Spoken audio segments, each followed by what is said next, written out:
is again.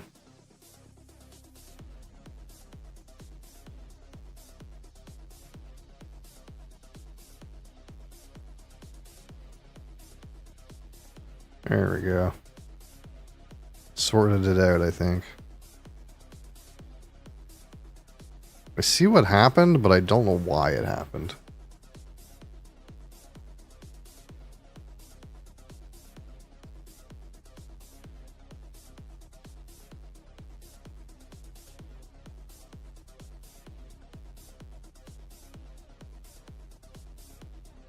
Okay.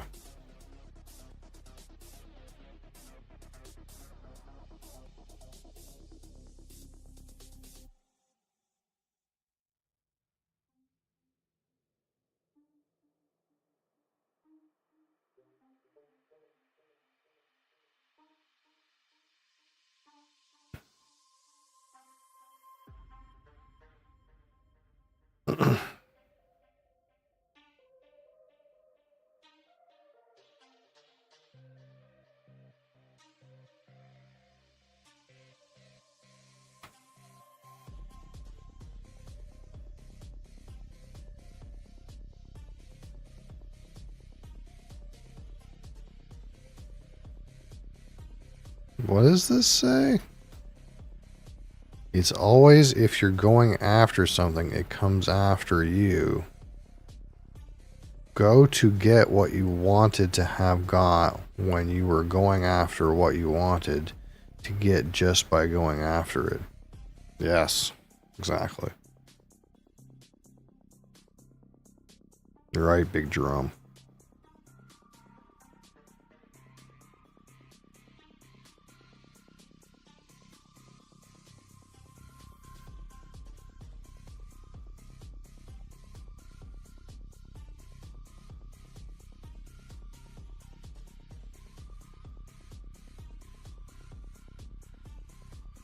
Well, we can't really talk about caffeine until the cat has decided we're allowed. Instead, we'll just sit here.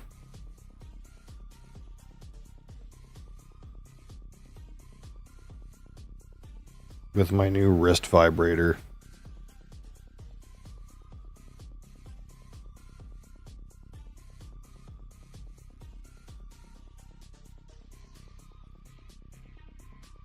I wonder if this helps with carpal tunnel.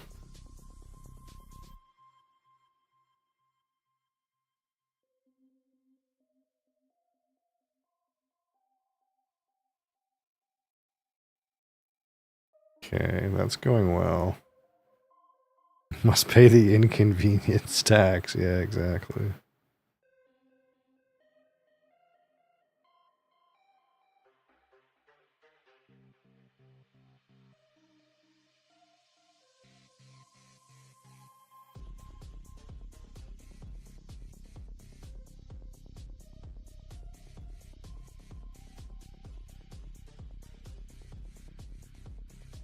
Do you need a brush in?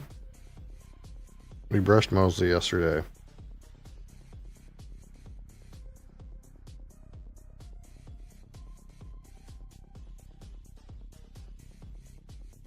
She tends to accept the brush, but doesn't get as weird about it.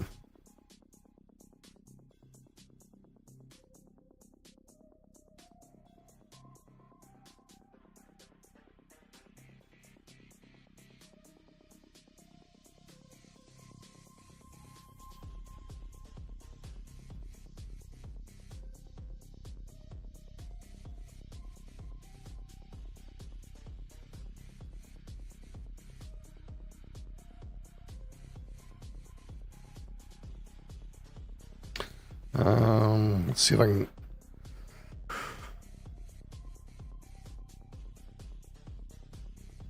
See if I can set up my other thing while we're doing this. At least I have access to the mouse, you know, that's a convenience today. What if I go switch account?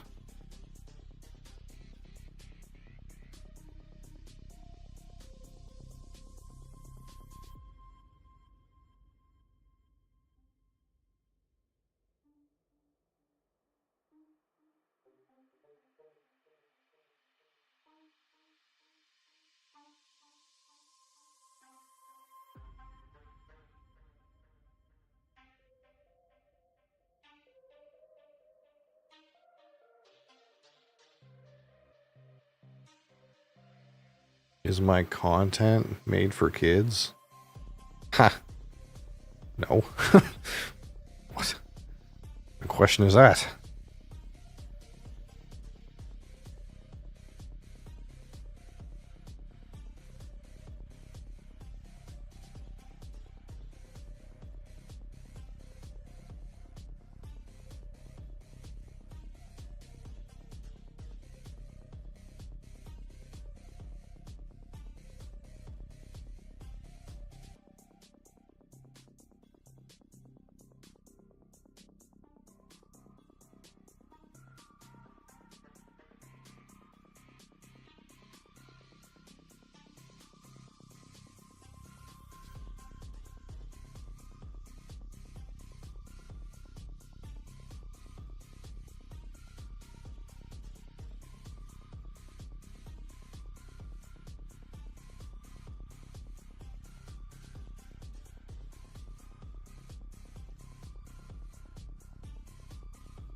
You being needy this morning, darling?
We might be here a while.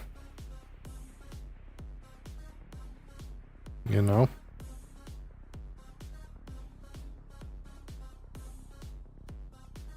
Modify.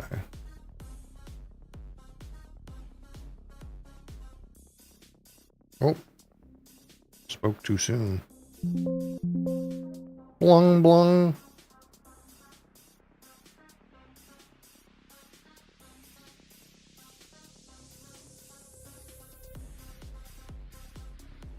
Alright. I started doing some. We'll finish what I'm doing. And then we'll talk about some energy drink.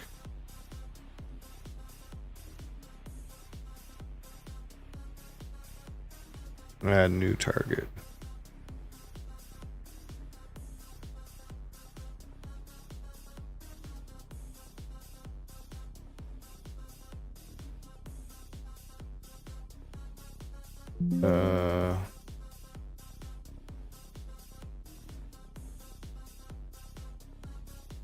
You may now resume using your hands. Yeah. Yeah.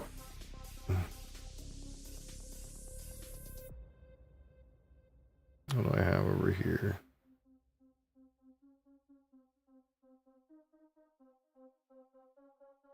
Boom. Boom.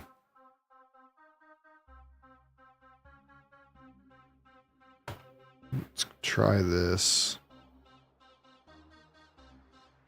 This.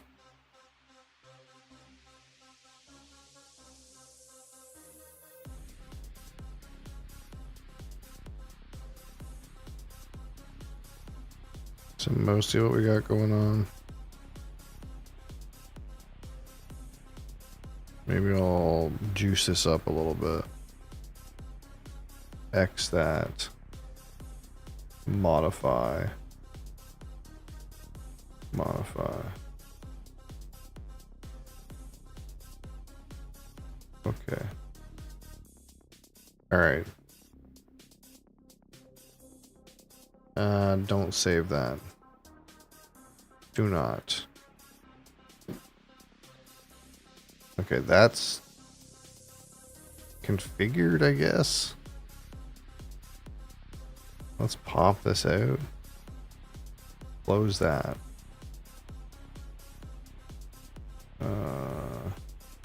Close that. I guess I could put this here. You know, I'm reaching that place in my life where 3 monitors is just not enough. You know? Have you guys reached that place in your life yet? Where you need more than 3 screens?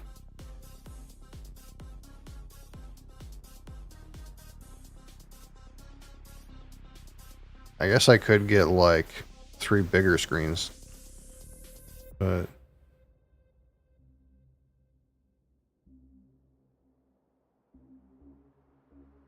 can I rename this? No.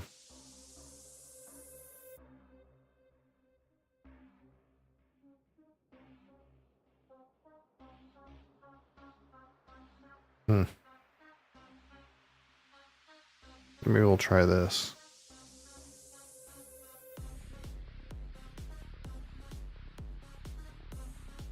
Okay, now I gotta fix my vertical camera again because we did a weird thing with it. Whoop. It used to snap to the middle. No, it just doesn't. It just goes. Woo! Close enough. Oh. Hi. Alright.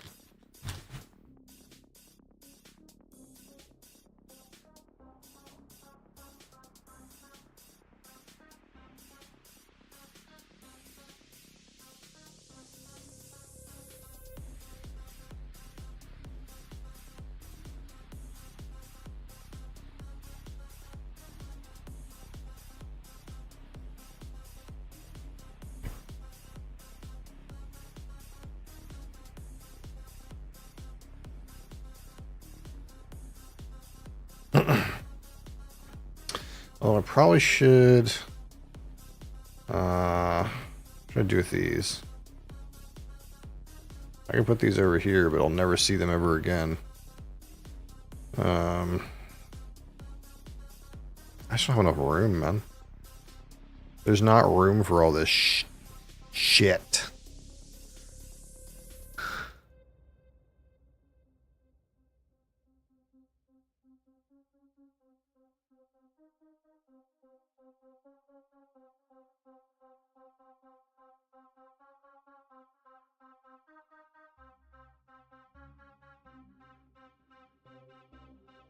That's why we need the 4th monitor. It's a lot easier to have a 4th monitor when, like, it's up against a wall. you know. But I want to have a back against a wall. That makes that part easier, you know. Fierce Warrior, hi, how are you?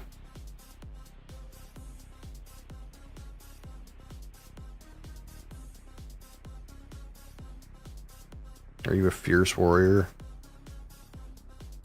Or is it a ruse?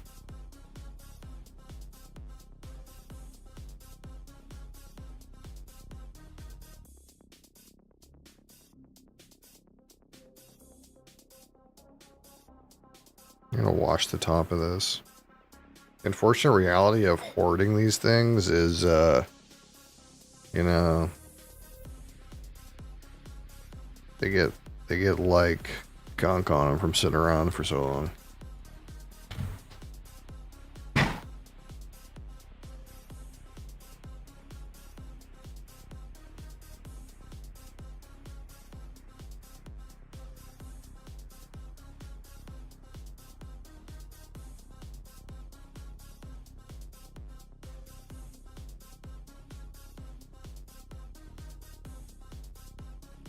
I gotta remember, I gotta cut. Shit. I gotta cut the last one out of the VOD because I've pressed recording and or didn't or something. Alright. Well, today I have for you this Ghost Cherry Limeade.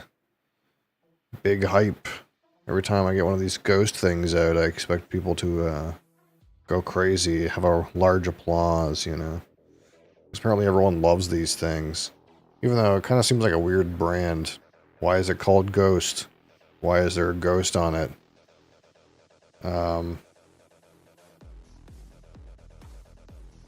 What does it mean? Zero sugar, epic focus. Oh no, he says. 5 calories. They couldn't do the 10. You know, a lot of them do 10 calories. No, not for Ghost. 5 calories. Oh my god. Half the taurine that I would personally prefer. And kind of a lackluster amount of B vitamins, you know. It all says 100%. Like someone who cheated on a test. It says 100% in every category. Which I'm used to, you know, I'm used to the Red Bull world where it says like 500% in every category. And if that just means I'm pissing out vitamins, I'll be pissing like royalty. But this just has 100%, and 180 natural caffeine. Whatever that means. I like how they say there's 100 milligrams of neurofactor. You probably can't read that. It says neurofactor. Whatever that means. Alright. See what we got here.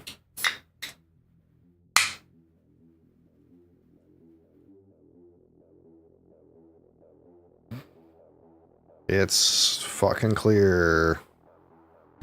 And it's splashing all over the place. Because it doesn't want to come out of the can in a normal way. Dang it.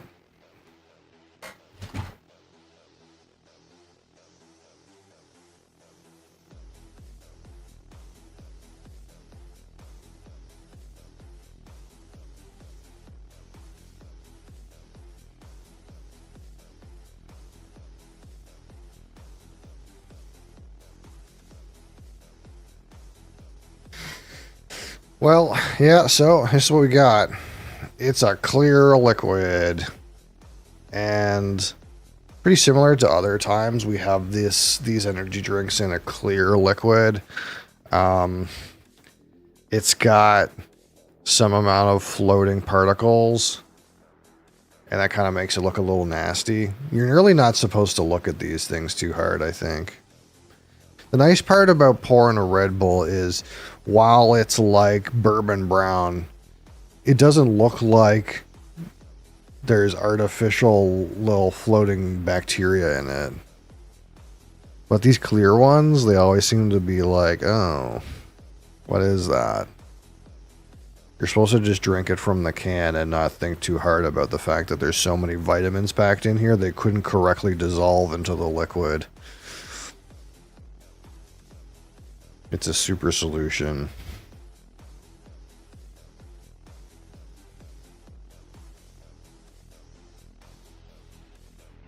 I'm halfway torn between like oh, it's a weird aroma. Okay, so stay with me here. It's kind of like bullshit, but on one hand, it smells like a cherry maple syrup.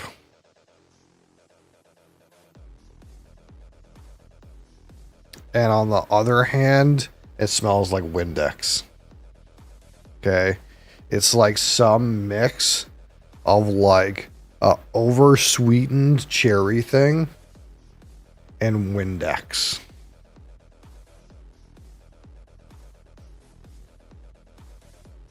Like there's no way it's not Windex. Oh, that's so odd. I think that's supposed to be the lime part. Like the Windex. I think it's supposed to be lime. But to me, it hits like Windex. It's like someone's washing windows, man. It smells like someone's washing the windows. But there's also like another element that's like smells like maple syrup, even with the mapley part. But it's like on cherries or mixed in like cherry sauce or something like that. It's interesting. Okay, it's new and interesting. It's different.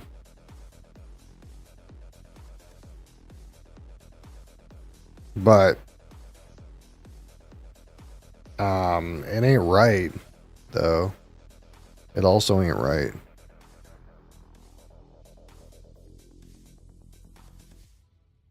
I feel like I'm about to drink Windex.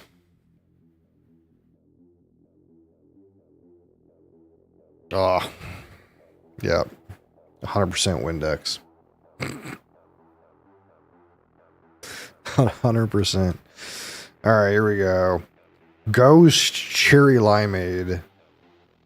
Fucking cheers.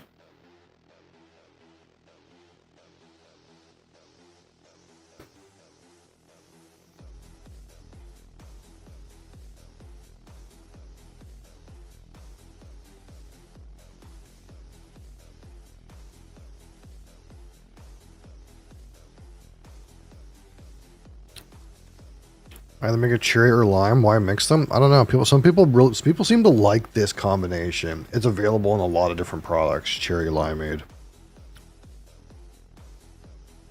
I get what they're going for with this. Okay, I get the like cherry limeade thing, but the sweetness is fucking weird. It tastes like they used maple sugar to sweeten this.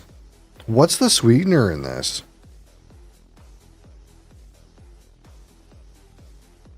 Sucralose. Straight sucralose? Like, they must have shit sucralose into this thing. I don't know how much is in here.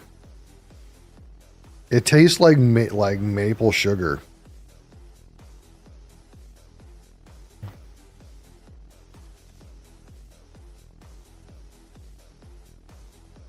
It kind of tastes like Windex and maple sugar. Relax, I know. Okay, I've never drank Windex, but if you can imagine what Windex would taste like based on smell, okay? It's really like over sweetened. Like the sugar note is really strong.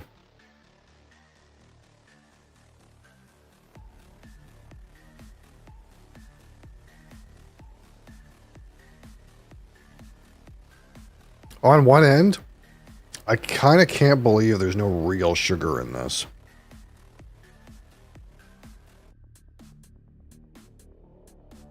Like, whatever they did, it really tastes like there's sugar in this.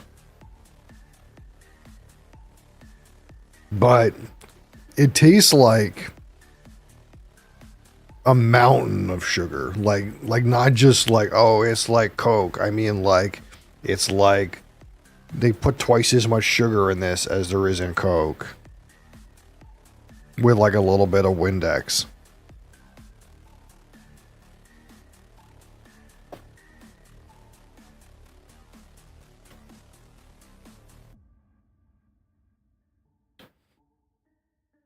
It's kind of cloying.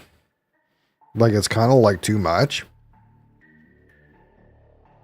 Like, I feel like I need something salty to balance this out. It kind of reminds me of like port. Like I had a 10-year Sandeman Tawny port a couple of years ago, and the thing is so sweet. That port wine is so sweet that you can eat chocolate, and the chocolate is the savory part of the meal or of the combination. And that's kind of what this feels like. It feels like it's so oversweetened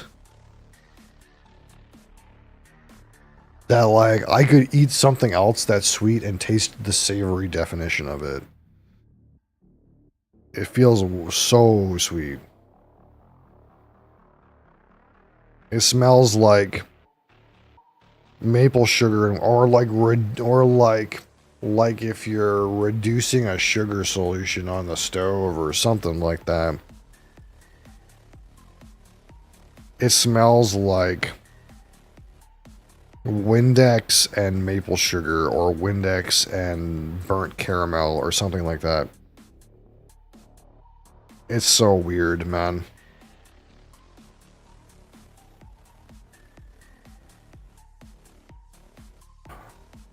Hi, Gino.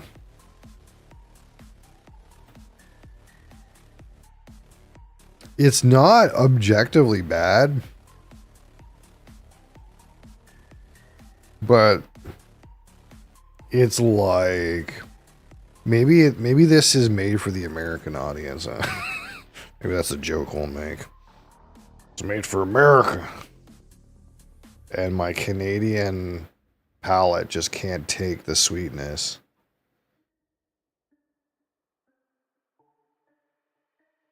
It's unreal, really. Actually, it's actually crazy. Bye.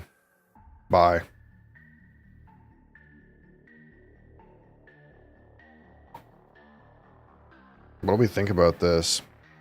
What do we think about this? Alright. The aroma. Right when I pour it, I get more of that lime. A few Ghost products I've had have been over the top. I think I rated the orange one really good. Let's check.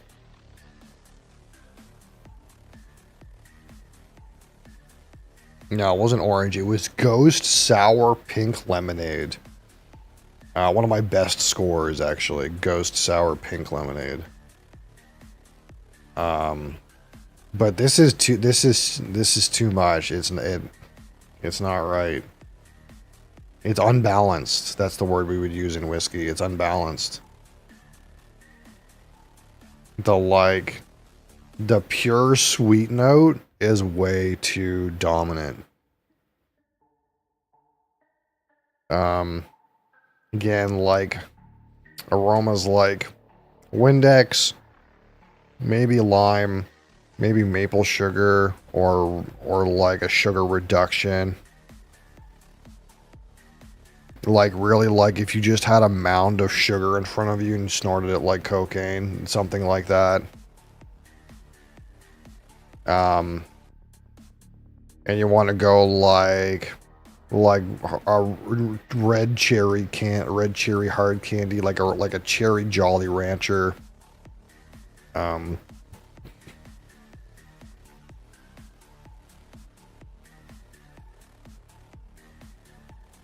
So I kind of like, again, maple syrup and cherry sauce mixed together. I like the aroma, despite everything else. I'll give it 17.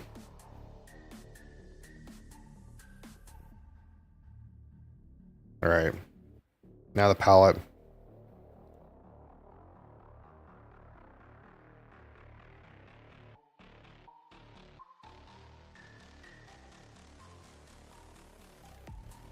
Again, tastes like Windex and a mountain of sugar.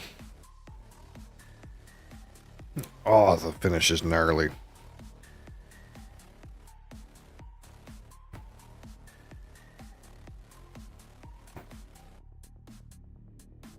I'm gonna have to like pour some water or something to drink this.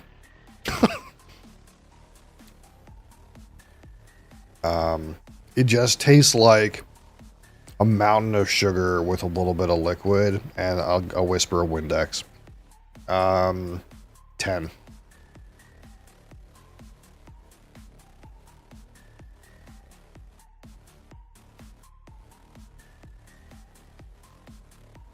All right, so got 25 the finish, which the finish is like straight up pure sugar sweetness. And I don't know if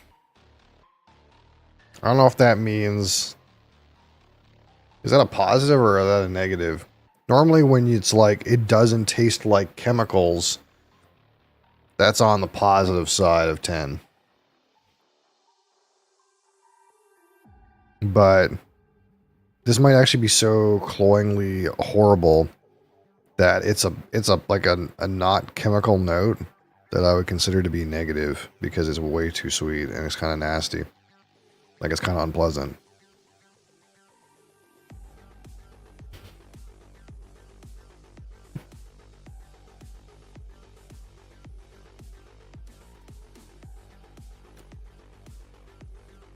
A little bit of Windex in there too.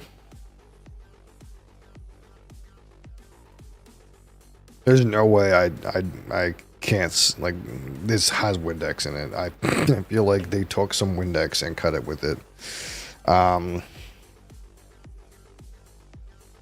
give the finish an 8 because I hate it actually. Texture out of 10. Reasonable carbonation. It doesn't actually feel like it's sticky or anything.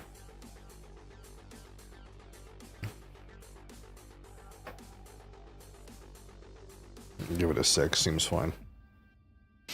All right, my personal out of 15 opinion of this Ghost Cherry Limeade.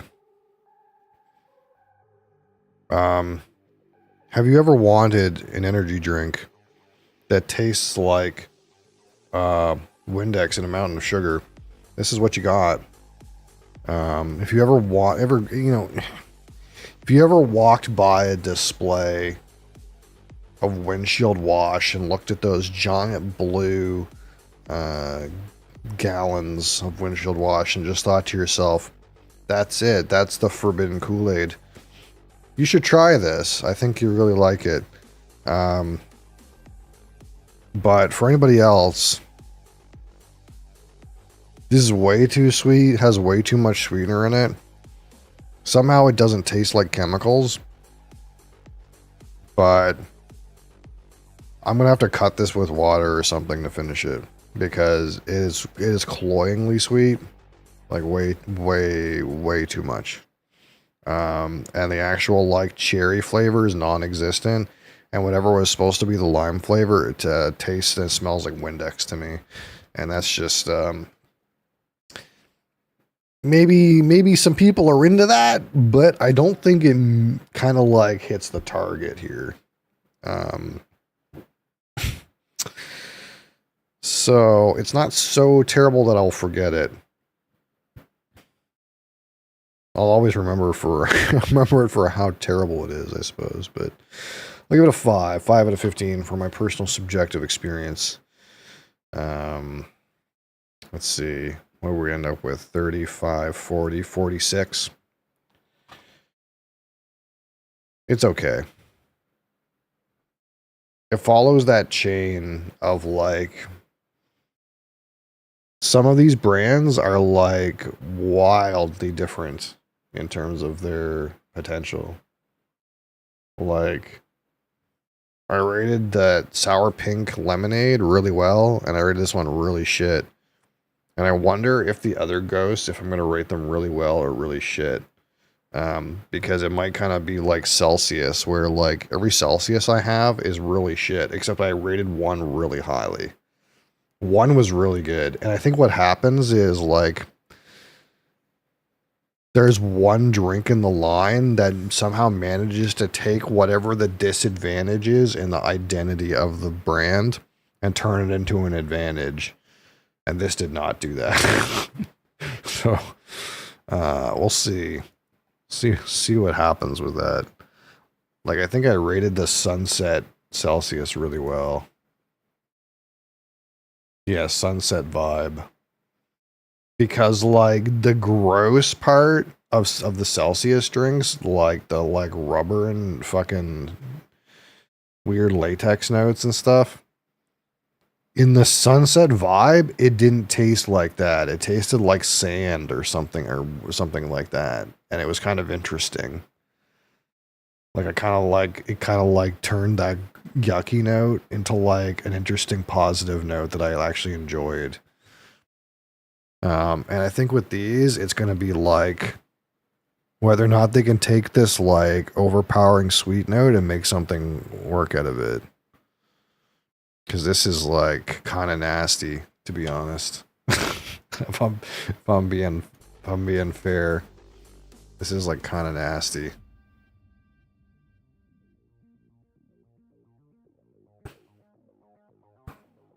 Oh, it's not right, man. It's not it. I'm gonna have to get some water, man. That's just not.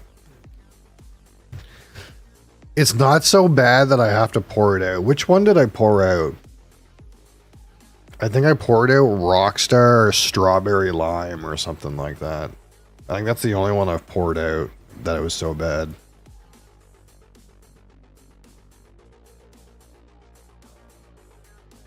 I can't remember. But it's not so bad that I want to pour it out. But it's bad enough that I think I need some water.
The plus side is I cut it with some milk just now, and man, that milk tastes so good. But it's also really expensive milk, so I guess there's that.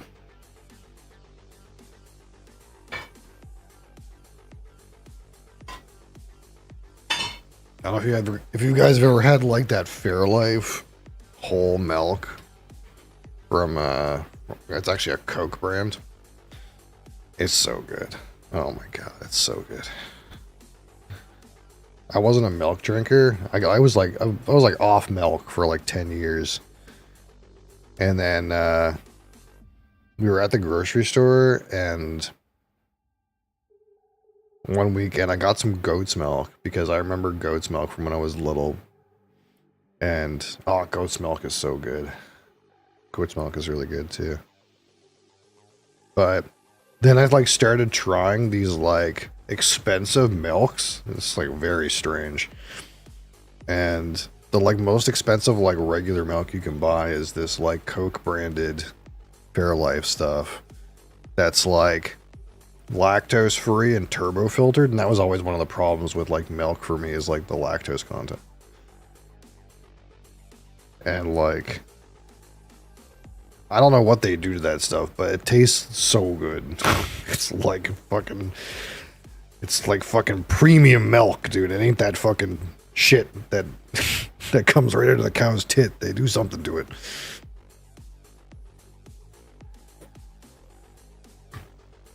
It's so good.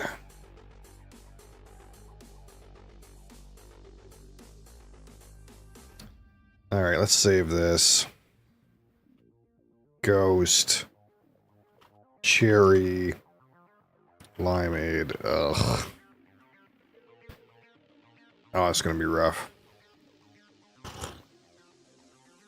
Maybe I should mix it with Jägermeister. Might improve the experience.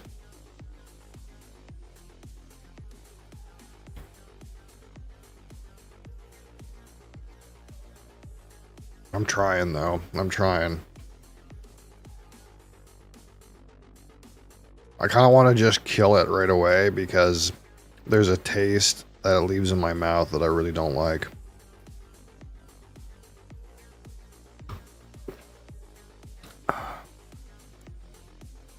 Oh. It's not like, it's just way too sweet. It's a cloying sweetness. Maybe I'll have to pour that one out too. I don't know.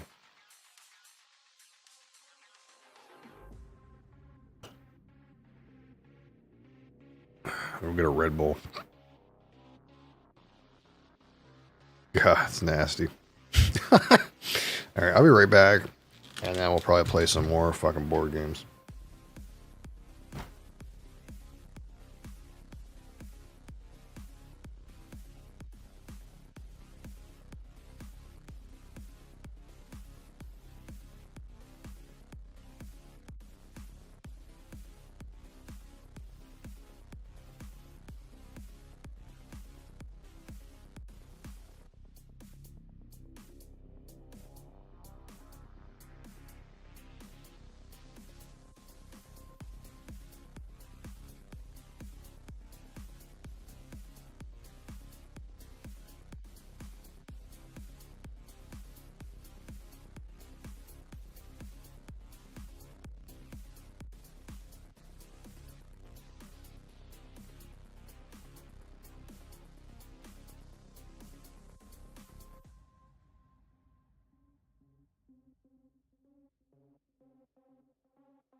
I just can't, man.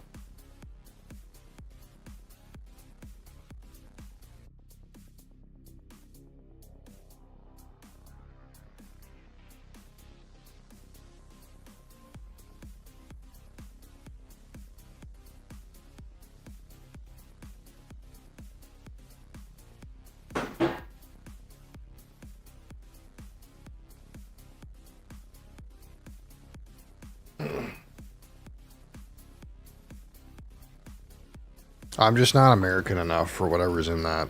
I don't know. I can't do it. I just can't do it, man.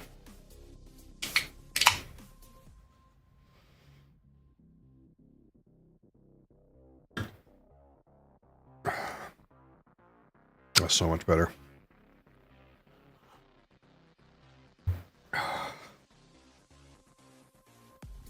Alright. So... Oh, I didn't make a thumbnail. It's okay. We're gonna try something.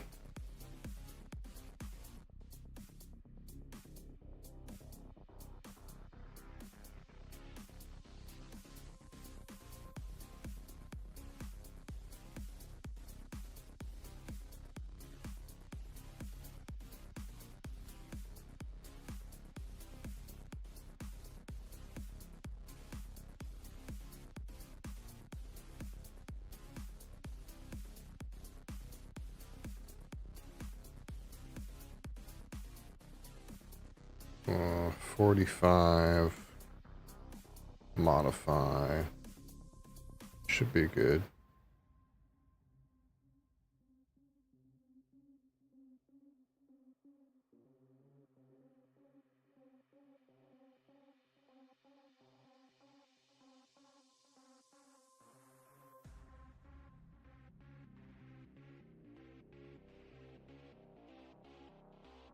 Okay, let's kill that.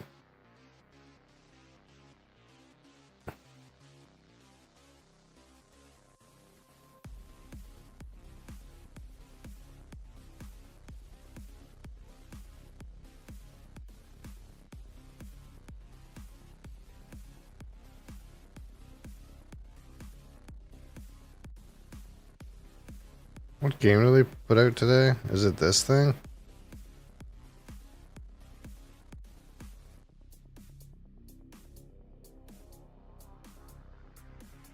What is this? Red, blue, yellow, transparent, and petroleum.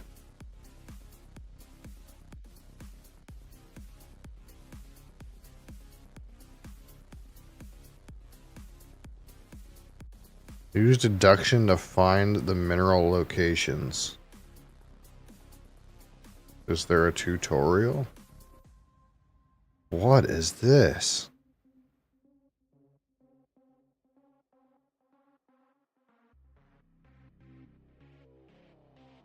What a strange game.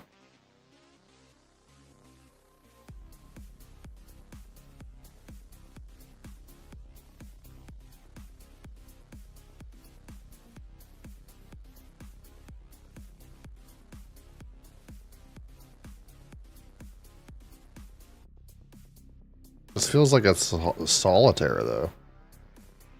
I feel like you could play it on your own.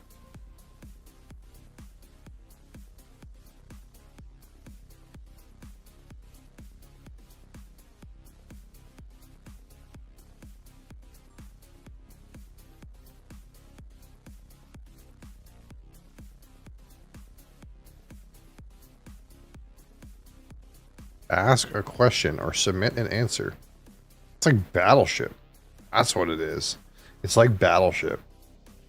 It's like Battleship, except you have these weird shapes. And you probably like send a thing and it bounces around and you have to deduce where the shapes are. That's what it is. It's like Battleship. Well, I don't need to play Battleship. That's okay. I don't have any low times, do I? What happened here? Things ended. Did I do good? I almost won. That's not so bad. What about here? Yeah, I kind of knew I did shit in this game. What about Puerto Rico? Oh, I did terrible. Somehow. These guys have a really high score. Holy shit.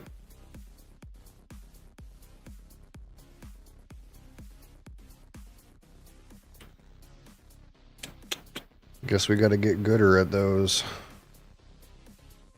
We still gotta figure out this fucking animal tree game though. That's where we're at.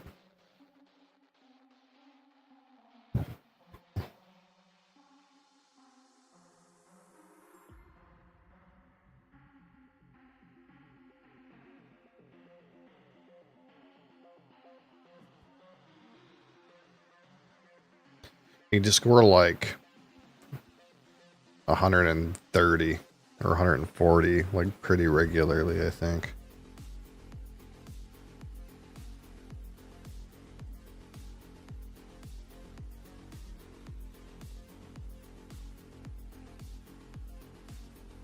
What do I got? I got birds and toads. I got the tree bird. I got the other tree bird.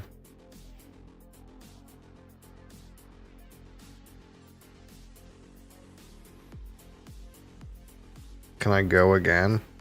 Can I Douglas fir go again? Douglas fir go again. I don't think I want any of those. Let's take cards from the deck.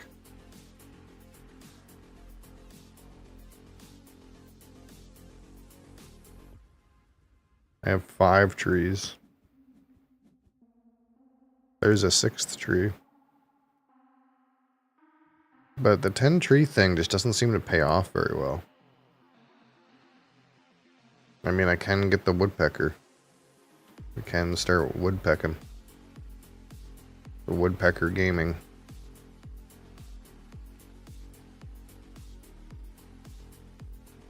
But the 10 tree thing and the like all the trees thing are different. Okay, like 2 woodpeckers just got flushed down the toilet. I think I don't want to do that anymore.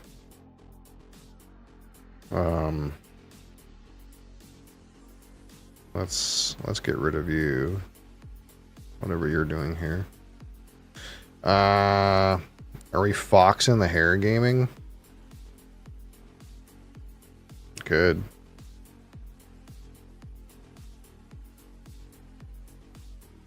What does this lad do? You can play an extra guy. Let's try and see if the fox and the hare gaming is where it's on.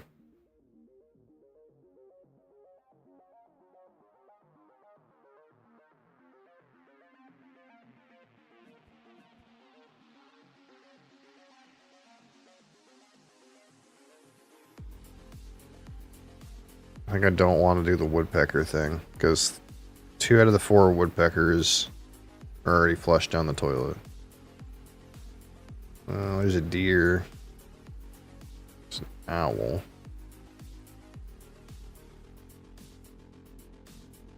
So the fox draws cards for each hare.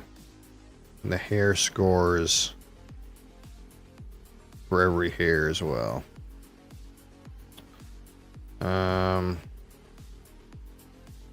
like to take the oak and do a double ochre, but that doesn't seem like it's going to happen. Let's see. Sycamore. If we're going to do this, we'll start by doing it. We'll see if that progresses or not.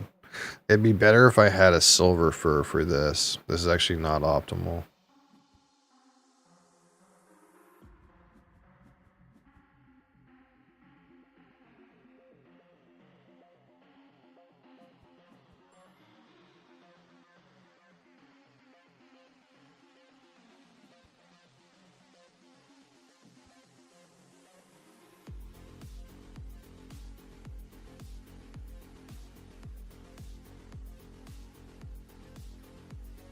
The bad game seems to be open.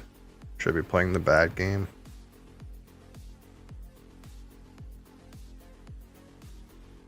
Even though I already put a bunny down. I put a bunny on a bad tree. I just shouldn't have done that, you know? That was just wrong to do.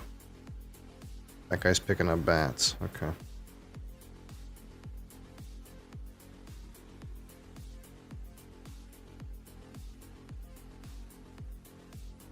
So, like, all the trees strat is open, but the woodpeckers are down the toilet. That's what I hate about it.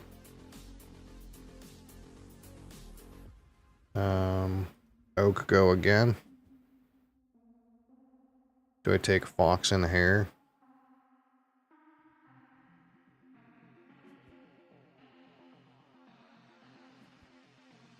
Mole man.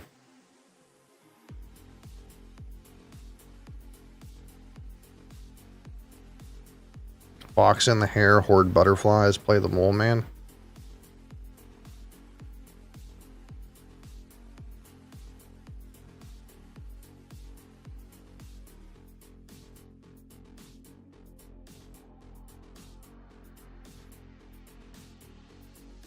I just don't have a payoff for all the trees, man. No payoff.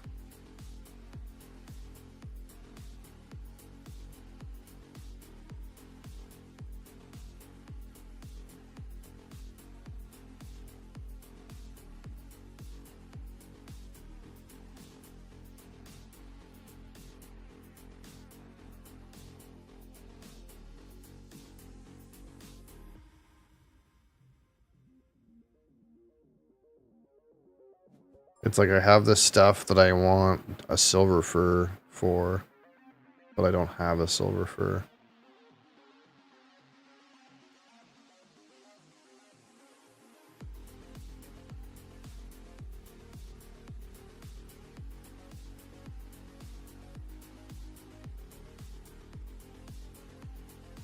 That's the issue.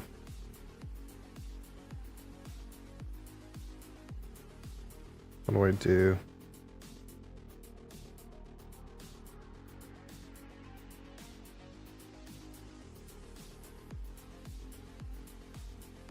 What do I do?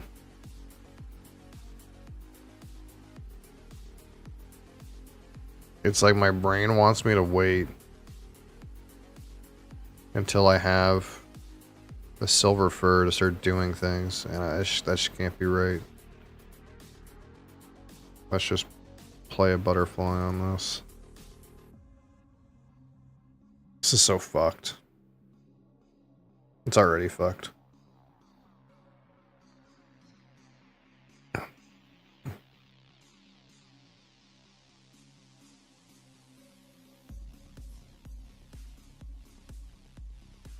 think I need to give up on tree diversity thing. I don't know. The only payoff I have is the oak.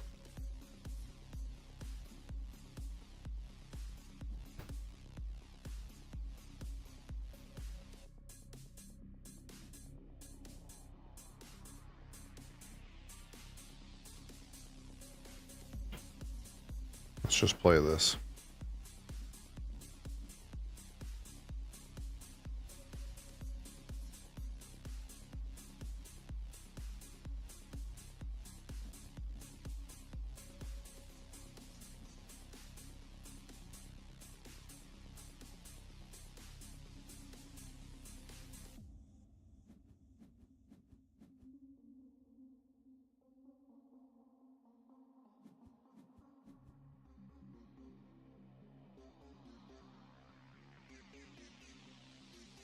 Is someone else playing Rabbit the game? The Rabbit game?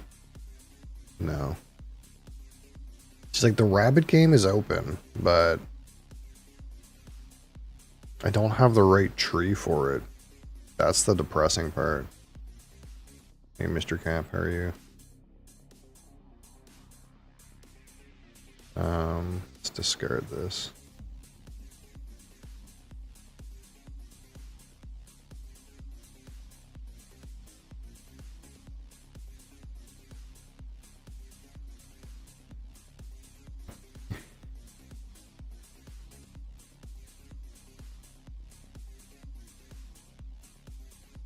Like, if I'm going to do the tree diversity thing, I'm going to need a silver fir anyway. But silver fir is the rarest tree in the deck. And one's been shuffled away, I think.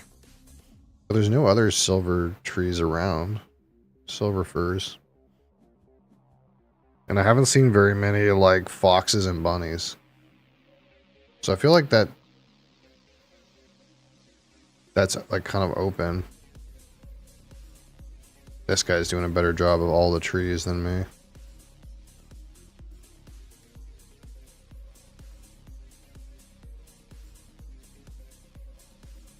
The issue is just going to be that I don't fucking see... I don't actually see the thing I need to fix my shit. I need a chestnut, a silver fir, and then I need to just stack the silver fir with stuff.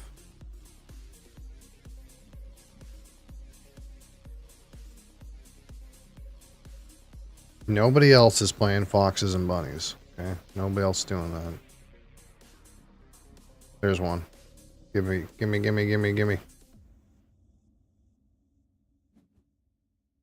many bunnies are in the deck? 11. How many foxes are in the deck? 5.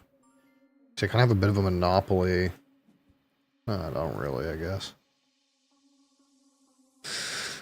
I'm missing the tree, man. I need the silver fir. Where the fuck is the silver fir?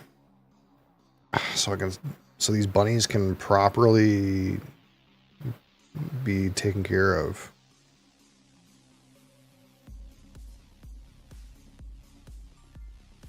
There's that horse tree that I need, but I don't have room to be fucking with that right now. I need to play a sycamore. Let's get rid of this and that. It's another horse chestnut. 1, 2, 11.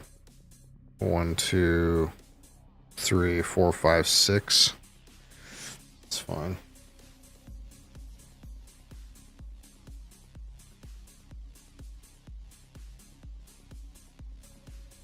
I'm gonna have to start playing boxes just to get them out of my hand. It's not great.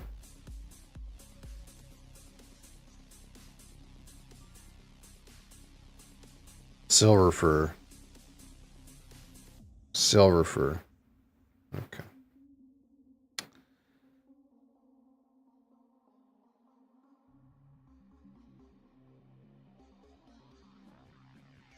The elusive silver fur.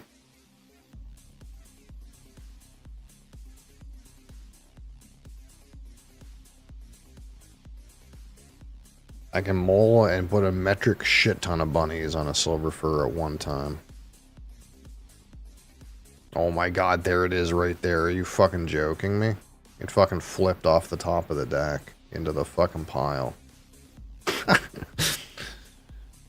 Please don't take that. That guy's gonna take it though. Who's the all the trees guy? Red. He's gonna take that. Yeah. Fuck me, dude. Fuck me.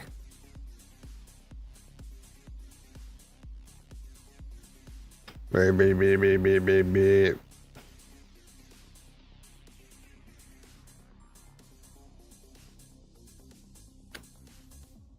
Shit. Silver fur. Silver fur. Fuck.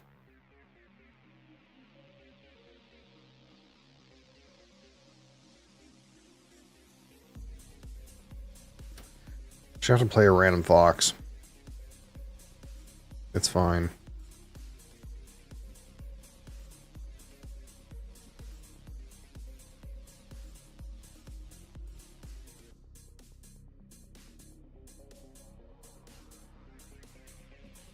The worst part is I think there's another 5 silver furs in the deck. I think. Like, odds are I will get one. I need this bunny.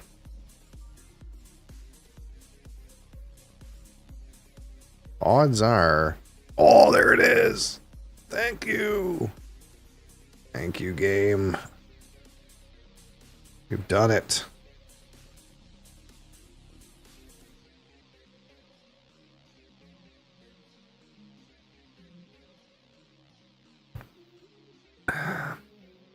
I don't know if this strat's gonna work, but... I'm gonna shit so many bunnies onto this tree. And hopefully it works out. This strat seems open. But I get the feeling that you're not supposed to do the all of the trees strat with this strat. You're supposed to start with a silver fur and then go for the bunny strat.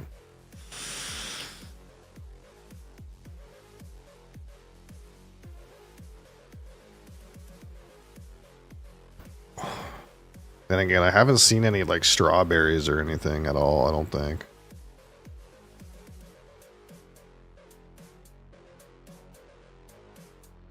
So we gotta play the silver fur and dump 2 cards, and then I gotta find 2 cards to pay for this mole, and then I'm gonna dump a bunch of cards out. I should have enough time.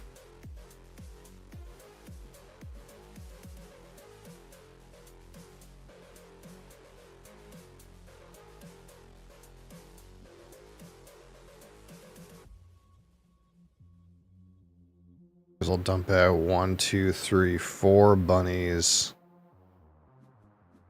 Wait, is it better to dump out this bunny? I might not have time to dump that fox out.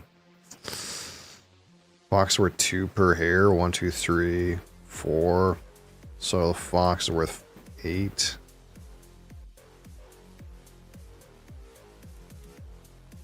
I'm going to take cards from the center to not trigger the end of the game, potentially. Because I will lose if that happens. Took me too long to find the silver. Oh, okay. I guess I just lose. God damn it. That game ended fast, so I didn't get time to do my thing. Like, this is really low scores.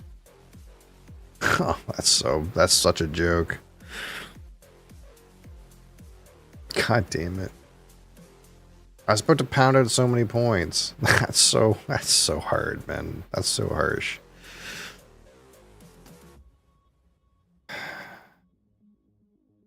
Is waiting for Puerto Rico. Oh. Wait, there's a tournament table here. If it's a tournament table, we gotta make sure we're playing it.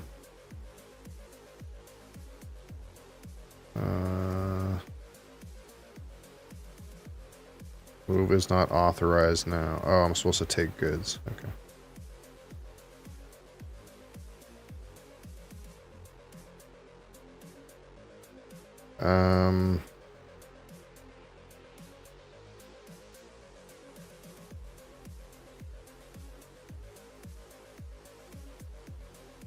What do I want to do?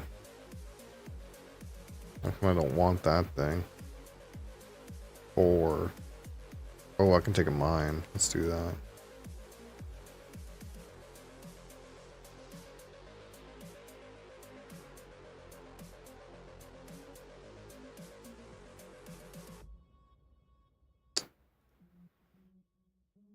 God damn it.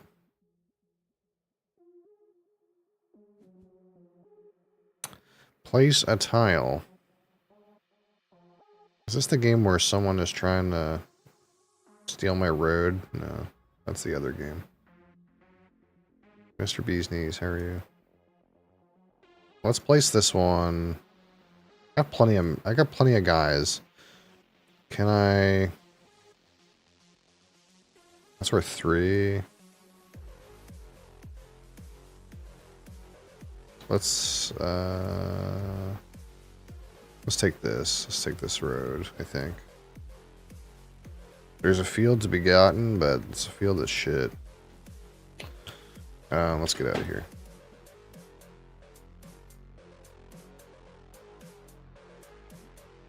Doing better every day. Wow, he's making more money, increasing his bankroll every day, dude. That's why it's always getting better. He's getting richer.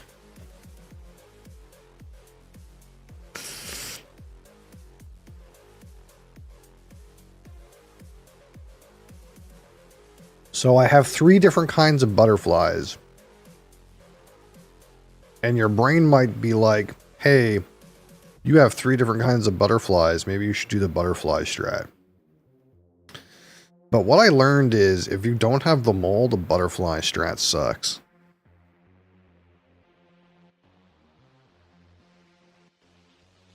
So I don't know. I don't know if I want to do the butterfly strat.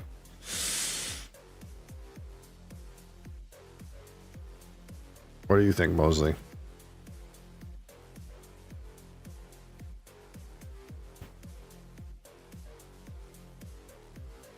Oh my goodness, you ham.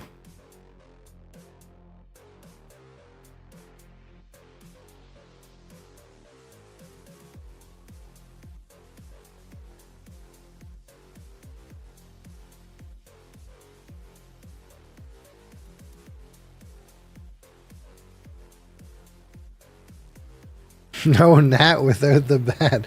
No, the other way around. No bat without the gnat. But I have a bat and a gnat. Oh, maybe I should be doing bats. I have the gnat. That's a good point. You've made a valid point. I have a gnat and a bat. Maybe we should be doing the gnat bat strat.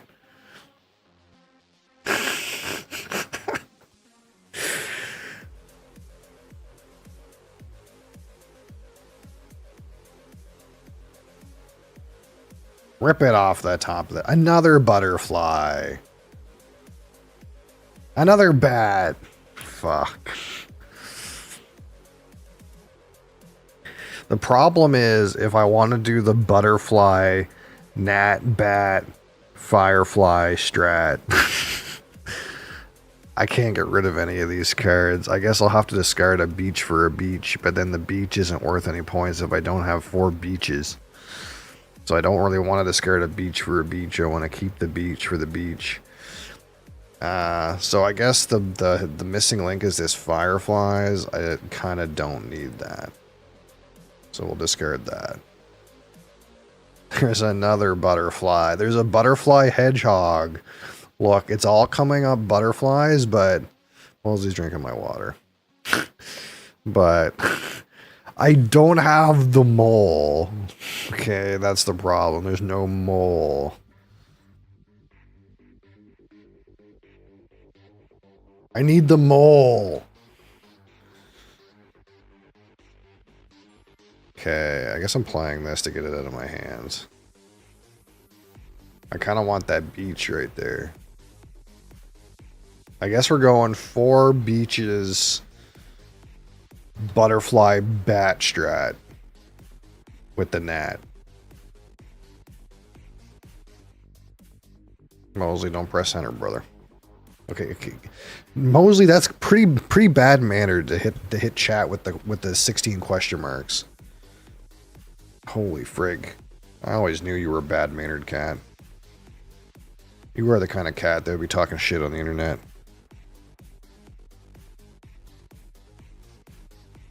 Okay, so I can't drink that water. Let's remember that. That's Mosley's water.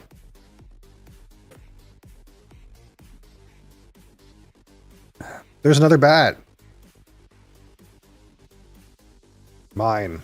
Mine. Stay away. Take the bat and the beach. Okay, so we're at the point where we have enough bats that I really need to get the bats out with the gnat, but I don't have enough trees yet. So what do we do? We gotta play our beaches out.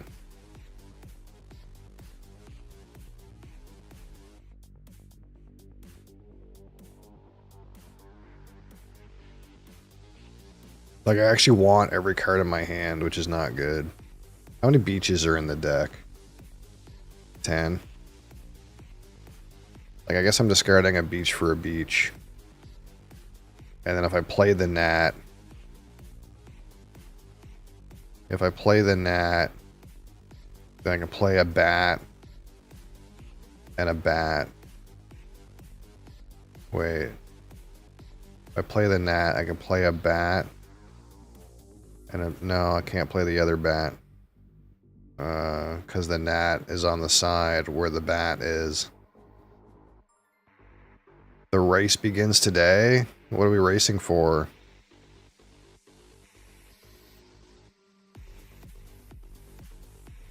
I feel like I'm just going to keep saying combinations of gnat and bat and confuse everybody. World first, gnat, bat rider. I need to get these gnats out of my hand. There's another gnat. I need to use the gnat to get the bats out of my hand. So if I play the gnat and play that bat and play that bat, I'm missing a right side bat. Wait, this gnat, this bat, this bat. That's not a bat, but I need that. This is getting to be a lot. I think there's more gnats, right? Oh wait, there's only one more gnat in the deck, as I seen another gnat, and that gnat is gone with the shuffle.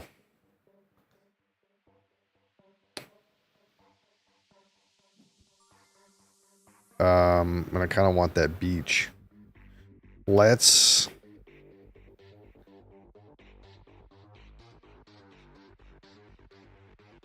I just play a butterfly out and get it out of my hand, you know?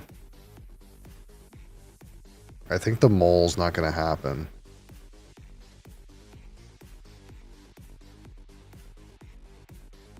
So you guys are racing for the world first World of Warcraft? Is that what's going on? Is your guild functional? Nice.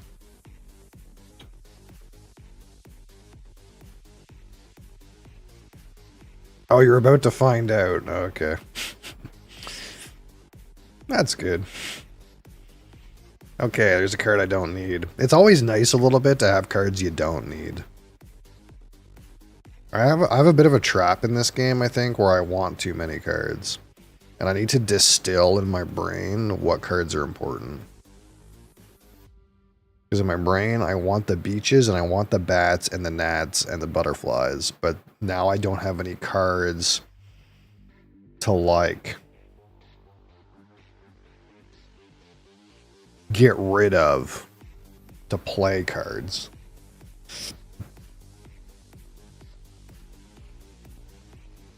So I'm missing one bat optimally.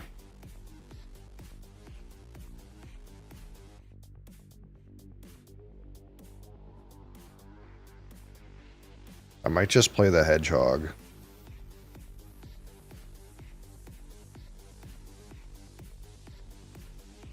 Because I have fodder to discard to it. I think I might just play the hedgehog, discard these. Oh, I only need to discard one. Okay, well that works. So now I got some room in my hand. So if I play the gnat, I could play that bat and that bat. But I also need to play this mouse on the other side of a bat. But I'm going to need another kind of bat other than this bat and that bat, so that my 3 bats get the bat bonus.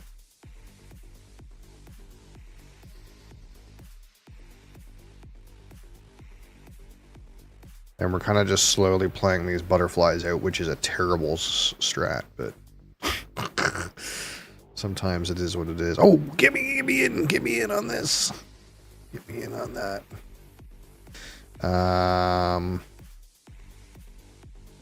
Take it off the top. Oh, another one. Holy shit. Okay, we're about to go off. The problem is, like,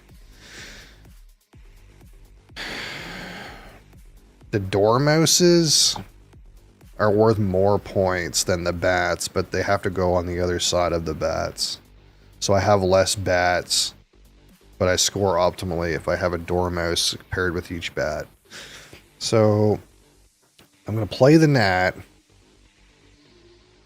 and then I need to pair a dormouse with each bat, but I need to have 3 different bats so that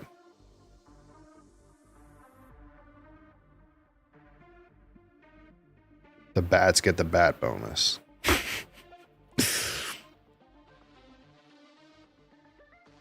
And the gnat's actually better if I play all of the bats, but the dormouse is worth the most points. Oh my god, there's another dormouse. Fuck.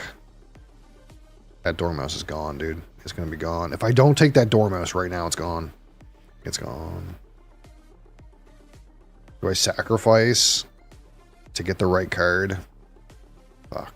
Take it. Fine.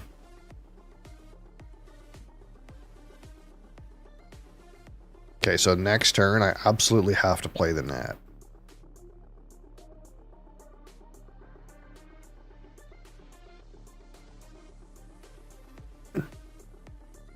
So that I have to do like the mental math to make sure that I have all 3 bats, but then have the most dormice.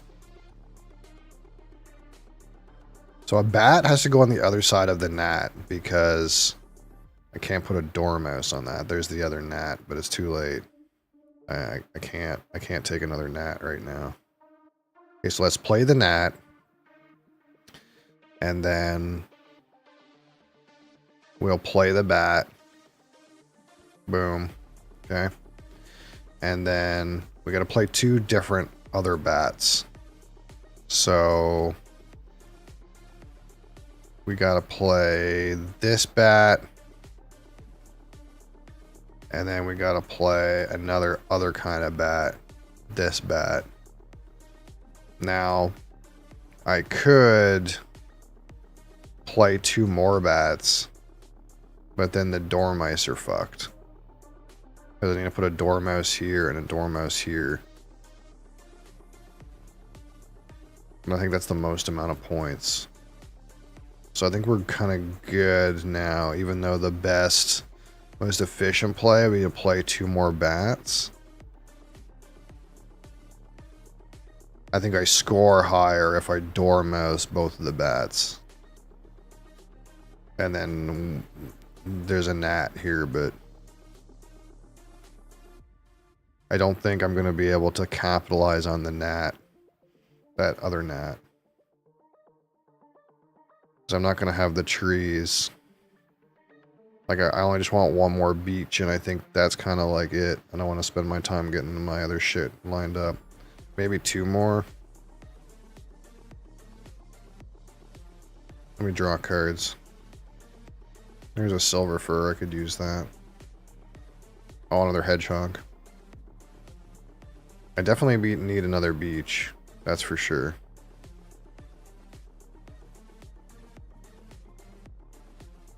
There's another bat. So... Okay, let's take another bat. And what? I don't really know that I want the gnat.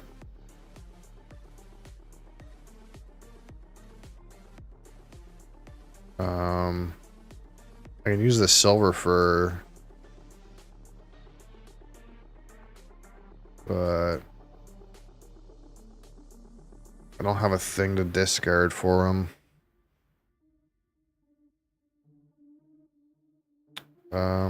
You're in the way mostly. Let's just take from the top of the deck. I don't think I want any of these too badly. Okay, I don't want that card either, but I got some fodder now.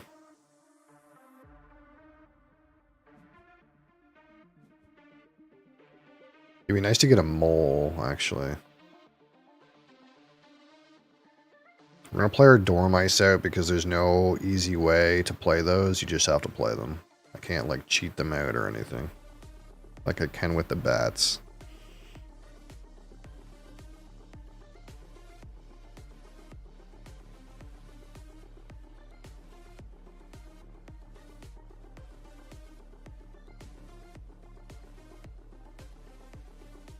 I need a beach, though. A beach is worth 20 points right now.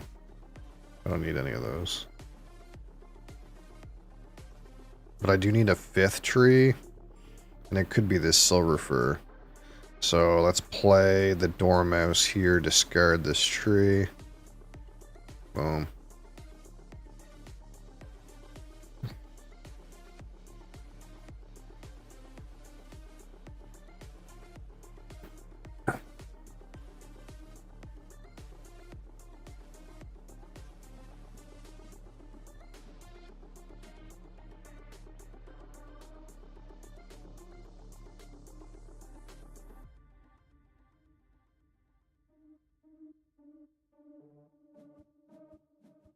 Oh, there's a mole. I'm in for a mole, dude. 100. Fuck. This guy yoinked my mole. Oh, there's a bunch of people on butterflies down here. It's a good thing I had all these butterflies to start. Oh, there's another mole. Do I take the free tree?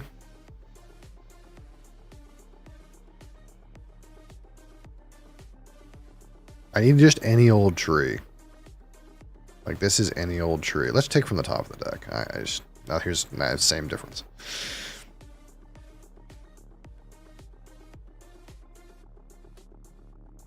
We're getting to that point where it's starting to get...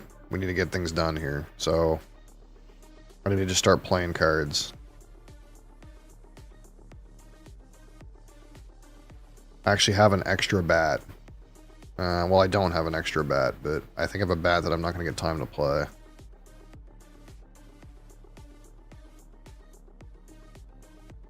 It's like this is a deck of cards where there are only where there are only so many suits, but instead it's trees. Sort of. It's kind of a weird like game of combos where like cards combo with other cards, but then like those cards combo with other cards, and then those cards combo with other cards in like weird ways. So you kind of have to like somewhat take what comes to you, because each card has a suit too, right? Like this butterfly is a maple suit. It's red, right? And that actually has a gameplay impact too.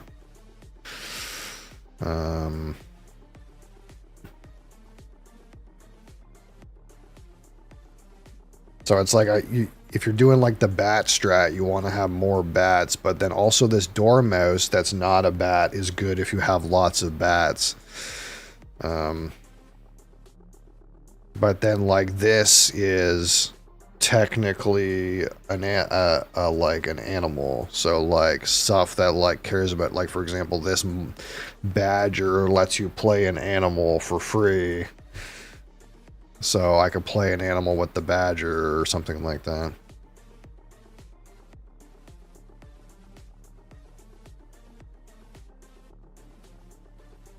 Other players are playing trees and you're waiting on a tree, your chances of getting one are less. That is true. Like I still need a beach because there's 4 beaches, so each beach is 5 points.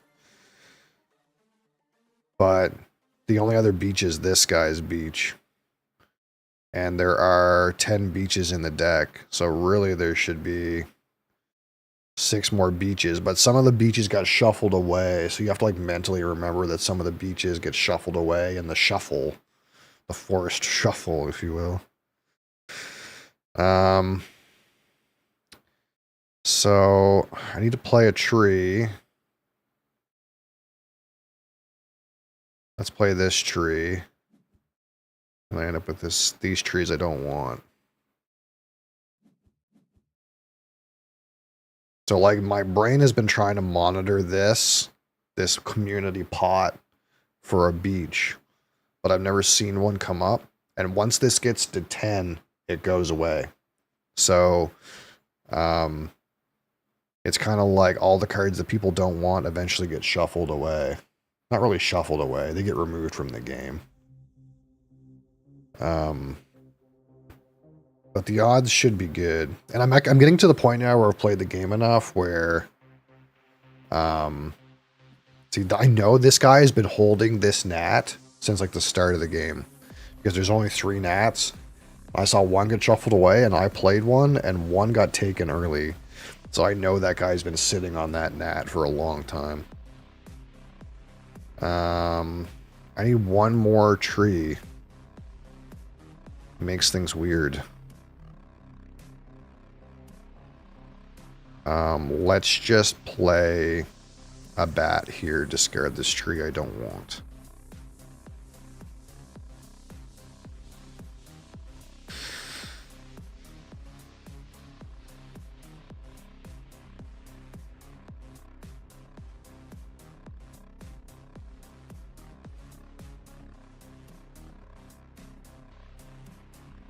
There's a weird thing about pacing too sometimes. Some games are faster or slower, depends on how people are playing. Because if people take more cards from the center, then they take less cards from the deck, and the length of the game is based on how fast the deck runs out. So like if I take cards from the deck, there's a chance that I'll progress the game's end state. But if I take cards from here, I won't do any such thing. But I need a beach. There's no beach here. I don't think these guys have a beach in their hand. What I'm going to do is I'm going to play this hedgehog, which I know I want to do eventually. Discard this tree. That won't advance the game's end state. But what I would like to do is get this mole out with 5 trees. Really 4 trees is fine, and get these butterflies into the trees in one swift action. So as it is right now, there's 2 more of these winter cards shuffled into the bottom 50 cards of the deck. So they could be anywhere in the next 43 cards. And once we've drawn all 3, the game's immediately over. In which case I would be 3rd. So it's kind of like not in my interest to end the game right this second.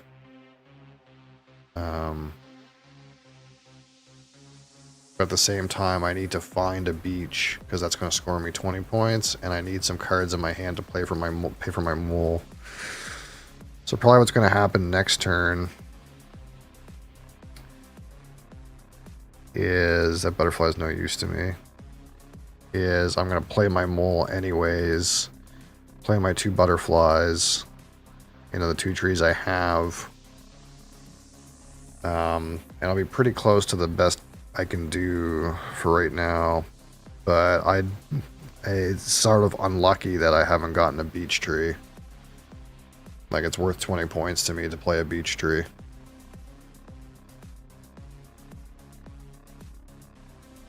Playing 2 butterflies is going to be worth 6, 7, 8, 9, 10. That's not even that great.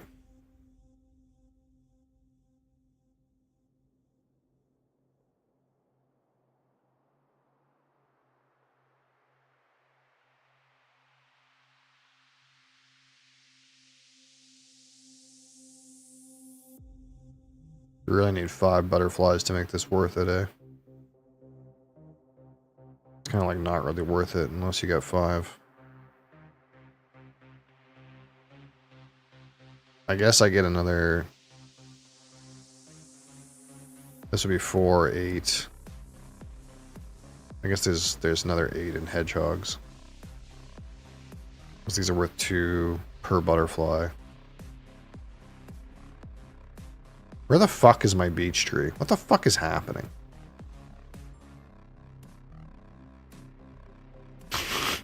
Come the fuck up.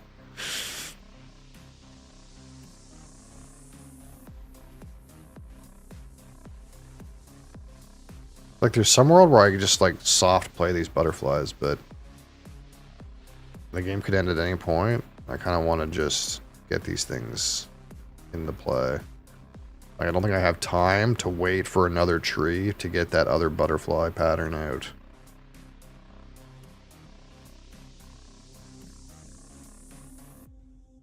Now I'm tied with this guy, but he's got a whole bunch of cards in his hand. So he's got plenty of... He's doing the 10 tree chestnut woodpecker strat.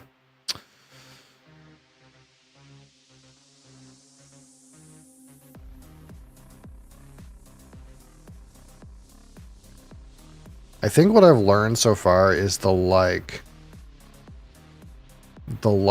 oak, like strawberry, one of each type of tree strat, that does not work. Like, that does not work. That does not score high enough. This is a better way of doing the woodpecker strat. Chestnuts are worth way more. And you just play a bunch of these little shit ones, which just basically cantrip. So now we just rip from the top of the deck and try to find a fucking beech tree. That's not it.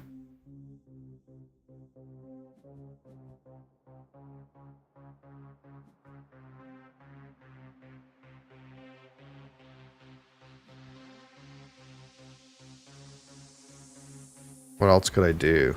Not a lot. Like, the beech trees were so many points to me. There it is. So now that I have my beech tree, I don't want to draw this card because it could be a winner card. What I want to do here, that's not worth very much. The mushroom's worth nothing. The owl's worth 5. Like, it doesn't really matter. I guess I could have carpenter bead one of these, but that doesn't make a whole lot of sense. I'm just going to take from the deck anyway. I need, like, something else to do, it feels like.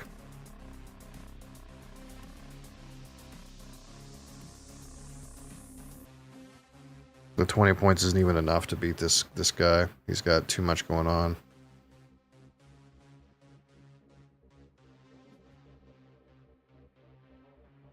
He's got wolves and deer, and things are going really well for him. So this is going to score me a good amount. A shit ton, really. But it's still not enough.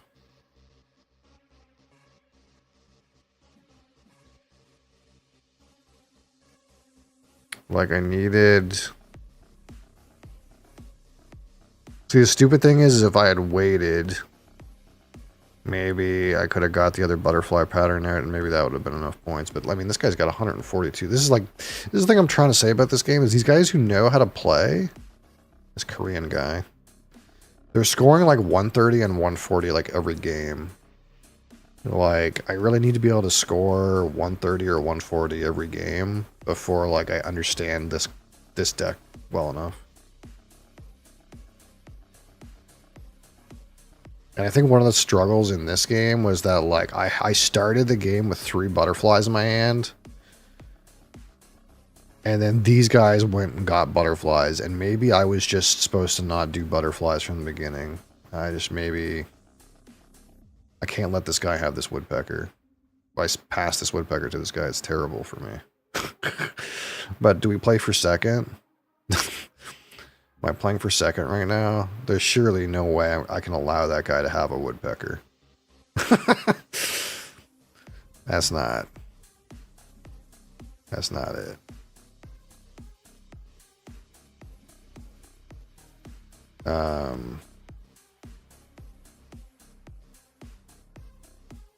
Yeah, I need to be able to score like 130 or 140. And depends on how long the game is. But it usually seems like the game ends between like around now sort of thing. This beach is worth 5 points to me, but the ship's kind of sailed.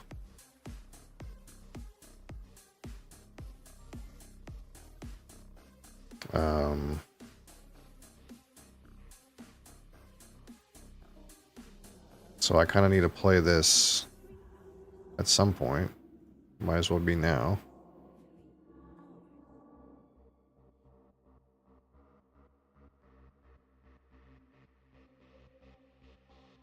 Yeah, I think you need 5 butterflies to make the butterfly thing work. I think I did the bat thing okay, but my supporting strategy wasn't strong enough. Like the butterflies and hedgehogs, I think they weren't strong enough. I needed to be doing like something else or something.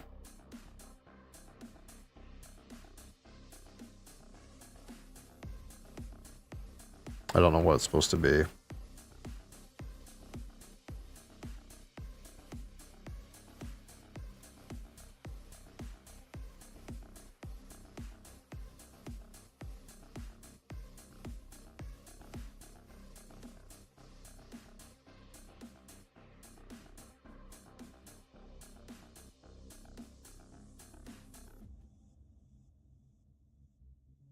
This is probably the kind of game too where you want to watch guys and see how they like constructed their forest. Like this guy, he probably got this on a like Douglas Fir Go again, like this was an efficient play. These cheap trees were just cantrips. And then he just played a bunch of horse chestnuts.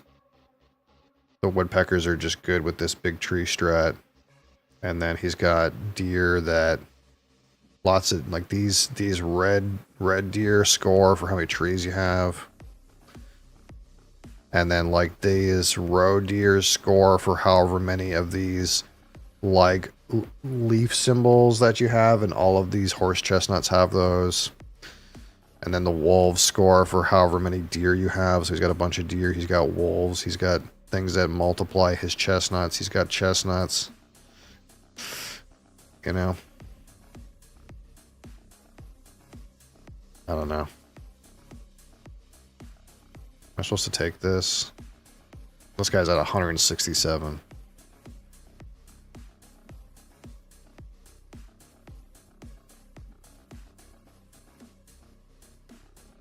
So clearly, like, doing the bat thing is not... It's not good enough like this.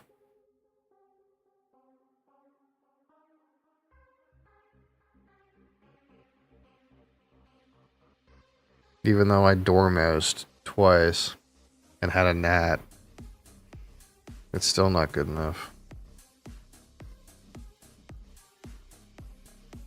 Kind of kicking ass and getting your ass kicked. That's kind of what it feels like. It feels like I lined it all up pretty well, except I'm missing a butterfly. But I still lost. I still got owned. So that's when like it comes into like this idea that like, well, maybe the deck's not that well balanced. Like maybe certain things are not worth doing.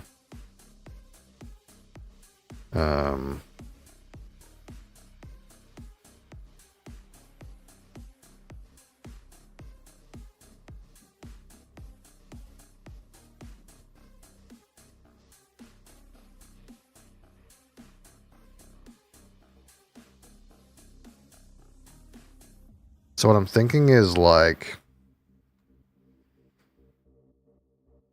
I already learned that getting 8 different trees, even though that strat keeps like coming into my brain, there's not enough payoff in the deck for having 8 different trees. So that's like not worth trying to do. I think these beaches are actually okay as a tree, because you pay a card to play them, they draw a new card, and as long as you have at least 4, each one scores 5. So this, like, the beach seems almost objectively better than the linden to me, which only scores 3 if you have the most lindens. So this one scores higher, and you get a card back, and you're probably going to have the most beaches if you're doing the beach thing. Like, these 2 trees don't seem, like, balanced against each other. This beach seems just objectively like the better tree.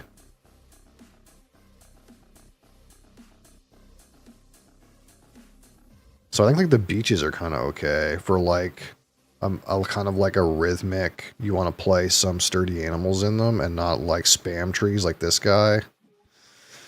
But...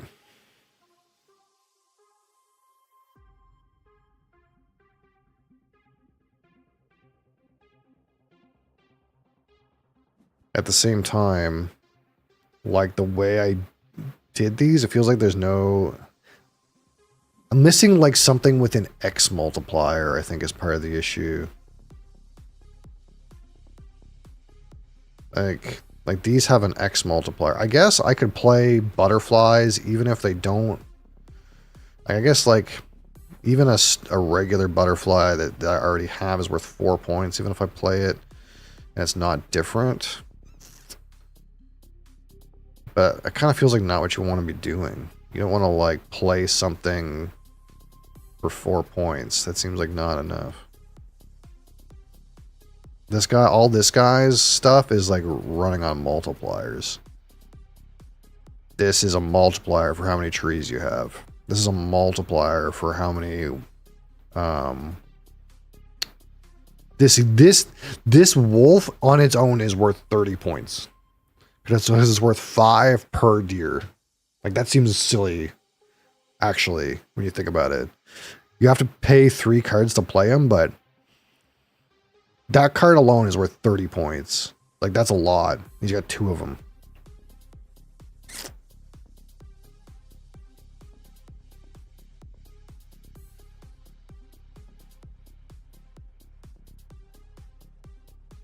Like, this card on its own is worth 10 points because he's got so many trees. And these trees basically didn't only cost an action to play. They cost 0 and they draw a card and they're only worth 1 point. But they kind of just fulfill the purpose of having 10 trees for the woodpecker. So that the woodpecker's worth 10 points for 1 play, costs a card, but then draws a card. Like, this woodpecker seems so good. With a little bit of setup. You know?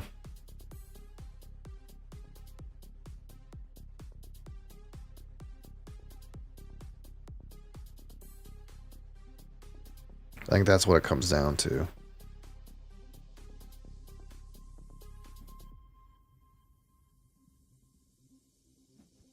Like, these bats are worth 5 points each if you have 3 different bats, but the bat is just worth 5 points. It can't be worth more. And there's only 3 of these bats in the deck? There's only 3 of these bats in the deck? Sheesh. There's only 3 of each of these bats in the deck, too. That seems like so... No, like, no wonder I didn't find any more fucking bats. Like, there's only 3 of each of these bats in the deck anyways. Like, man, that seems, like, really rough. And the end of the game was at the bottom of the deck. It was literally the last card. Like, the only way that this strat wins, I think, is if the game is really fast. Because these are all, like, flat bonuses. Just flat 15 points, which is a lot. But...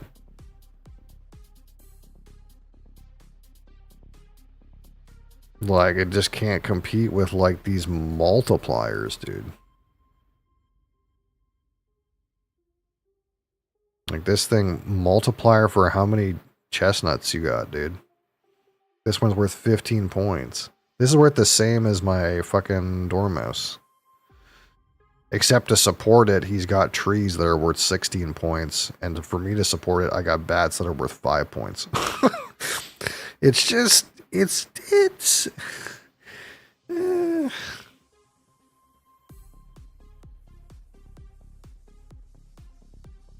then you got a set of butterflies. The whole set was worth 12. All 4.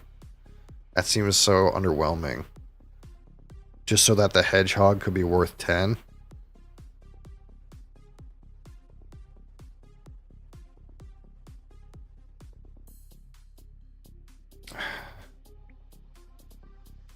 So butterflies kind of feel like a noob trap. And...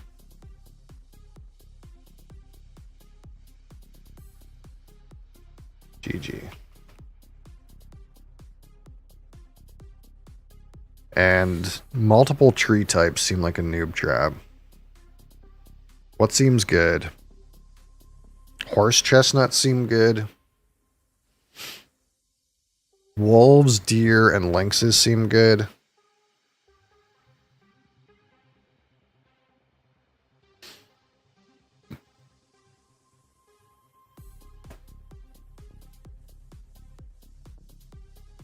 I wonder.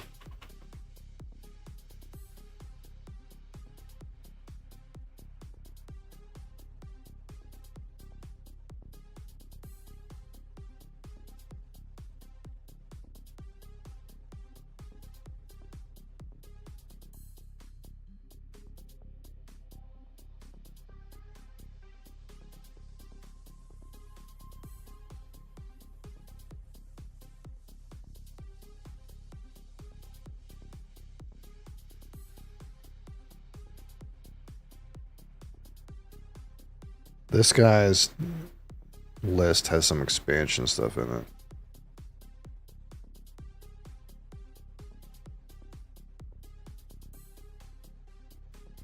But this guy's like list says like his tier list is like all of the deers and the wolf are in the OP column. And Douglas fir is in the OP column too.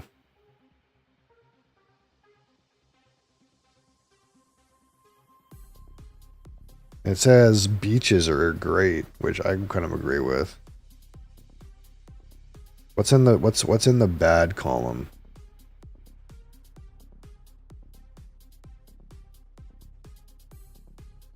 Lindens, oaks. Oh, this guy's got woodpecker in the shit column. I don't know. I don't know if I agree with that.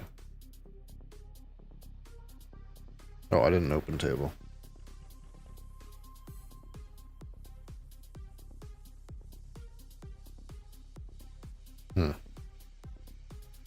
The thing is, though, is this game has expansions already that I think most people play with. So we have to eventually like add some more cards in. But I kind of want to understand the cards that I have already before I add more cards.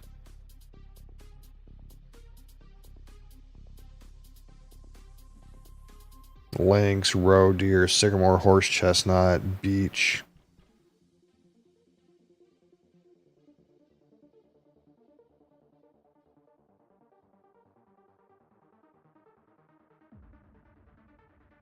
This says butterfly and bat strategies are unreliable. Okay, seems fair.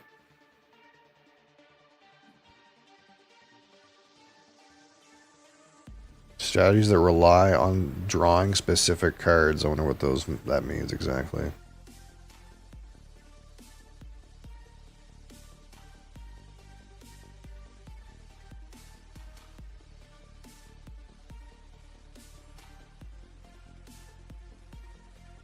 Yeah, I think the bats and the butterflies are kind of shit.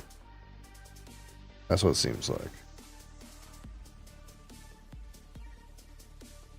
The lynxes and the deer are OP. Sycamore and horse chestnut are good. Beech is good. Douglas fir is pretty good too.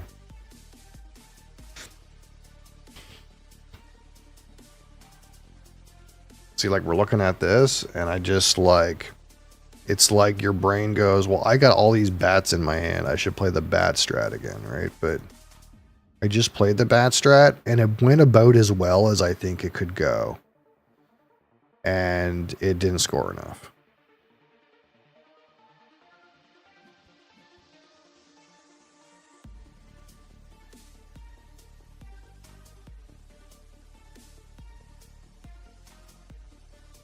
So I kind of don't want to do that.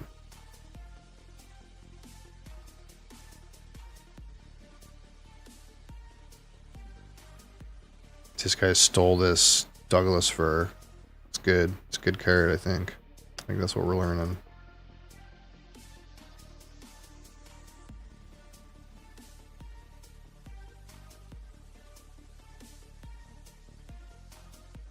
I read something that these ferns were good for each amphibian symbol.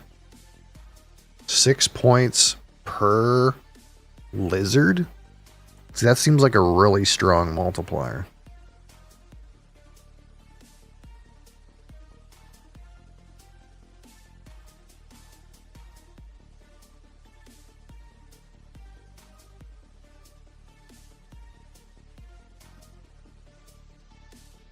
Oh. Guys discarding Douglas firs in there. Oh, now they're gone.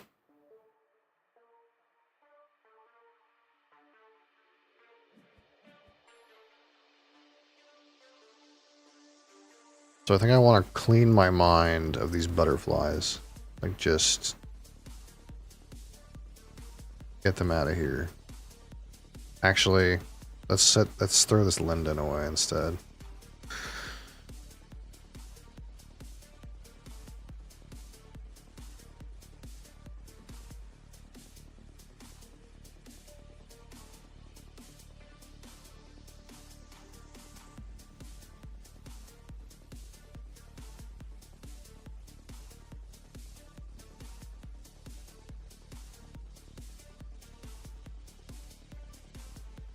Yeah, no one wants those lindens. They suck. We learned it. And but the thing is like in typical drafting games, sometimes in your brain you go like, oh, here's a salamander. You go like, if I'm seeing a lot of something, that means that strategy is open. That's like where your brain goes. You know, it means, oh, no one's doing that. I should do that because it'll score more points because it's like no one else is doing it, so I can get like the best score that that strategy can provide. But maybe the best score that that strategy can provide is not even good enough. So this lizard is worth 5, 15, or 25 points. There's only 3 in the deck. If you get them all, they're worth 25. And then they get multiplied by the fern. You know? Lizard seems pretty good. You gotta gobble up these lizards, dude. And then if you discard a light blue card to play him, you get to play another card. I don't know. silver fir. So what can I do right now? I kind of want that silver fir because I got these bunnies, but I don't know if bunny strat's even good. I need to get rid of something. Let's play something. 5 points on an oak. Oh right, we can play the Eurasian Jay go again. Eurasian Jay go again. Take this. Boom, draw a card. Okay, so now we're confronted with this red deer. And I have a sycamore in play, and my brain goes, well, if I make a bunch of trees, sycamore is good. Red deer is good.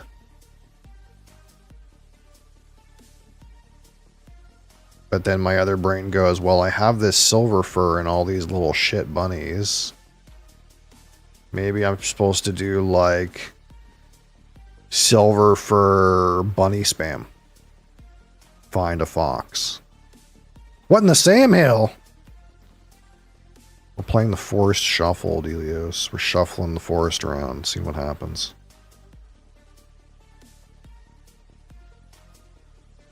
That's what I love about games like this sometimes. You're like talking and then words come out, but they don't mean anything to anybody. It's like alien language. Yeah, exactly. Let's try this idea, okay?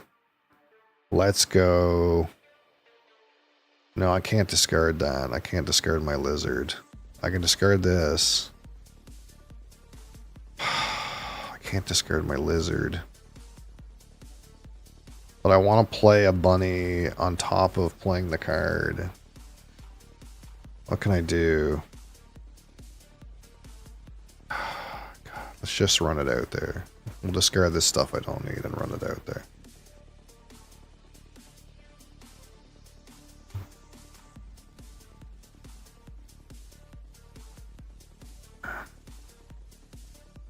So now the idea is you can spam as many bunnies as you want on one tree. And everything attached to this tree is worth 2 extra points. So if we just shit bunnies onto this tree, they're worth +2 points. I already have 3. Is this strat good enough? It needs more bunnies and it needs a fox. Don't do the bad strat, man. It's not worth it. These guys all have horse chestnuts. Fucking all of them. Okay? Horse chestnut is not open. Do not draft that card. This guy's got a bat. He can have a bat. We don't need his bats. But also I want to like see if I find a mole, I can mole and play all my bunnies at one time. That's the other thing we could do. Let's draw cards and see what happens. Oh, we got another fern? Hey, what happened to my other fern? Oh shit, is there ferns on the bottom of this card? I fucked up. It's alright. My brain just seen this Eurasian Jay and I was like, I'm in, but I think there's ferns on the bottom of this Eurasian Jay. So I think I fucked up, actually. I think I was supposed to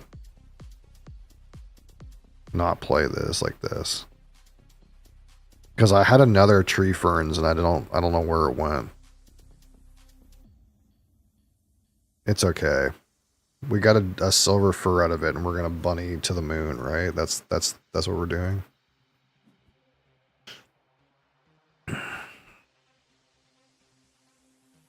I guess turtles are good. Turtles are good with tree ferns too, eh?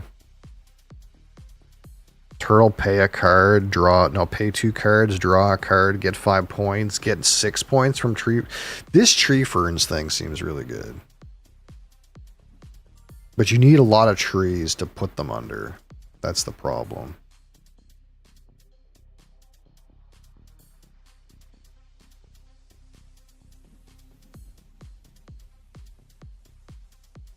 I wonder if the bird strat works. See, like this bird is 3 points for every bird. Is that worth it?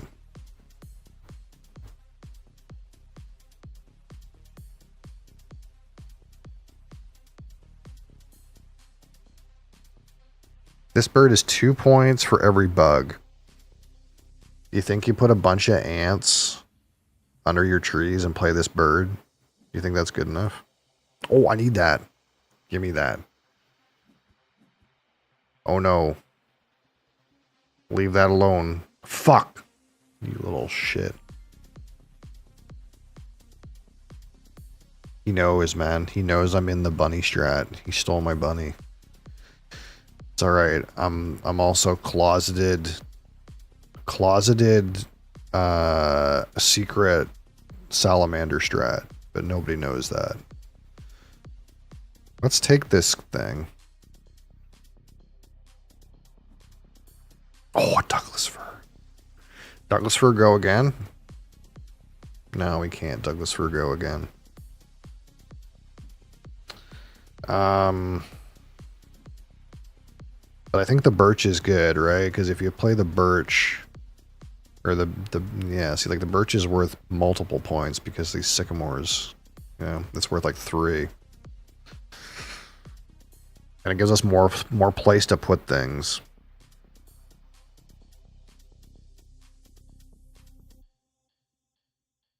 How come this butterfly, this large tortoiseshell, has all the good stuff on the bottom of it? Where are the other salamanders?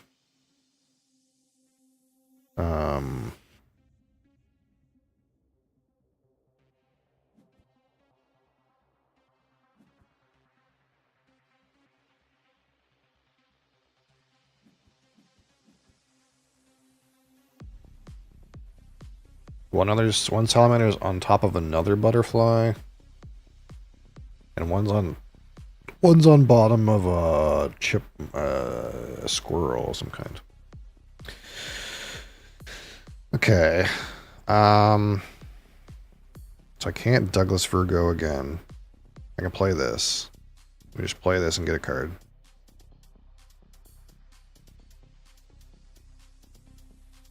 Fallow deer.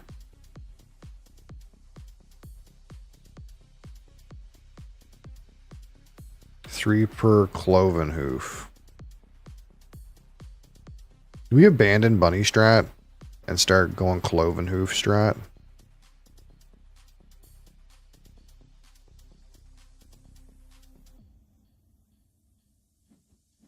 I'm gonna need a squeaker. There's a squeaker right there. Oh, there's a wolf too. Oh, come here, you. Wait, you can pay 3 and go again? Holy fuck.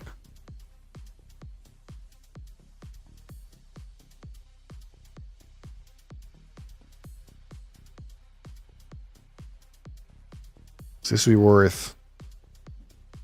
Oh, see, he sucked it up, dude. He sucked it up. Toad? Oh my god, I don't have any room.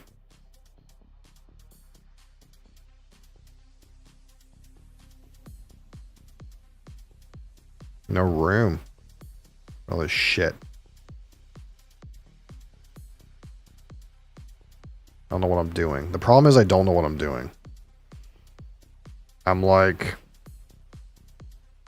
I want to shit these bunnies onto the silver fir, but then that guy stole my fox, so now I don't know if I want to do it anymore. And then I fucked up and put a tree fern fucking on my sycamore the wrong way, so now I don't have the other tree fern. But I still want to put 2 toads underneath this silver fir.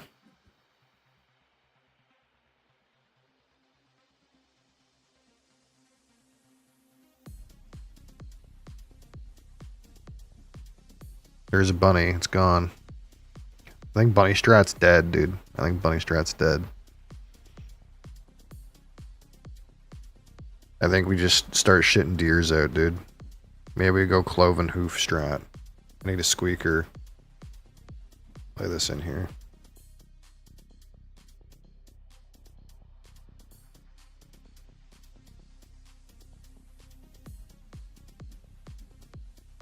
Oh, there's another toad. Oh, why do you put the toads out now, dude?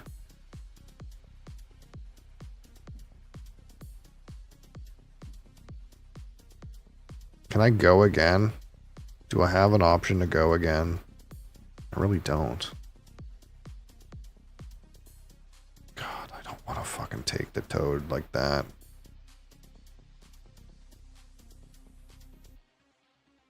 But these toads are worth 5, so 2.5, 4.5, 8.5 with a fern, dude. That's like so much. That's so much. Oh, give me this. No shit. How's that even possible? Why is this here? Oh no. Oh no. It's gonna be gone, dude. It's gonna be gone. I don't understand. I don't understand why does this happen? It's because I was indecisive and I'm holding too many random pieces of shit cards. That's the problem. That is the problem.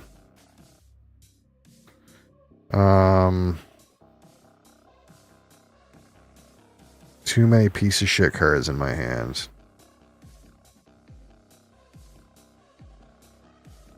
Now this salamander's gonna be gone, dude. This is worth 10. 10? No, it's worth 10 plus 6. it's worth math. It's worth 16. Let them know that this isn't food and drink. God damn it.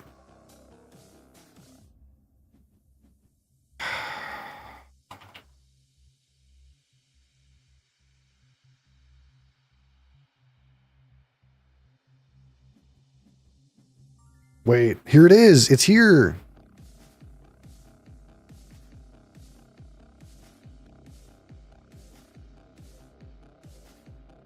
Okay, I need to dump cards out. We have a problem with our hand. Our hands, it needs fixed. Does this let me play an animal for free? For free. What can I do with that? I can play a hare. We can play some bad hares. Oh, we can just play them for free. They're not very good, but... Okay, so I need to play this. I need to discard that. This goes here. Play card. Boom. And I can play an animal with a paw symbol. Badger. Or a hare. I'm not playing that red squirrel. If I do this, then I'm going to lose my red deer. Let's put this in here. God damn, that seems so bad. And there's a sycamore there. I don't even have time to think about that sycamore.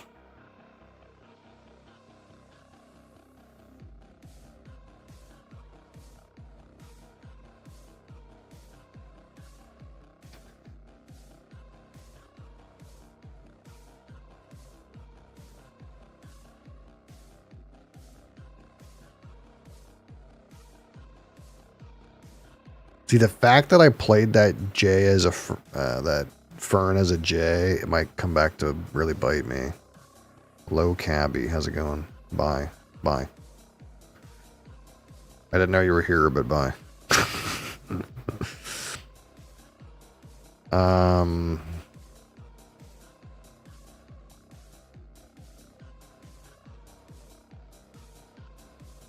I do not speak a Spanish.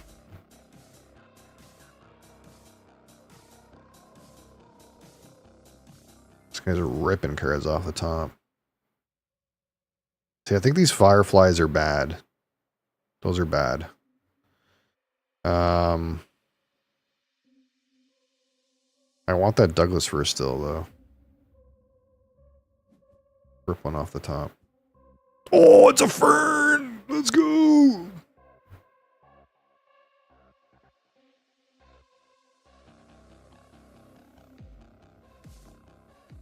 Okay.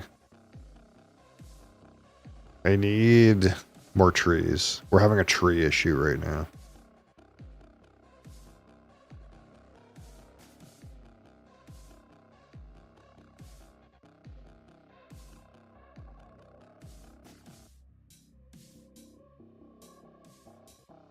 Because I got a fern I got to place.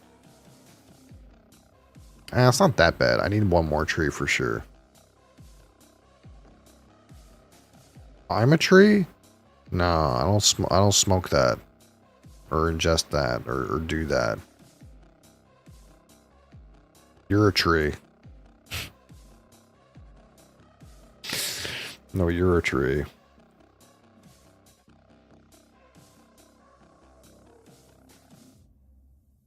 This thing is like in the way of part of my game, isn't it? I should get rid of it.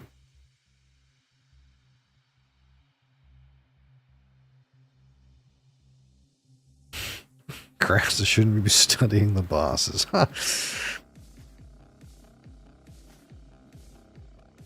He's mastered that art. He doesn't need to do that.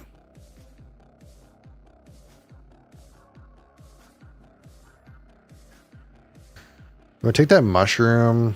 No, it's time to get some stuff out. Okay, we got salamander in.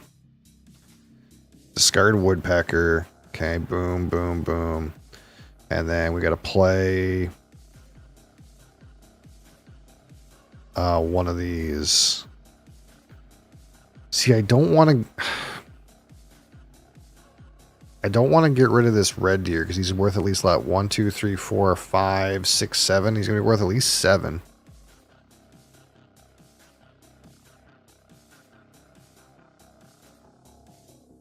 And this boar is not worth anything unless I find a squeaker, and I don't know if that's gonna happen. So let's just get this out as another shitty bunny.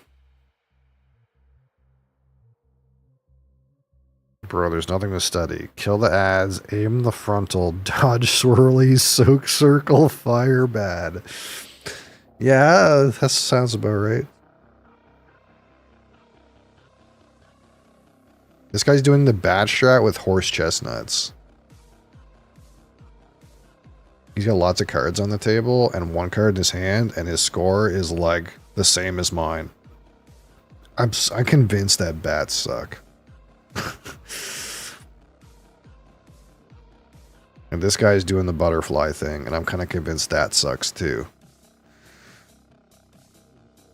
What I'm convinced is good is fucking red deer strat and fucking lizards and ferns. Only one winter card remaining? Are you fucking joking me right now?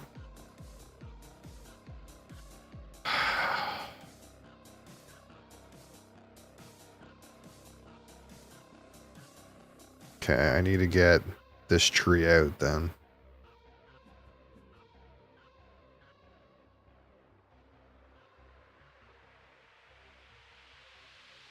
I don't know if I have time for a red deer. Like, the weird part is the game's gonna be over as soon as someone rips the winter card, but it's logically could be one in any of the next 47 cards. So the odds are low that it happens soon, but there it is. Like, what the fuck? I feel like I was supposed to win this game, realistically. Like, that was unlucky a little bit. But I did fuck up, though. Like, I did get fucked up with all these goddamn rabbits, dude. And they were clogging my hand, and I took inefficient actions to take the toad and the lizard. Because I wasted too much time fucking around with these rabbits and this fucking fir tree, this silver fir, dude. And I don't know if this is good. It might be good. But, like, if I had played this card is worth 18 points. Alone. Like, this thing is good, and the salamanders are good.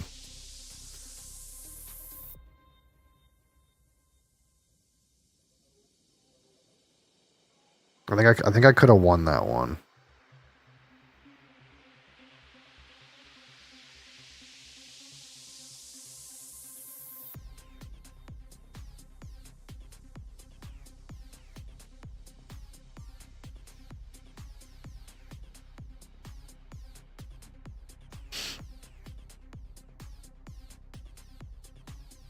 Okay, so the game dealt me 2 sycamores and a beach.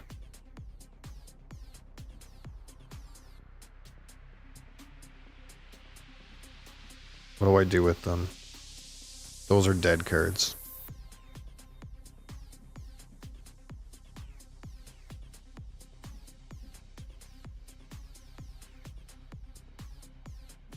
I wonder what situation this badger's good in.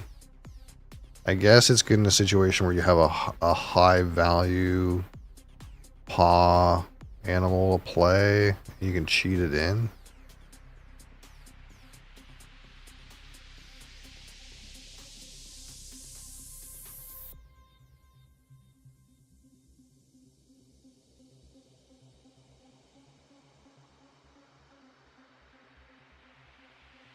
I think I need to value suits a little bit more though. Like, I think I should have discarded this instead.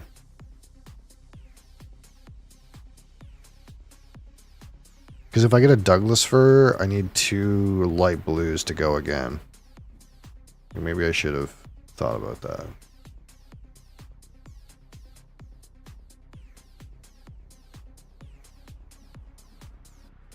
This guy's already silver furring rabbits. Okay, I don't want anything to do with these rabbits now, man. Get out.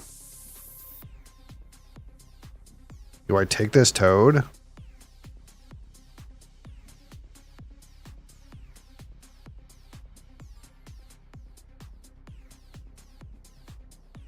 Oh, there's a Douglas too.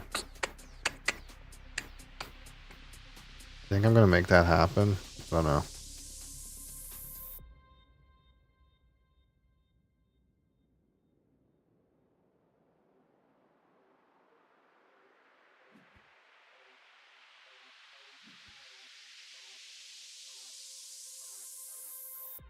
Douglas fir go again is like a really efficient action. See, if I didn't discard this badger and I discarded this fucking owl, I would have the Douglas fir go again and I wouldn't have to worry about it. See, this is why I'm bad.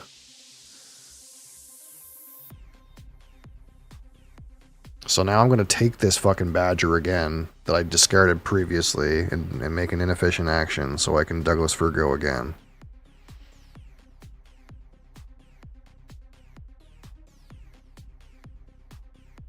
See, I gotta be doing more thinking about the suits that are relevant. Because some suits are not relevant at all. Like, I don't think I've ever seen like a red card bonus, you know? But like this thing, like Douglas fir is a really common one. Douglas fir go again. So now I got 6. Do I want anything here? Do I want to take this fucking mushroom where you just fucking rip cards every time? It's pretty good.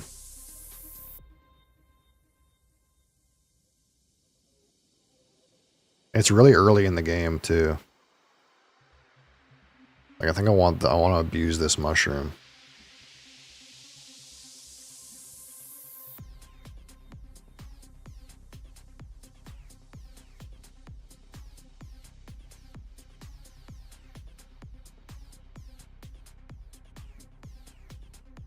And I kind of got all these sycamores in here. I kind of want to just dump a bunch of trees on the table.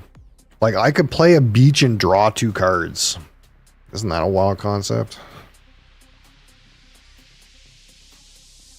Do I want that toad? I kind of want that toad, though. I'm not committed on the toad front, but... Oh, nice. We're gonna start fucking going off here, dude. You just watch. I'm gonna play a birch and draw 2 cards. But I gotta get stuff out of my hand too. Because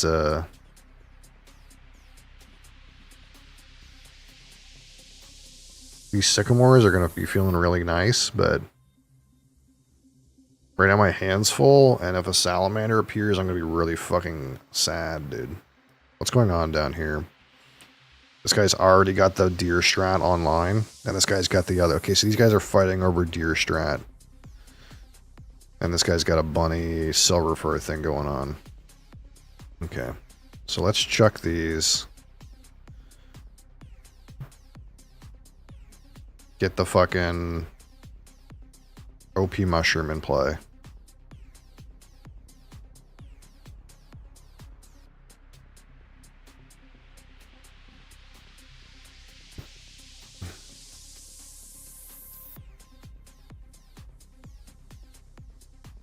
I kind of think the beach isn't going to happen. There's 2 beaches down here. I got 1 beach in my hand. I mean, there's 7 more beaches, maybe.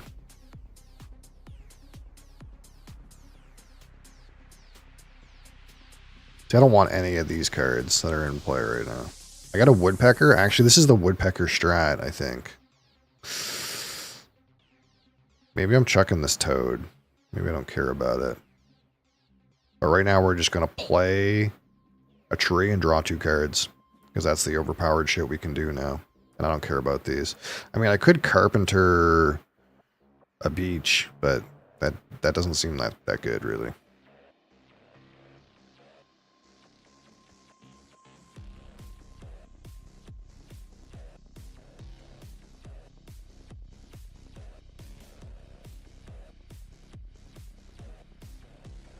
All those cards in up there seem shit.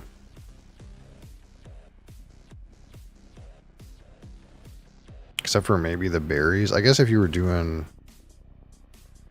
Does that work? I don't even know if that works. Douglas fir, go again? I can't go again. The question is this good? I don't think so. Sycamore, discard this junk. Draw a card.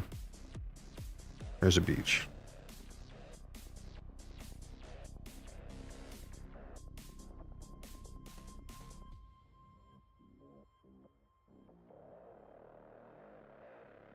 I need moss, woodpeckers, and really it'd be nice to get this fucking some red deer too, but 2 of them are already gone.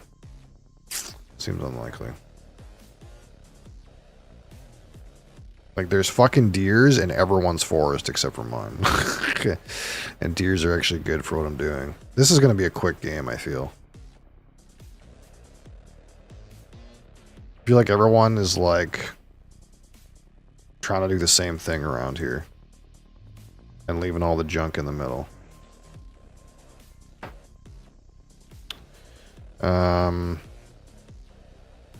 Birch, draw 2 cards. Boom, boom.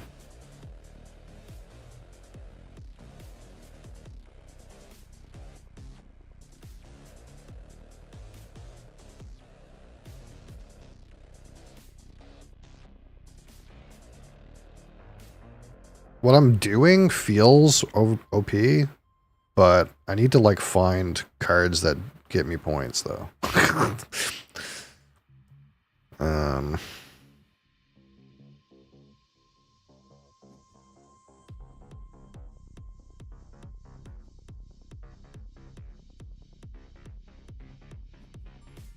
Like there's no salamanders and ferns around. That's what I need.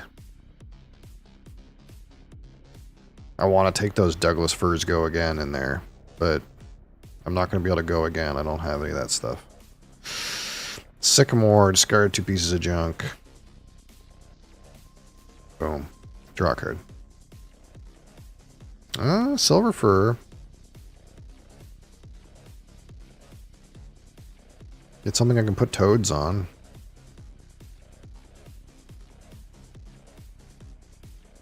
Right now I don't have any like pieces of junk to throw out though. Although I get the feeling I'm not doing these toads. I get the feeling I'm going to play that woodpecker, discard toad, and maybe we don't give a fuck about silver fir at all. Yeah, I think I don't care about the silver fir at all. I think if we distill this down, we're playing the 10 tree strat. We're not playing the silver fir strat. And that means that I want the woodpecker and not the toad.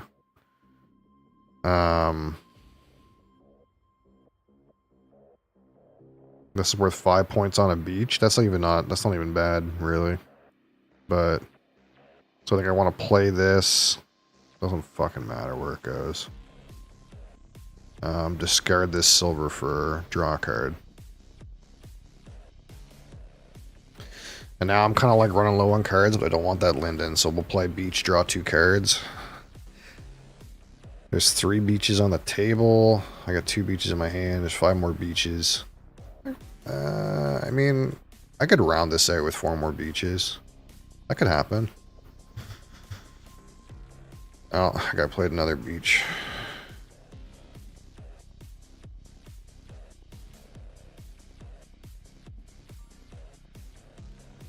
Play a beach. Discard this. Draw 2 cards. Boom, boom. Another one of these mushrooms? There's no way. There's no way we can do that.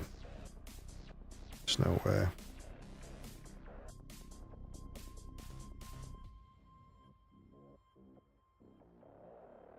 What I'm doing is very efficient. It's not scoring, though. But the thing is playing this many trees also accelerates the game, because every time you play a tree, a card comes off the top of the deck. Ooh, that's finally something that I need to pick up. You leave that alone. No one else has lots of trees. You leave that be. Don't you hate draft that. You fuck. That's mine. Oh my fuck, he stole it. This guy yoinked it on me, dude. Really? He yoinked it, dude. He straight up yoinked it from me. Of course, he would shit the fern out here. I almost want the bird more. Maybe I'm doing birds, you know? Maybe I should have... I don't know. There's some bird go again and getting involved here. I could bird go again. It's like not great though.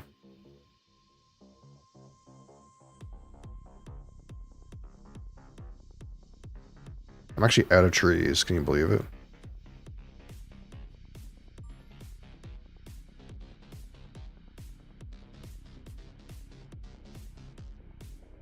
So, I think I want this. Where's all the salamanders and shit? Where the fuck are those?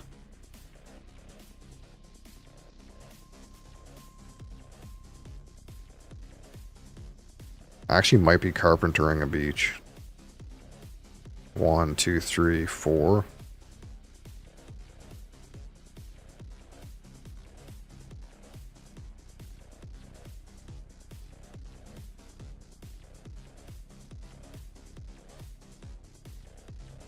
I have the most points, but it's like really low scoring. We've been like racing through the deck. I need 2 more cards even to turn the woodpecker on. Oh wait, no, more than the other forest. He's not a 10. He's a more than anybody else.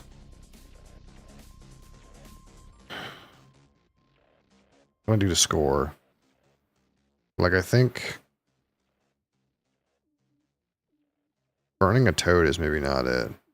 Maybe it's J, go again. I'm out of trees. How'd that happen? I don't even have a 10 requirement, though. It's kind of just... We're kind of just trucking along. Is it J, go again? Let's draw 2 cards. There's a toad.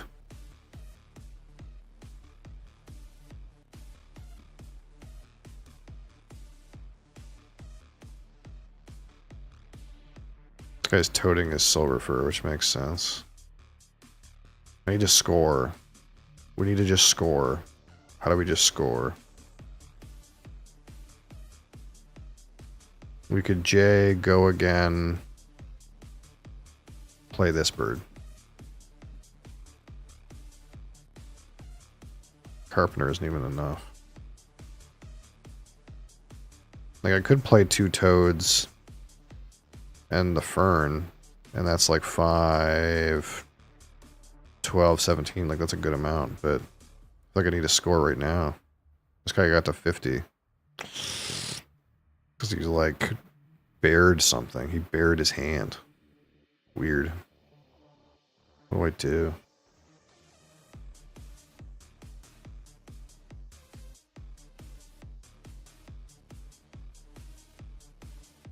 This game kind of turned out kind of weird.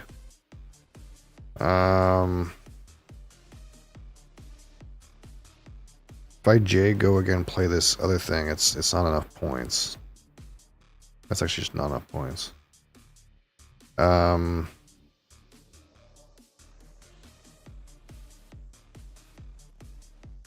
gonna try this and see where I end up. Is that situation again where it's just anyone could rip the card? I need this woodpecker. It's kind of like a little bit luck based, because if someone rips it right now, then I'm gonna lose. But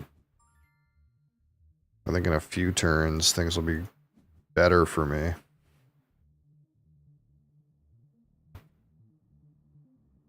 One, two, three, four. I have 8. Like, no one's really that close to me.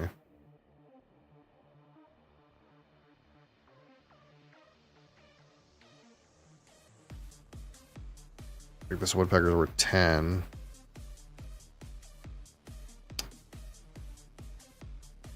These toads are too slow to play. That's the problem. They're too slow to play.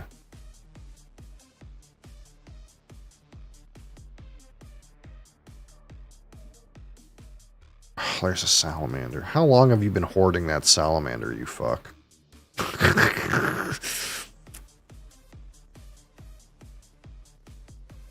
Maybe if I knew of this eagle, I would have put the birds in play. I don't know.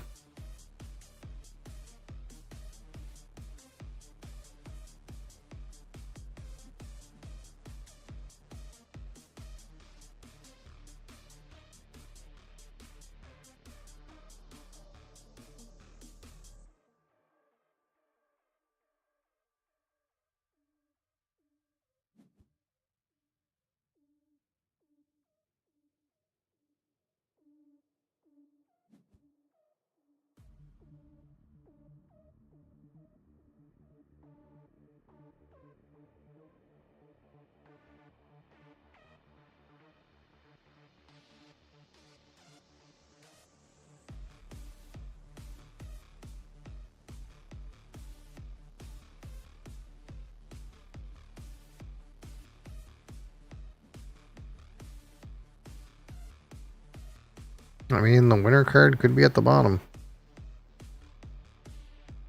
Who knows?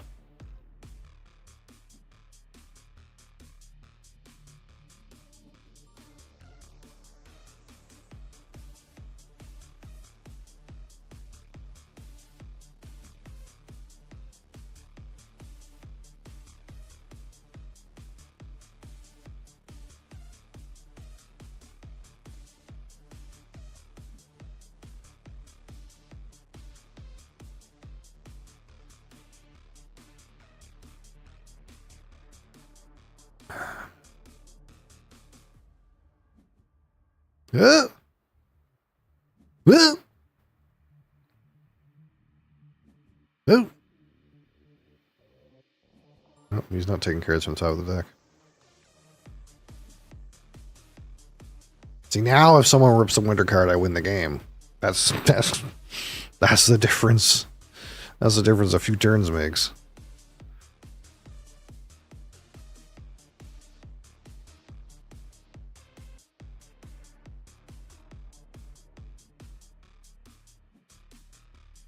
Oh, he's not quite there.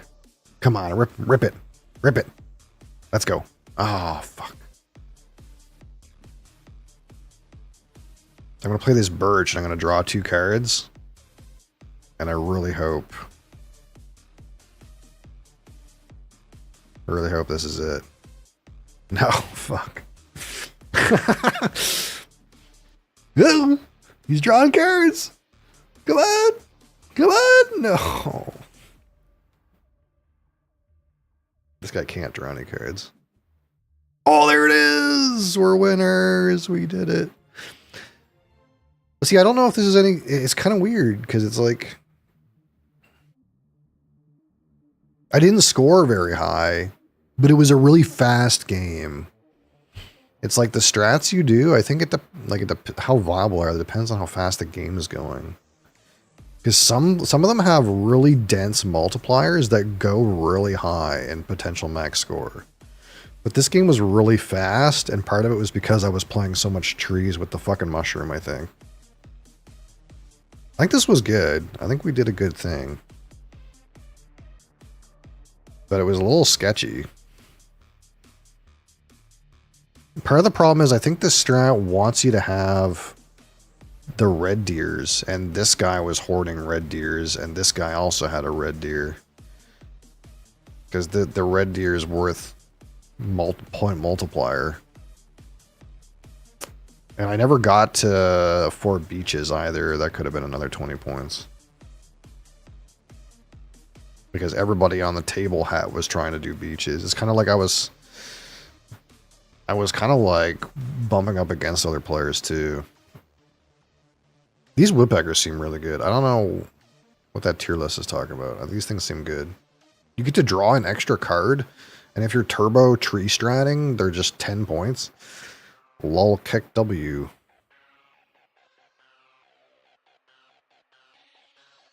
Okay.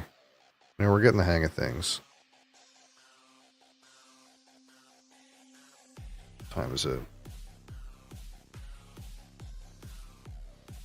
Like maybe once we get a few more good games, then we'll just start to add the expansions in. Because I think everyone plays with all the expansions in this game.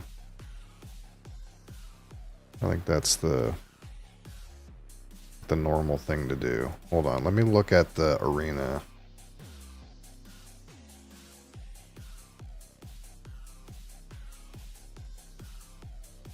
Yeah, they play with all the expansions.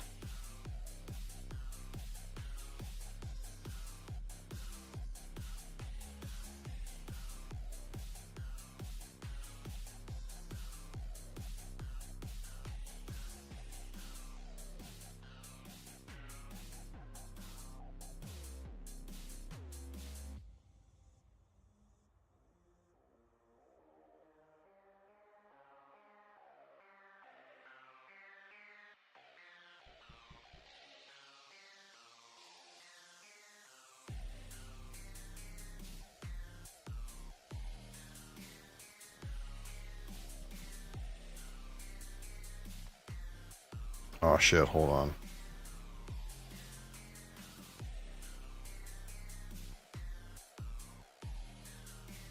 My rating's going up. We gotta increase the the quality of players in my table. Apparently I'm up to 194.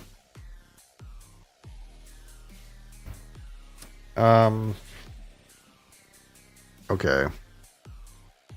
So what does this mushroom do? Play a below card, get a card.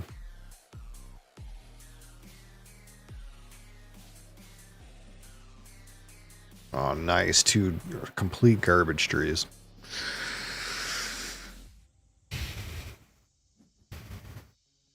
That guy's got a chestnut.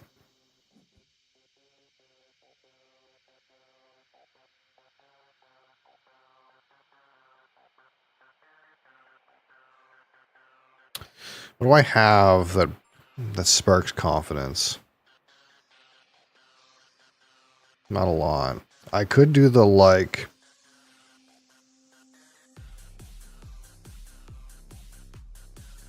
Oh, I guess at least one squeaker. Is this not a squeaker?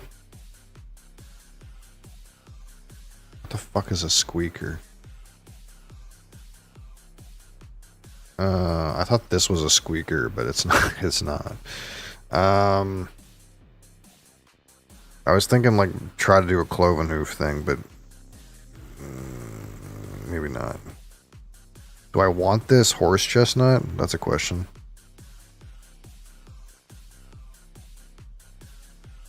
I need to get to 5 for it to kind of be worth it. Kind of seems poop. Let's just play this birch and draw a card and see what happens. Red deer.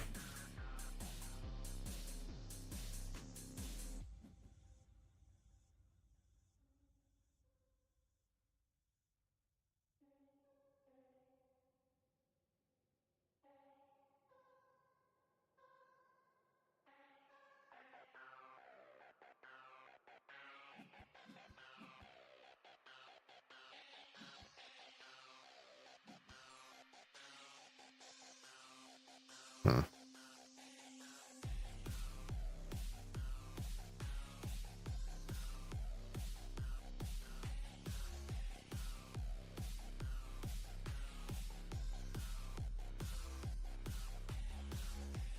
I think I don't want this. Oh, actually, no, I don't want these.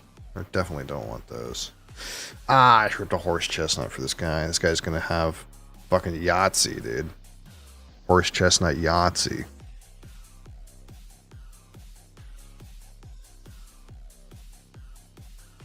Dang it.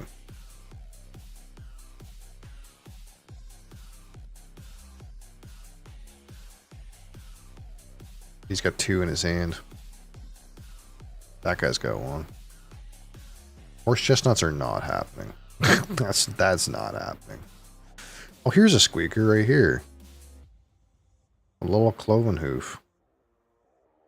Let's take that. Let's see if like cloven hoof is a strat we can do. Let's see if that's a thing. I just want cloven hoofed animals.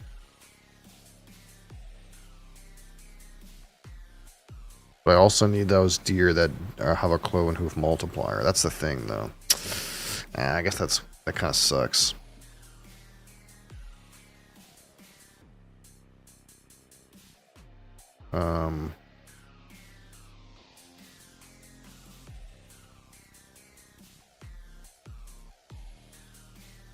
Like, I can play this deer, discard this, get a bonus.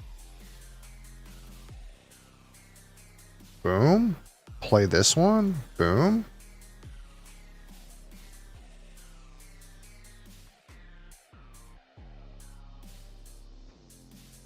And this thing I think is already worth 9 points. Yeah. So like, this squeaker, all it does is enables those pigs, and those pigs are worth 10.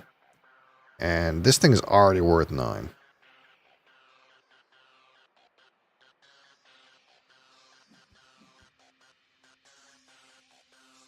Really, that horse chestnut's going to sit there, right? I mean, I'll take it just because it multiplies off this row.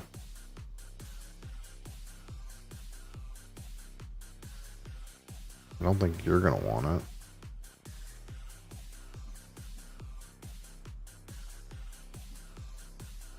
So this bat also multiplies off this row, but then I would need to like get other bats, and it's just like not likely. So I'm not going to bother with that. Okay, so this is the cloven hoof multiplier guy. So this guy is already worth 9 points.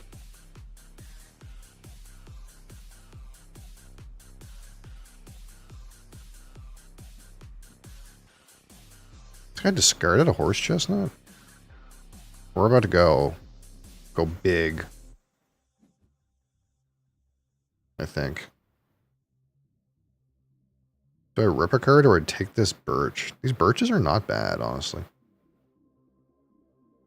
Very efficient.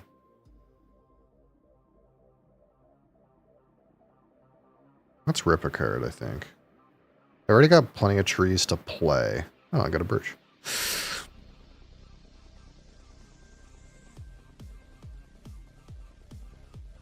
I wish I could reorganize my hand. That's the one thing I hate about this implementation. I can't, like, sort my hand. I fucking hate that.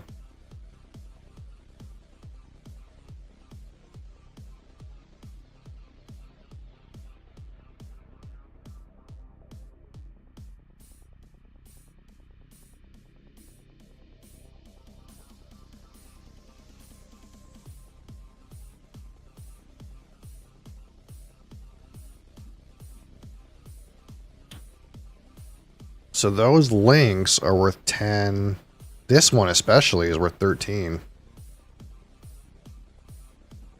No, he's gone. That guy's gone too. Alright, so I don't want these. But every chestnut is worth an extra 3 off this row. That seems so, like, good. That seems, like, kind of silly. This row's already worth 12.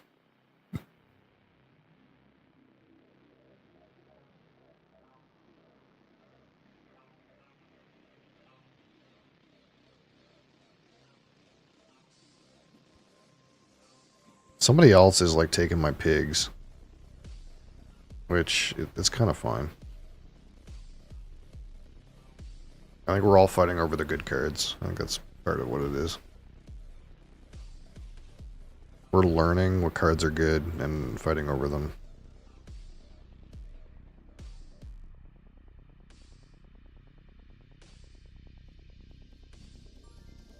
Oak.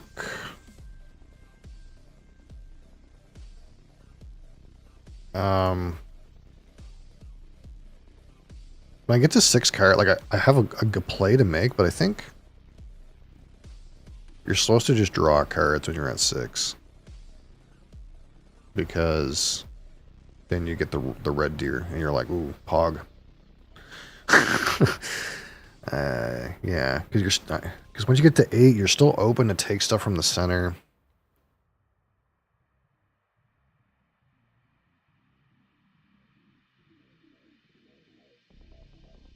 So I could discard this squeaker. Do I discard this squeaker to get the red deer to play the fallow deer for free? I could take an oak and do it too. I think right now I just want to play this horse chestnut.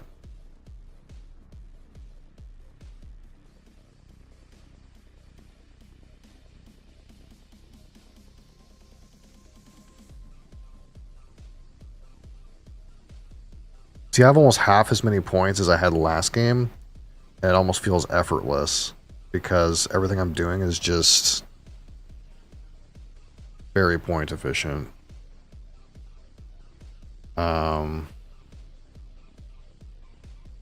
If I could get to play this for free, that would be really nice. But I have to discard my squeaker. My squeaker is worth 4 points. That's not really that important.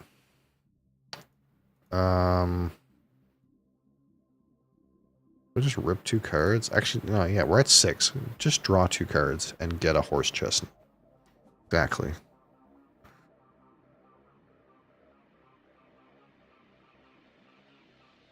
What's going on down here? Not much. This guy's got the fucking turbo mushroom and lizards. This guy's trying to complete a tree for 5 points. See, this is like, this seems so bad. Like, you're gonna spend a turn to cycle a card so that if you meet a requirement, you get 5 points on 1 card. That seems not worth it, like, at all. I'm gonna play this tree because I was gonna play it anyway, and it gave me 7 points there, 1 point here, and 3 points there. And we're like trying to complete a tree for 5 points. Like, there's no way that's right. That's the right thing to do. Throw some cards off the top. I found the salamander. See, I kind of want to like not discard that salamander, even though I don't need it at all. Just because I know it's desirable. Who wants this? Red. It'd probably get down to him as a thing. I want to play this red deer, but I really want to play it with bonus. So the fallow comes with it.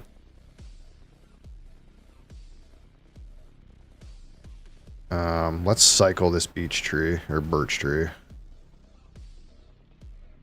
That wasn't that useful.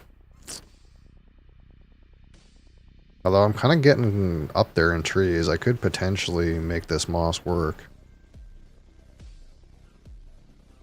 But this moss almost seems like not even worth a turn. Because this strategy seems like really silly. I have 8 cards.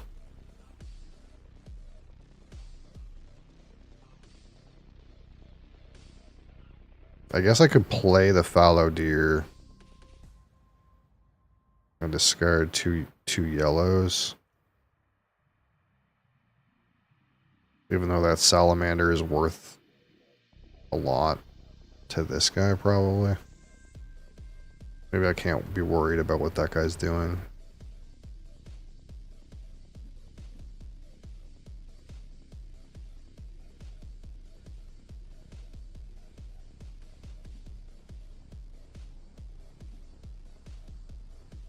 See, I sort of want to take that oak just to make my red deer proc, but now I don't have a reason to do so.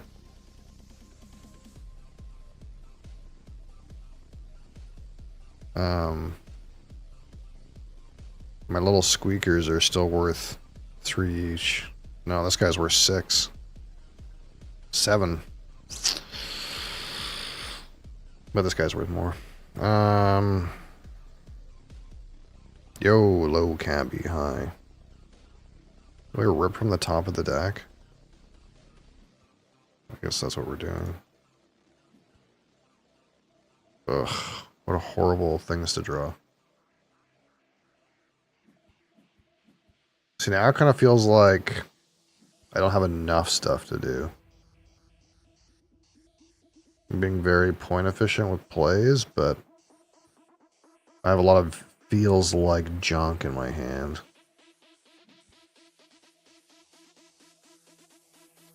I think we're just gonna run out the red deer raw, dude. Unbonused. Discard these things I don't care about.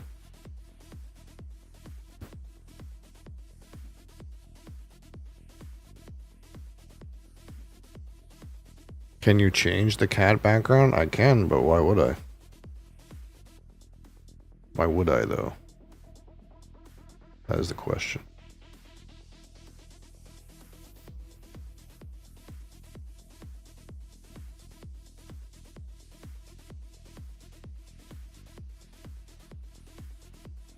Am I a woodpecker player?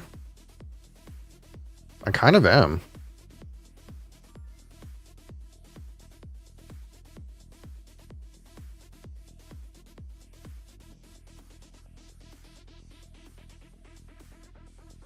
Like, shoving these sycamores down and playing the woodpecker seems pretty good. I think that's the play.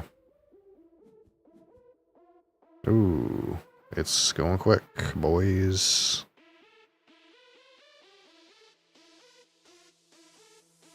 Because a sycamore right now is worth 1, 2, 3, 4, 5, 6, 7, 8, 9. Pretty good.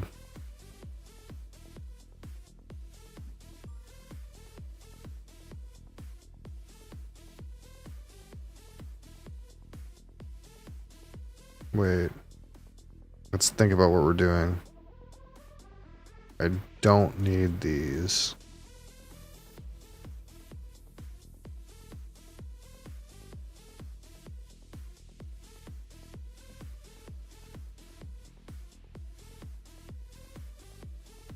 I never got a wolf, eh?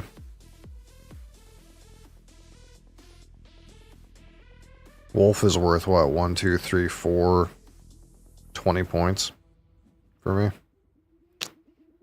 And I would draw 4 cards. That seems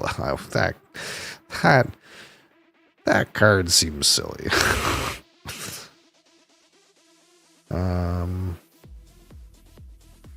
Yeah. Oh fuck. Get me into this.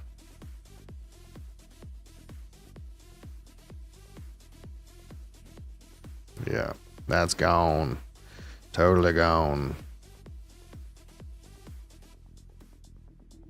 That's worth 1, 2, 3, 4, 5, 10 to that guy.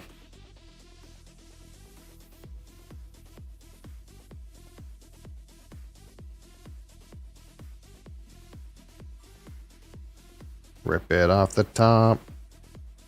Come on, buddy. No.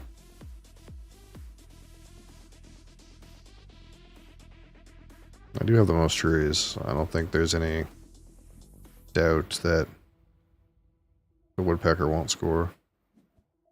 Or that the woodpecker will score. Boom.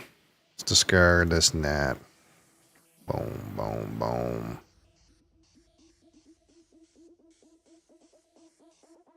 I don't have 10 though. The moss doesn't quite work. I need 2 more.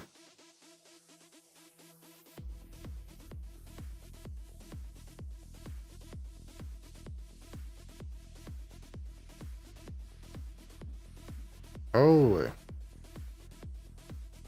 This guy is catching me though. This guy here, dude. He shit out a bunch of bird multipliers, dude. He's birding hard. Bird strat. Never seen that, dude. Seems to be working. Winter. Nice! There it is! We're in. Okay. Do we add some cards to the deck? We won twice in a row. And we're over 200.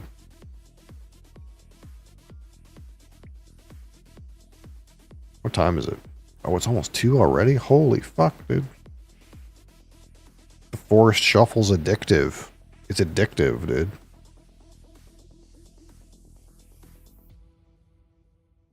It's addictive. Excellent progress, yeah. By this measure, I'm now considered a good player.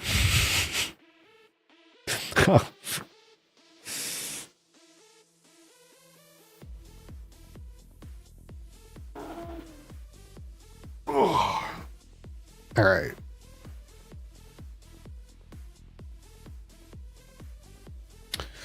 What day is it? Oh, it's Tuesday. It's Tuesday, the day that we're supposed to do a blind sample that we haven't done for months. Maybe even years.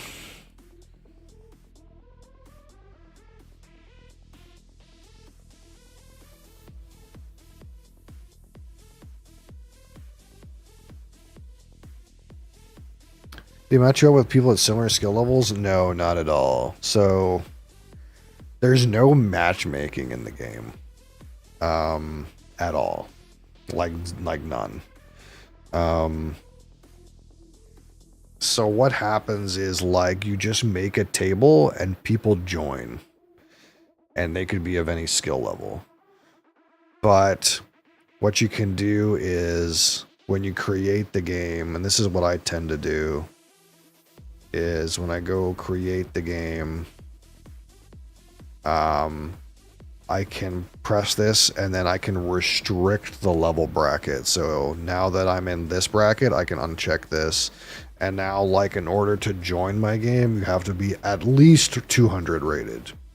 So I'll never have someone below 200 if I open this lobby. They could be 500, but I'll never have someone below 200. Now, you can go into this arena mode. And in arena mode, it's like not based on your all-time rating. It's based off of your like current season rating, but it still tries to put you, I think, with someone who is close to your arena rating, but it doesn't want to wait too long to give you a match. So you tend to just end up with whomever. Like I was on this playing this game Can't Stop for a meme, and this is like a completely almost entirely luck based push your luck game. And I was bronze because I'd never played the arena before, and I was matched up against people who were like at the top of the ladder because that's just who was queuing at the time. And some of these games don't really get enough traffic that they can like try to match you very well. So it kind of just gives you whoever for the most part. But the point being is, like, if you're actually 500 ELO and someone's actually 100 ELO, then you probably shouldn't lose, ideally, right? Or you should only lose a very small percentage of the time, where over the long term, you know. But like, if I join one of these can't stops, like I'm silver right now, I'll probably get matched against someone who's elite. I see this guy's diamond.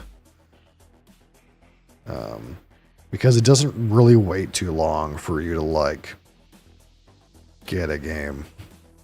Carl, how's it going? Carl Null. And this is like playing craps at the casino. That's basically what this game is. Like, one of the things I noticed is like the all-time highest rated people at this game have like 400 rating. The all-time highest rated people at Azul have like 1100 rating or something like that. So that means that really you can't, like, the best you can possibly be at Can't Stop is like 400 better than someone who is 100. Like, you know what I mean? Like, it's not, it's so luck based that you can't really expect too much, because it's literally like a dice rolling game.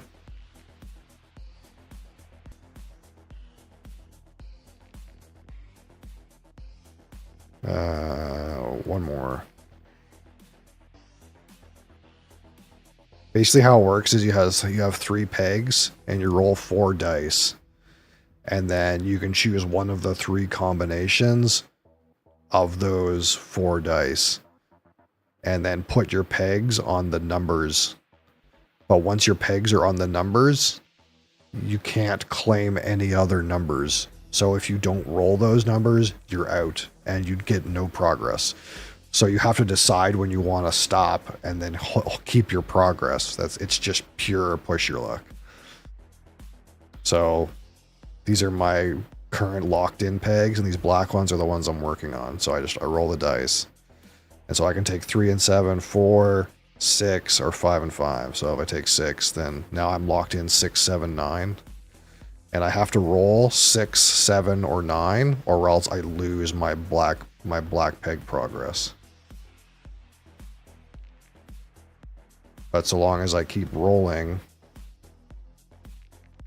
one of these numbers, and basically you have to get to the top, and once you get to the top, you claim that column. And you have to claim 3 columns in order to win the game, basically. So let me just stop here. This seems cool. So now I just need one more 9 to claim this column. He's not on it at all. He's got 2 12s though. That's an easy kind of pop up. And we're kind of fighting over the center. So it's kind of like 7 is the most likely number that you can roll. So that's why it takes more 7s to get a point. 10, 10, 12, and 8. Let's take 2 10s. There is some amount of strategy, like you want to stay locked into as few numbers as possible. You kind of want to like have some common to roll numbers and maybe some hard to roll numbers, so that, you know, you can try to like not like stay in it while still advancing. So now my 8's at the top. I'll press stop. I'll claim this column. That one's mine. I got 1 point. But this is the whole game. That's it. Straight up craps.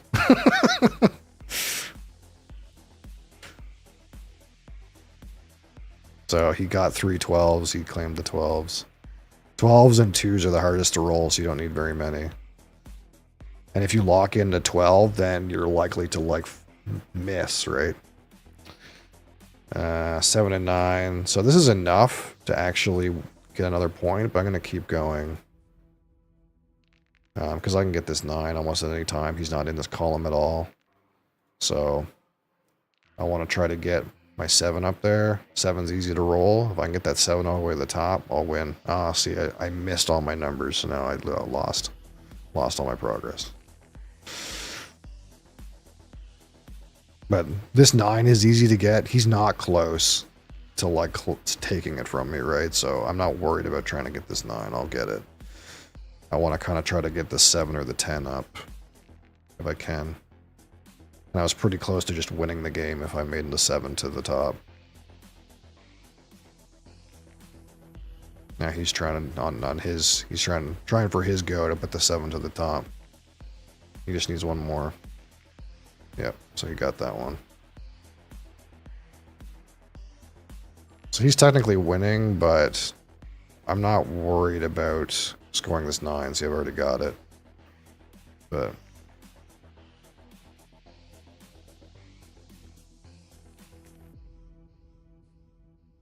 he might get this 6. So if he gets this 6, then he's going to win. But it's kind of just, yeah, so he kind of just got lucky. What can you do? Like, I felt like I was winning, but then he just rolled a bunch of 7s in a row and he won the game. Oh, well.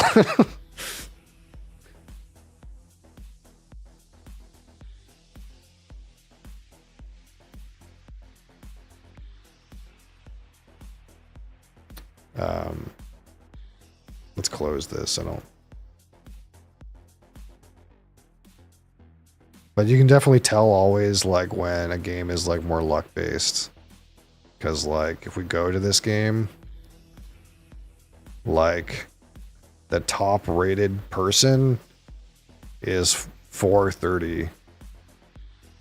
Like, that's not a very high, like, ELO. But if you go to, like, a game like Azul, that's, like, entirely skill-based. Like chess level skill based, then like the top ELO is like huge, like it's ginormous, because this person is actually just that much better than other people that will win that much more often. How did they get this background? Was that new? I never seen this background. Hold on.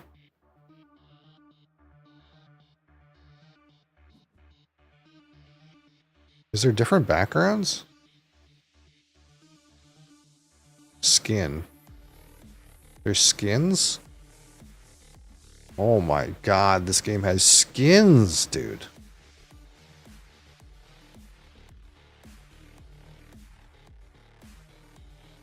Wow.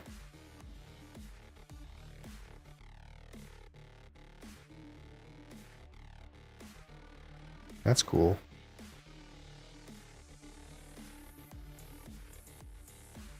I guess.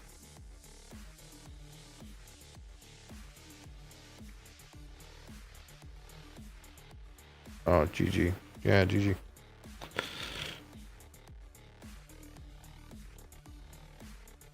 Which the arena rating is different because it's like, so this guy's placed 752 and this guy's placed 1730, but I bet you their actual ELOs are different.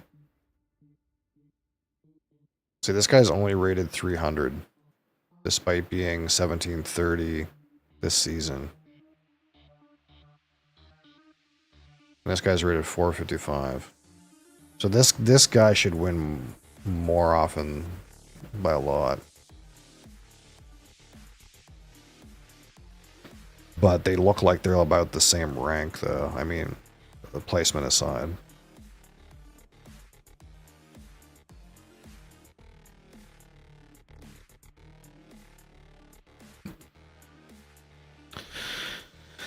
Okay. Should we find something to imbibe? We could also have a beer, too. I think that's what we had last time. I think that's what we did last time. Is I just got a beer out of the fridge on Tuesday. Let's see what's in there.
Beer, yeah.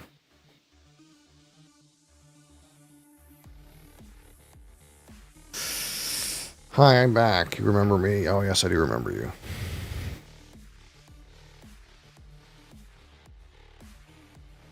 Alright, so I got this Collective Arts Beyond Reason Micro Pale Ale. It is super micro, though. It is 2.9% alcohol. It is a very light beer. It's Citra and Mosaic hops. Is there anything else on here? Not a whole lot. Micro Pale Ale, Citra, Mosaic from Collective Arts. This art is from Leah Flanagan, apparently. Toronto, Ontario. This kind of like wild thing going on here.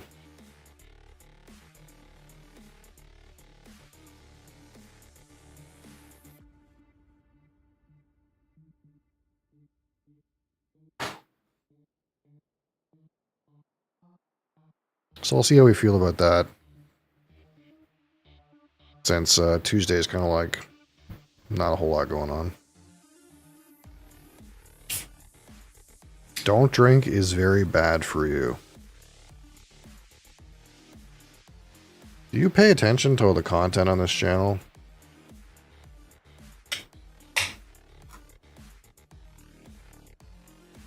I don't think you do.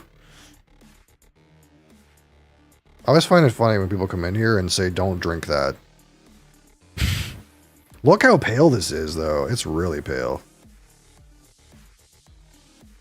Like, that's really pale.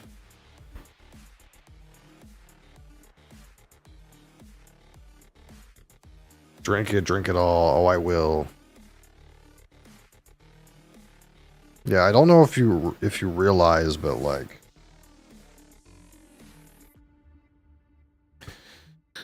this channel's like somewhat about hard liquor. Like, maybe you don't understand, but like, literally part of the premise is we talk about hard liquor. Like, pretty much every kind, except for vodka, because vodka sucks. So, if you're not down with that, you're in the wrong place. Okay? you should probably not be here if that's not your thing. I can pull one of any like 150 bottles of hard liquor that are within arm's reach right now. This 2.9% alcohol beer is like the lightest possible thing I could find.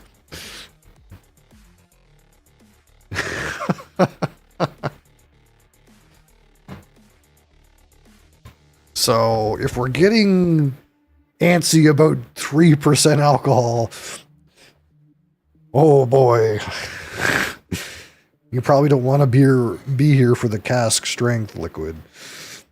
All right. This is like really, really pale though. It looks more yellow in the camera. In real life, it is like not even straw yellow.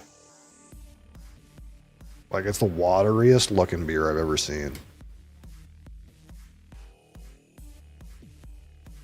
It smells citrusy though.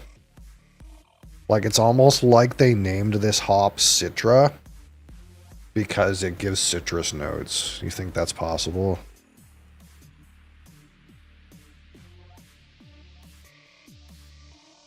It's very citrusy.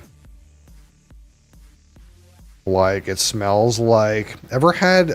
Do they even make that anymore? There was a juice combo back when I was a child called Five Alive. You ever hear tell of that drink, Five Alive? It smells like Five Alive.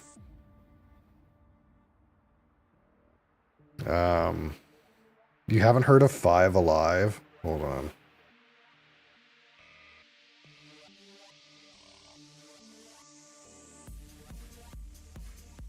They still sell it. Really? I don't think I've seen this in years. This.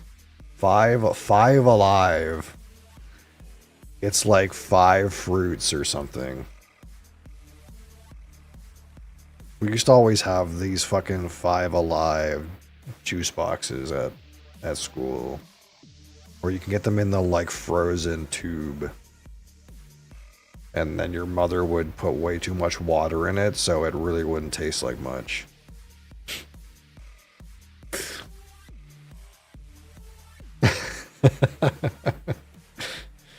You have an idea? Well, regardless of what your idea is, I'm going to consume this beer now.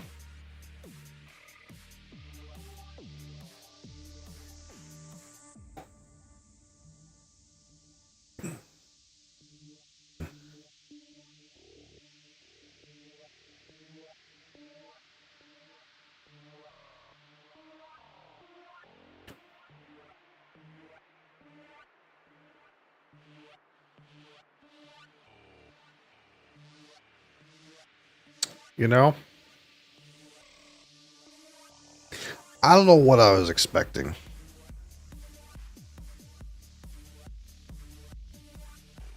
For something that's 2.9% alcohol, I don't know what I was expecting.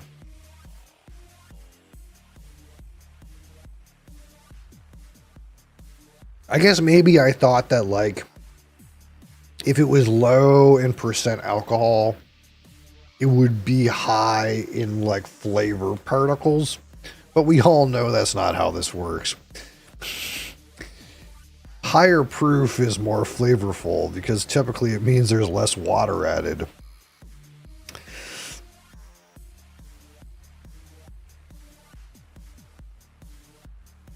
It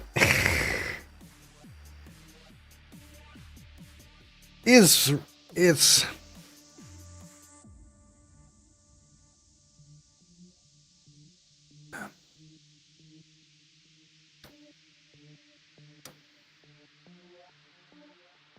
I can tell it's beer, but I wish I had a Bud Light to compare it to because it tastes like nothing. We'll just say that.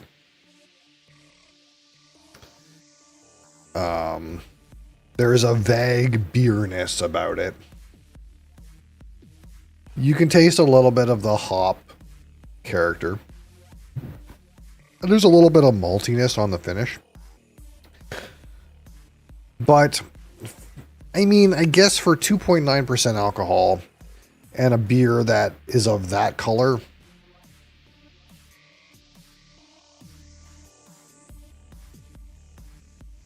I guess maybe I expected too much.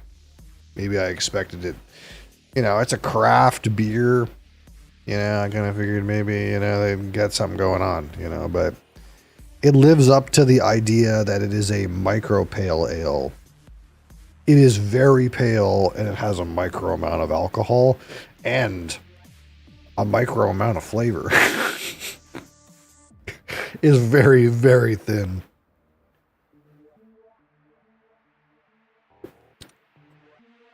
And I think realistically, now that I'm thinking about it, 2.9% alcohol, I would have to drink 2 of these to get the same amount of buzz as a regular beer.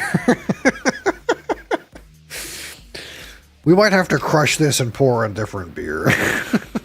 And I'm going to have to piss. Play Papers, Please. I've played Papers, Please a few times. Years ago. I might play it again someday. Can't promise it'll be soon, though. Do I have any tournament games up? I do, shit. When these tournament games pop up, you have to really get on them because you don't get reimbursed anytime.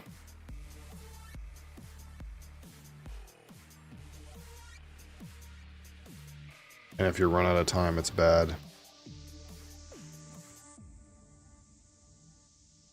In most async games on this website, how it works is like when your turn comes up, you get given 6 hours and you have a maximum of 24 hours before you have to take your turn. But you at least get given an extra 6 hours to your chess clock every time your turn comes up. But in tournament games, these purple ones that are part of a tournament, they kind of just give you a lump sum of time. Like this guy is negative over a day. So there's a good chance that no matter what happens in this game, the person with the most thinking time is going to win, which is me. Because there's only so much time before the next round of the tournament. There's a cutoff. So if people take too much time and they're negative, see this guy's negative 31 hours.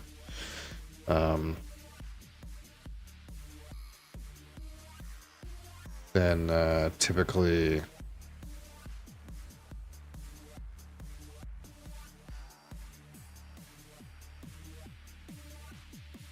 the match ends early or something like that.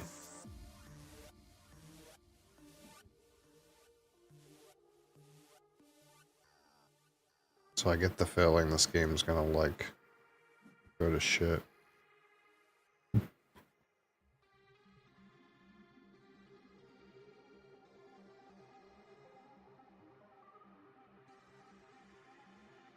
That's kind of like one of the problems with the tournament system is like it's not. It seems like I get in a lot of tournaments and people like forget they're playing in the tournament or something or some shit like that, and they time out.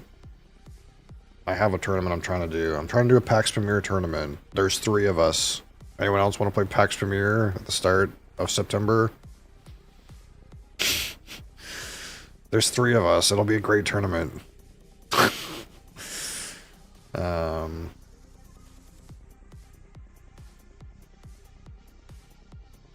What's the other tournaments I'm in progress? These ones. So I think this one I'm actually doing really well.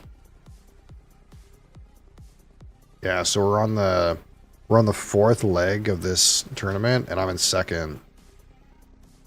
I'm doing really well in this tournament.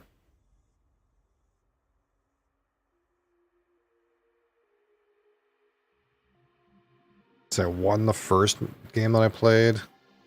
Then I got 2nd in the 2nd game, but this little mole guy is doing really well too. Because he won the 3rd.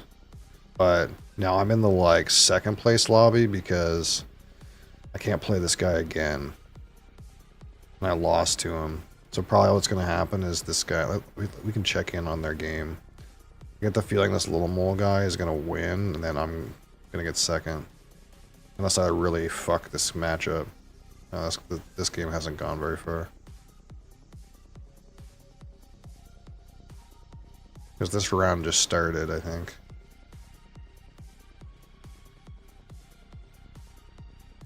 I mean, I could lose this match too, but I've done well so far.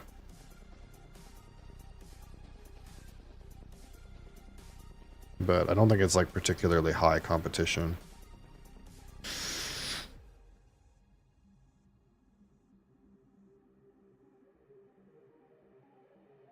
I have a whole bunch of asyncs to get through.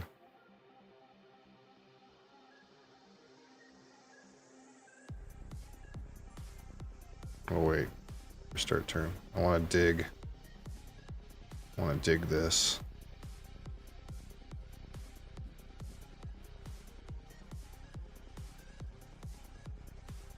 I got 20 tables to get through. Gross. Type of good to trade. Coffee? What else would I trade?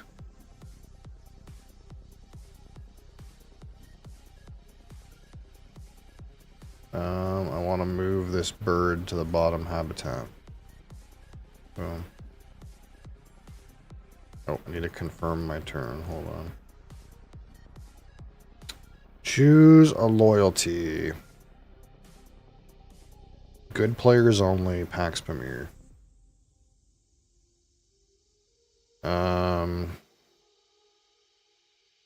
See, like some games are really like for example, this game is not very popular. There's not very many people who play it.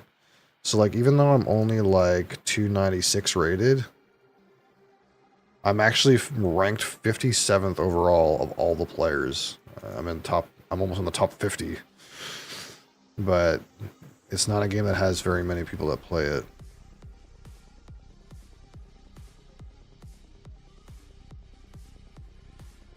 It's kind of a niche theme, I suppose. Because I've been playing these good player lobbies on async, and I've been doing really well. But if I put it on, if I get above 300 and put it on expert players, I probably won't even get a table. I might just open one and see if I get a table, but... So... Do I go last? I think I go last. Wait, who's... This guy goes first. And then this guy set, and this guy set. So I'm going to set. No, I'm going first. I like this Cossacks. We're going to get this Cossacks. We're going to set Russian. We're going to go first. Take these Cossacks, because that's a great card. And then we have to think about the rest of our life. This Hazara Chiefs is pretty good, too. Probably go for that. It would be nice to get Count Ivan, though.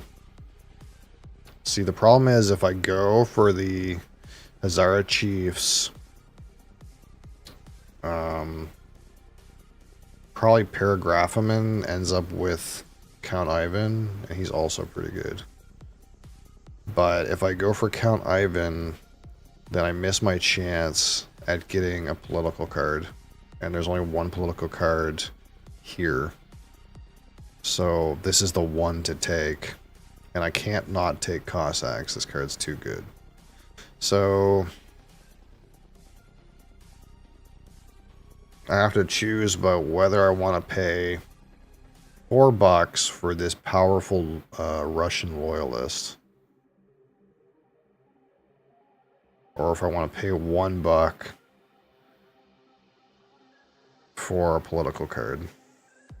The only one, perhaps.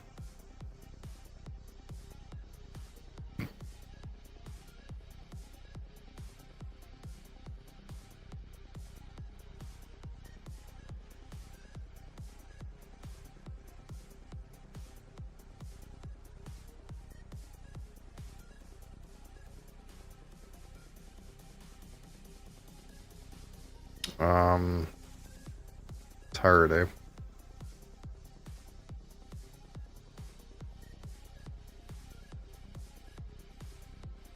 Ivan's a more powerful card. I guess if everyone's stuck on 3 cards, this is the third card I'd want to get stuck on. It's just that it means that Nail's gonna end up getting an extra card. I mean, let me take Count Ivan.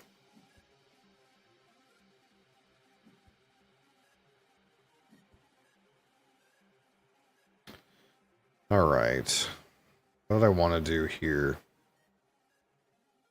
What did I do last? I think I flipped my animals. So I was thinking about...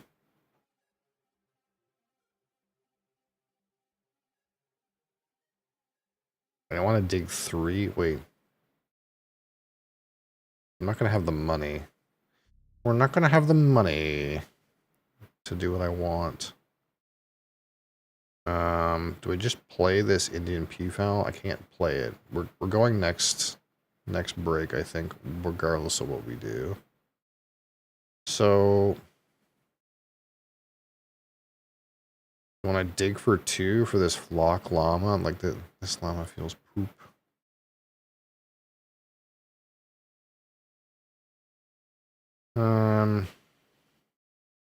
Maybe we'll dig for a European snake. You think that'll be allowed? It's a continent I'm missing. And it's a type I'm missing. You think that's going to stay there. What we're going to do is we're going to just put a little loop right here and see if that's allowed. We'll see if taking that European grass snake is allowed. Okay, I must place a person. What's going on here? I wanted to redevelop on this turn, I believe. And I only took this forest because it was 6 wood, and that's like seems OP. So let's go here, redevelop. I want to build an improvement. What improvement can we build? Joinery, stone oven. Is this the one that I have? No. I was wondering if this is the one where I had the clay oven, but I don't. That's the other game.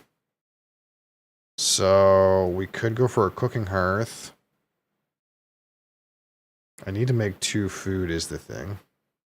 Oh no, my dentist is going to provide me with 4 food. So I don't need food. What's in my hand to do? Wheel plow?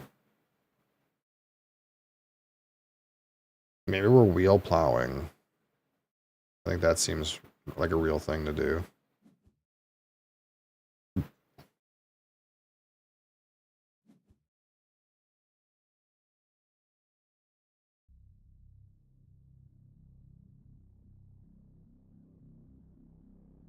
Alright, Carcassonne.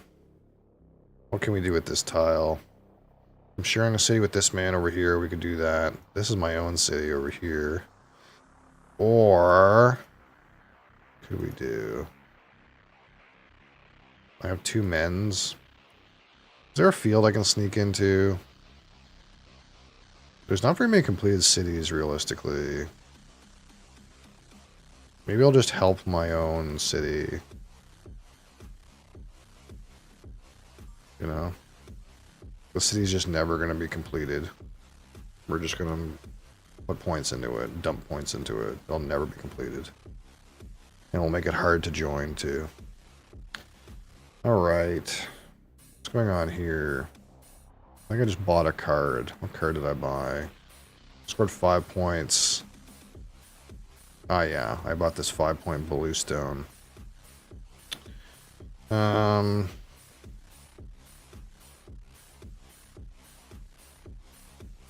So we got lots of blue. We got blue and white. So let's take 2 white, perhaps. We'll start working on this 4-stone.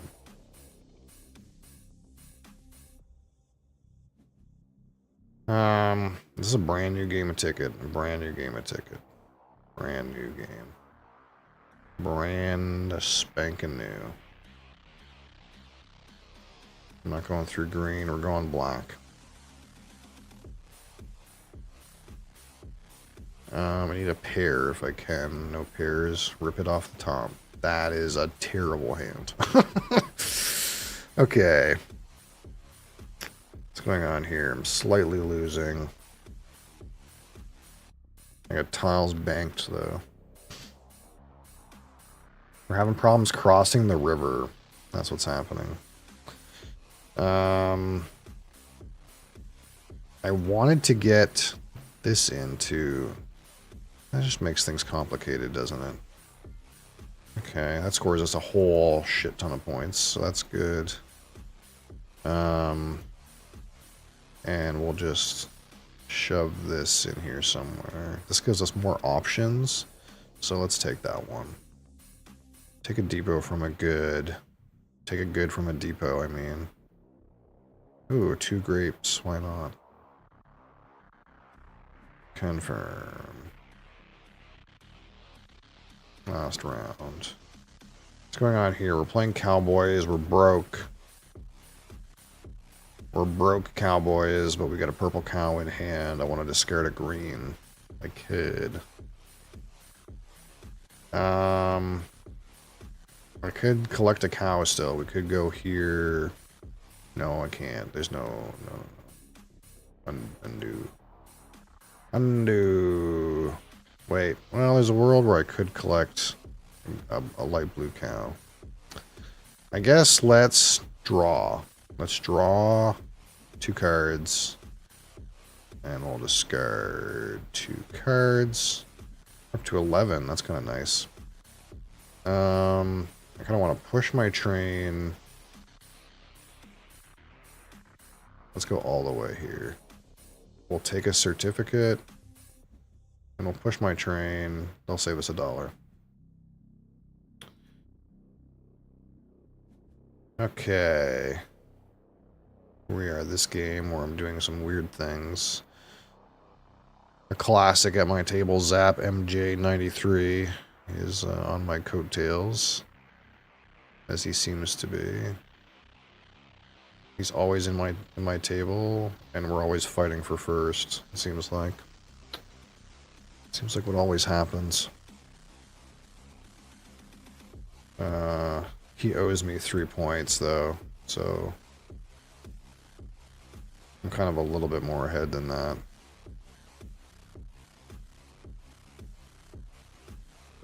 I don't think anything's going on. I think we're passing. I think we're done. Alright. We're going down this track. I can take 3 red though. That's cool too.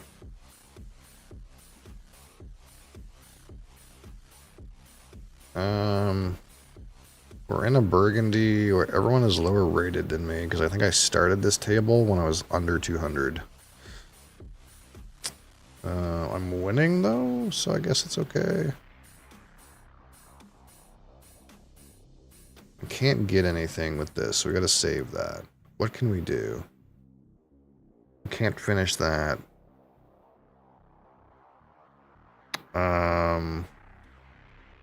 We could take and play an animal. That's like the best thing I can do. I can take this animal, play that. Probably the best thing I could do.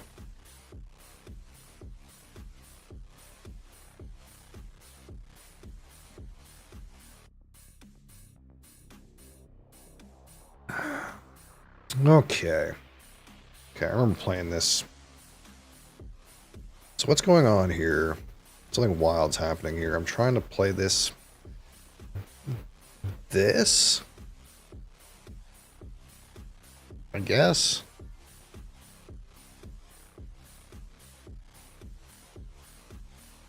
What else do I need? Need to go up in here. I need blue still. Alright, what's going on in this game? Naturally.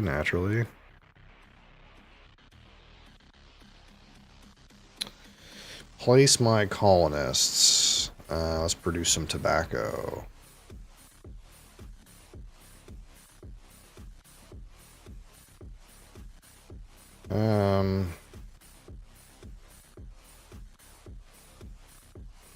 Have it in this one. This guy dumped 2 cities on the board and an ocean. And I'm kind of like slow moving towards this buildings thing, but we're going to spam this Soletta too. It's going to be real good. Real good. Do you like cats? I have 2, I suppose. That answers your question.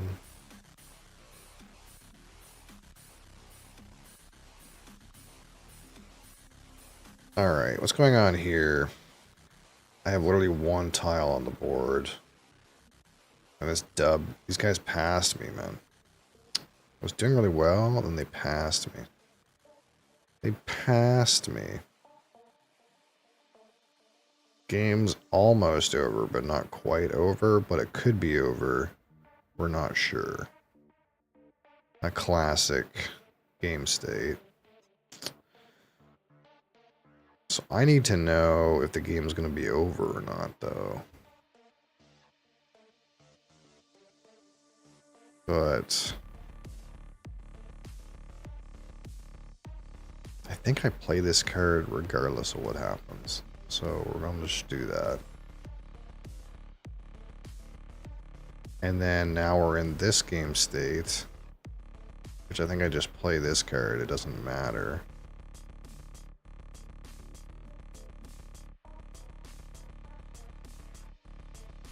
That helped me. I'm bringing it back. Okay, in this game, which I can't seem to fucking figure out. I'm so terrible at it. I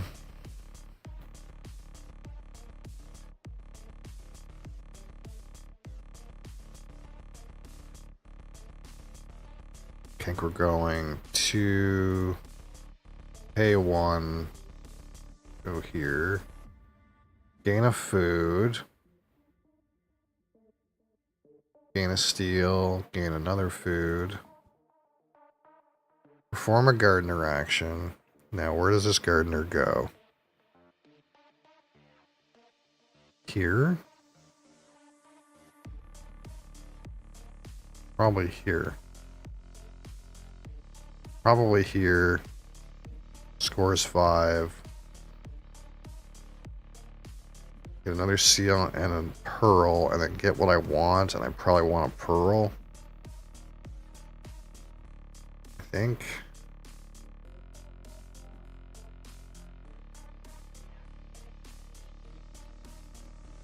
Now we're in this Arnak where I flipped the monkey, and we're sad because we flipped the monkey.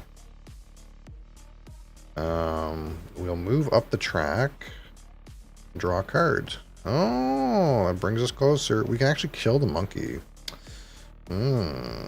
Interesting. Interesting development there. We can actually kill the monkey. We're gonna need a way to get rid of all this fear. Yeah, is this a grappling hook kind of game? Discard a card, draw a card, banish a card. This might be a grappling hook game.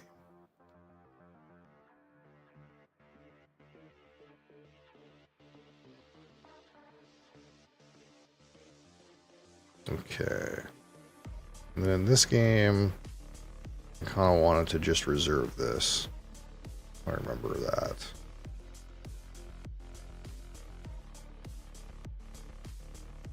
Okay, and that's that. We're through. We're through them all. We're through all those asyncs. Let's see if we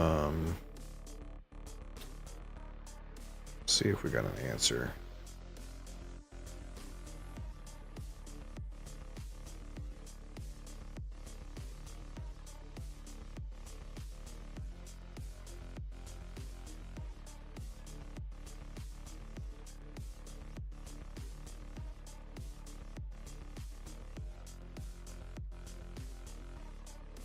Okay.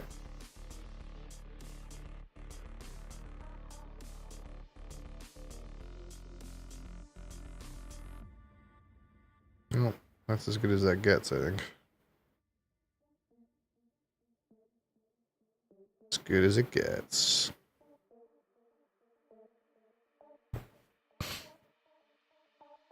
Alright, we have some time.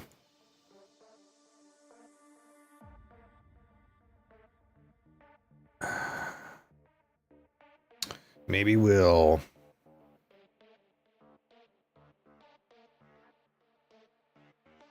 add some expansions to the Forest Shuffle. And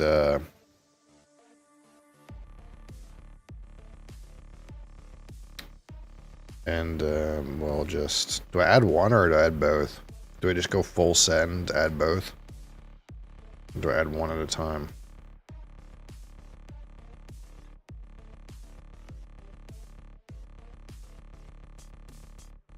Maybe one is good for now. I don't know.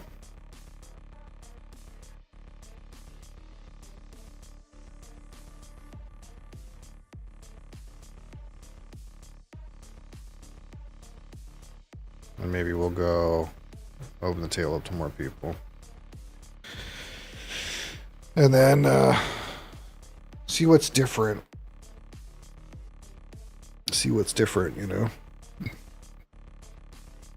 I guess the other thing too is if the expansions just add cards to the deck,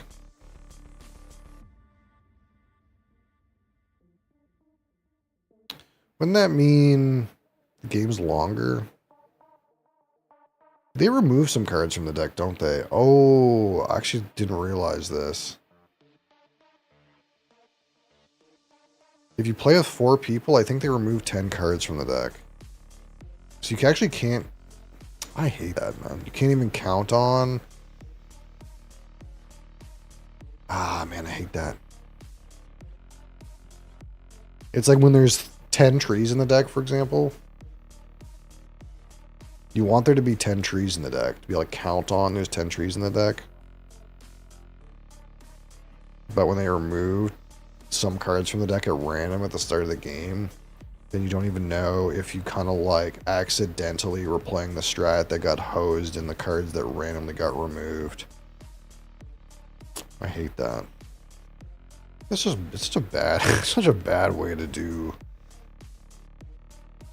I guess you could pretend they're at the bottom of the deck, but kind of feels bad if there's like 3 salamanders and one happens to be removed from the game.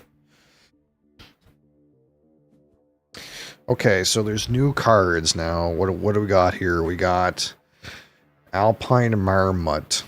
We got a mountain tag. 3 points for each different plant. He's also got a little pink suit. Each different plant. Okay.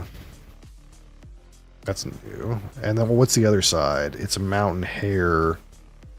Counts as a European hare. There's more bunnies.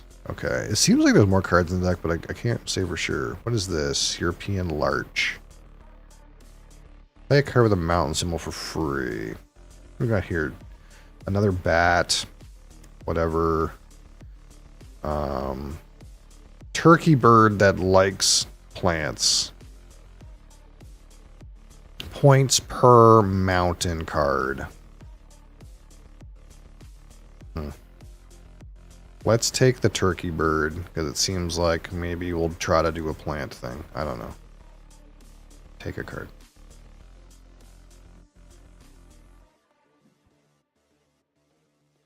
We have a bunch of garbage in our hand. I could do bunny strat.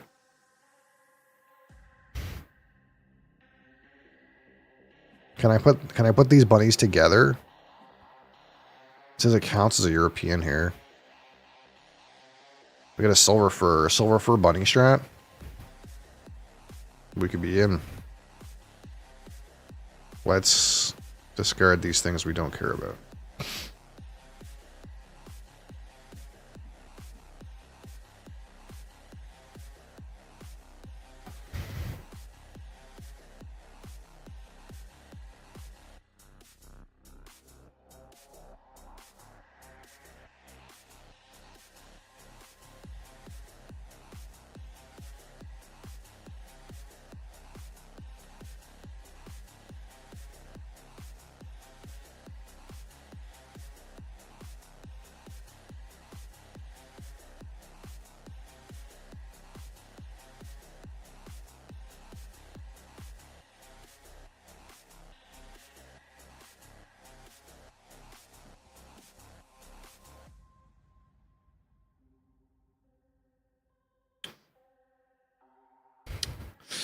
There's a fox. Put 2 cards in the clearing in their cave. Interesting. This vulture like lets you cave 2 cards. So we want this fox if we're doing bunny strat. Let's just rip from the top, I think. I can't really Douglas fir go again. Oh, here's another silver fir. It's kind of weird though. You kind of only need one. You kind of only need one of these silver firs.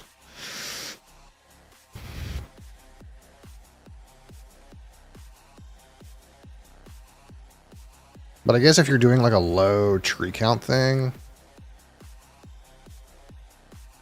then the silver fir like is like pretty point efficient, I suppose. The way to proc it is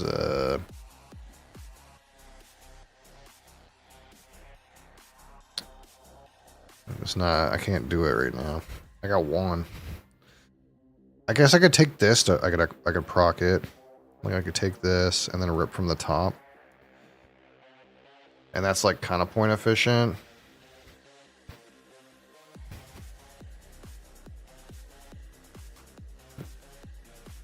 Or action efficient. Because now I can play this silver fur and then like shitty bunny out too.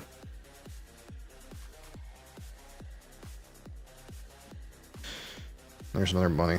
That's gonna be gone though. How many mountain hares are in the deck? 3. There's 2 bunnies up there. Oh, that sucks.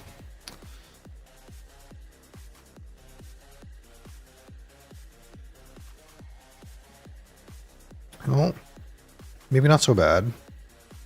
It seems like I got a round to me. I can't go again, eh? I can't like play Douglas Fir go again. No, I can't. Almost. I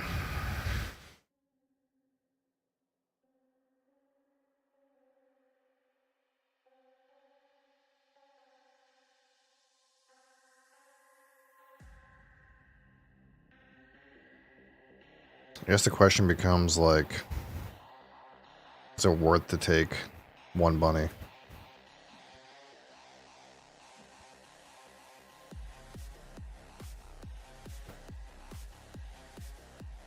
They're gonna make me feel like an idiot for taking 1 bunny by taking a bunch of cards out of the center.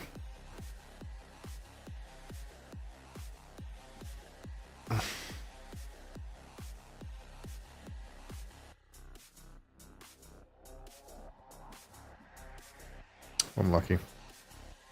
I guess I could have had both bunnies now. Let's play this, chuck that, and that.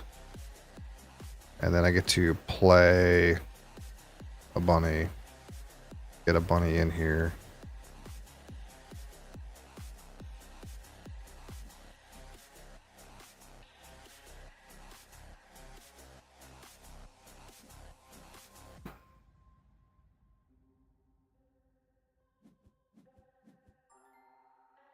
Toad. Toad's not bad for this kind of idea too. Take a toad and take it from the top. Ooh, a fox.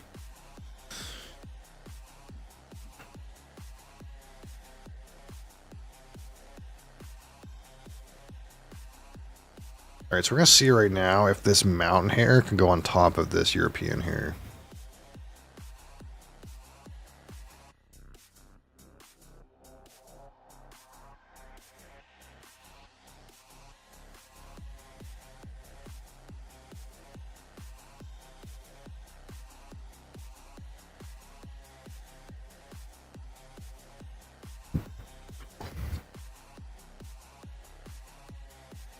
I guess the tree that gives you points per mountain tag probably likes mountain hare stacking too.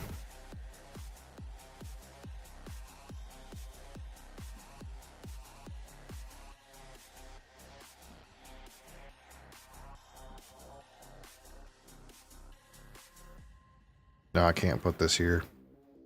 So it counts as a European hare, but it doesn't stack like a European hare. Okay.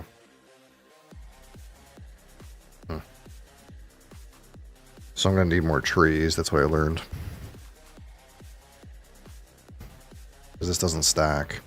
The mountain hare doesn't stack at all. It just counts as a hare. And scores per hares.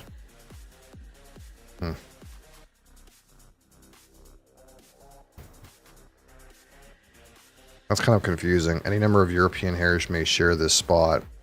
Counts as a European hare, but is not a European hare, so it can't stack.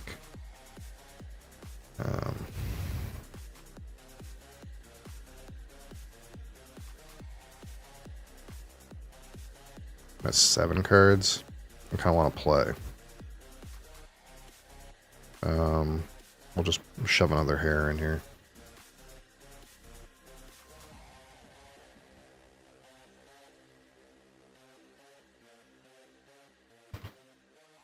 And then we can discard 2 and red fox.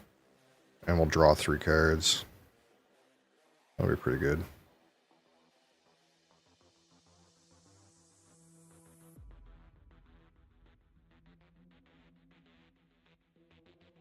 Unless something comes up.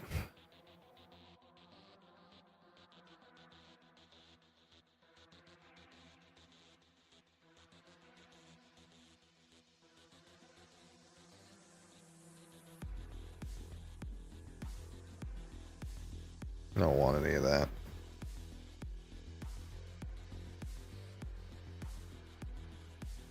I mean, I could take a Douglas fir to play the other Douglas fir and go again, but that's kind of efficient, but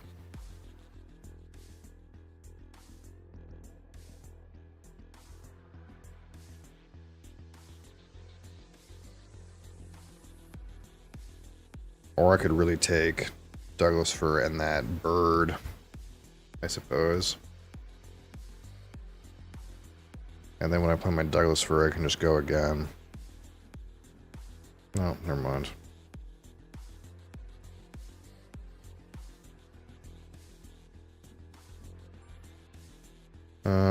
Yeah, I think we're taking cards right now. What do we have here? Play a plant for free. Cloven hoof, that's just raw 10 points. And he comes with a go again. Now I can discard this and this. Douglas fir, go again, take the hair.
Oh, there's a fox too. Look at that. So we go Douglas fir, discard this and this. Boom. Go again. There's 2 hares and a fox, man. What am I supposed to do? Take hair. Take hair. Man, I want the fox too. I want the fox as well, brother. We're foxing and haring. You think I'll get that fox? You think it'll stay there? It's got a lynx on the other side. Oh, it's still here. Well, you know, don't mind if I do.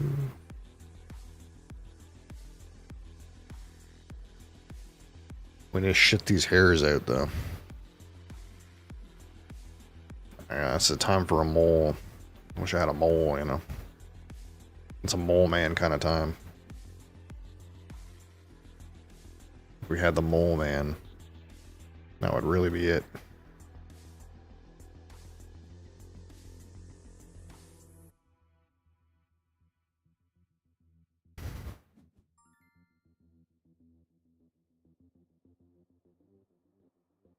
Oh, I want to keep this on the fox side, I think.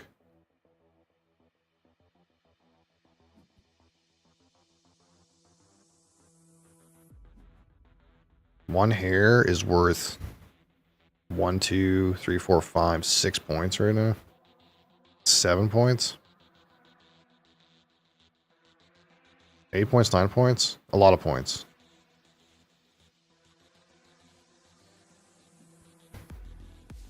Like if I play this hare, it's going to be worth 1, 2, 3, 4, 5.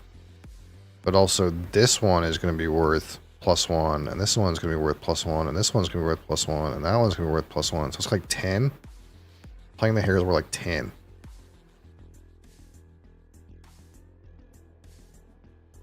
So we're just going to sit here and play some hares. Until we play the fox, and the fox will be like giga. We'll draw a bunch of cards.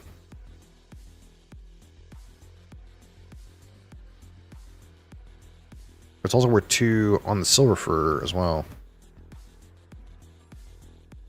Like, how much is my score going to go up? I'm at 29. Let's play this. I went up by 11.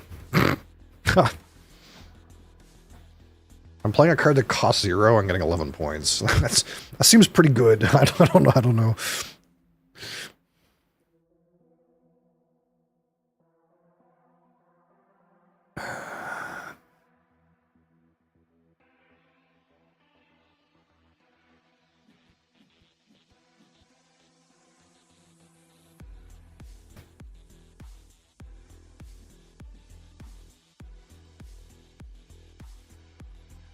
This guy down here is fucking going to the moon, though, with whatever the fuck's happening here with this mountain man strat, dude.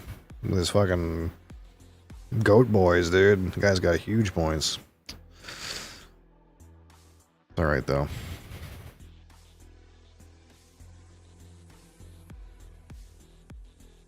I must draw 5 cards off of this.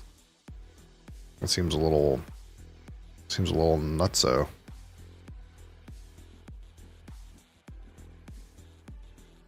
Okay. So the fox is worth how much? 1, 2, 3, 4, 5, 6, 7, 8, 9, 10. It's actually still better for me to play this hare on this side, I think. Because that's going to be worth 2, 3, 4, 5, 6, 7, 8, 9, 10, 11, 12, 13, 14.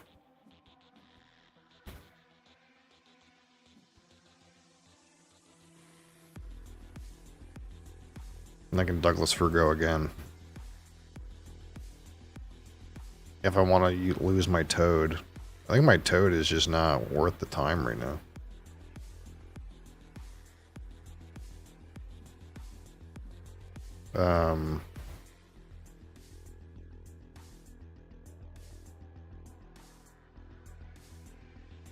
There's worth 5 per fully occupied tree. So how much points is this gonna give me? 15. Okay.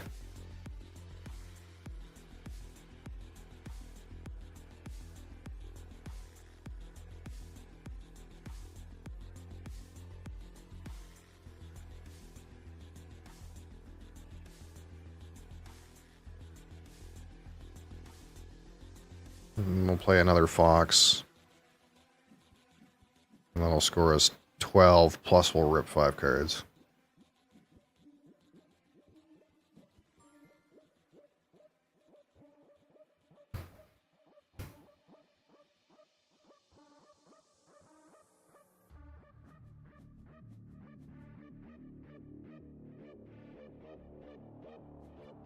Okay.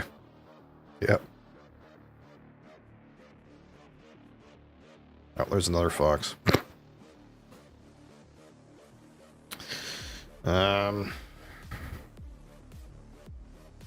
Wait, this eagle is worth 1 point for every paw?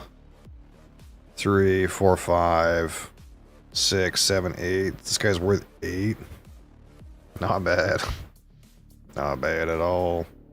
I gotta get some cards out of here if I'm gonna play another fox and rip a bunch of cards. I guess I can play the eagle.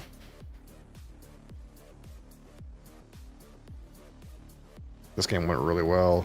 The fucking rabbit strat is lit, dude.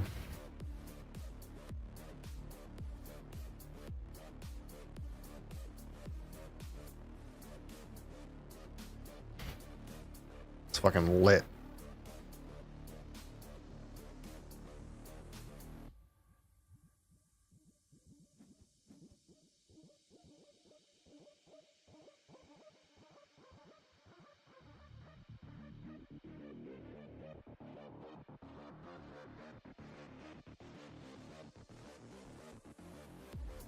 This another fox is what, 3, 4, 5, 12, and it's also 1 from the bird. It's like 13. And then I'm gonna rip another 5 cards. There's 6 cards.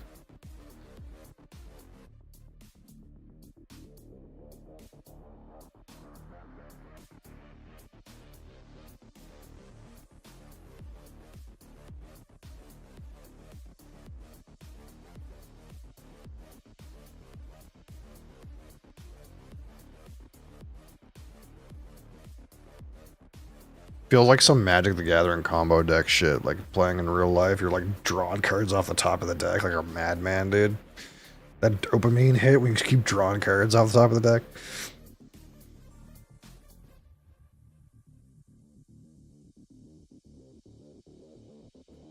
Boom, boom, boom, boom, boom, boom, boom. Another rabbit. We're in.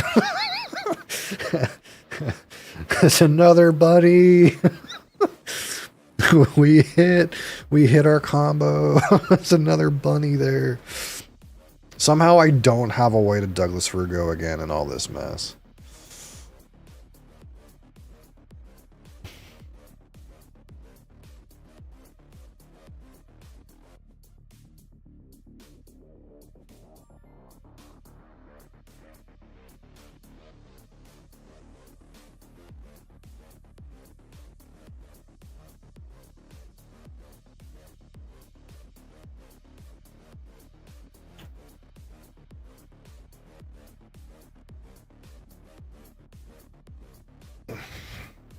Come on, let's kill it. We're OP. Our strat's OP. What did these guys do?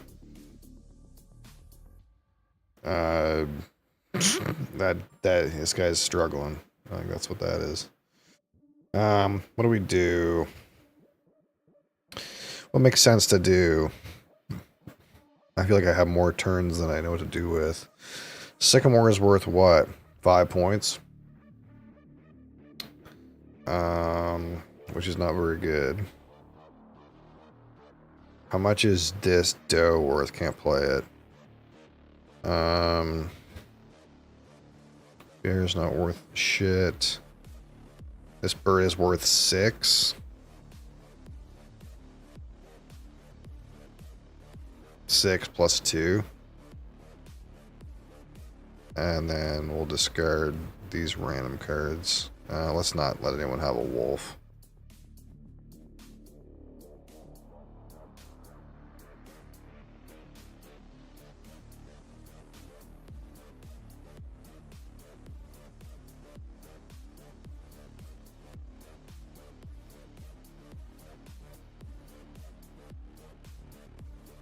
I guess I should have discarded the wolf because whatever I discarded got shuffled away.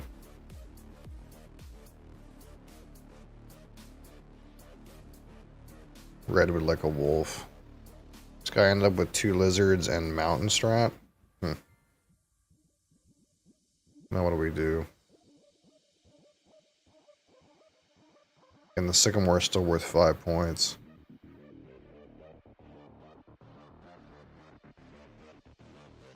I could like sycamore, discard these 2 cards, and that's 5 points. And then if I play these birches, they're worth 2 points. I don't know. Kind of feel like my score is in a good place, but maybe I should have ripped cards off the top of the deck to try to end the game instead of scoring 5 points. But the only way I can lose is if we don't draw cards, I guess. What is this worth? It's worth 8.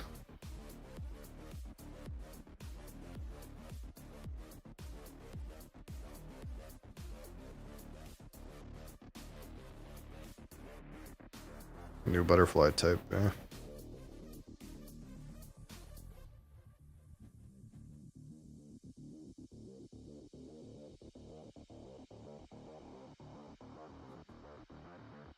Yeah, it feels like drawing cards is maybe better.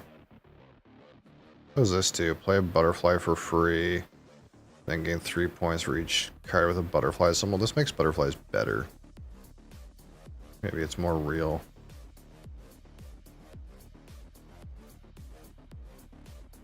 Draw a card when you play a mountain symbol.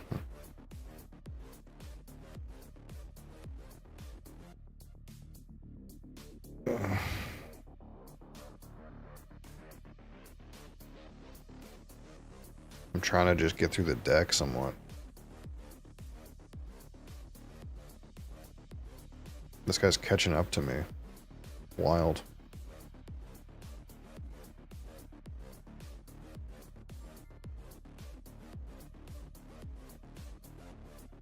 He's had time, I guess. So now I kind of feel like I gotta play cards because that guy's catching up to me somehow. Ooh, I can mole. I can actually mole and dump all these birches out. That's the only thing I could do.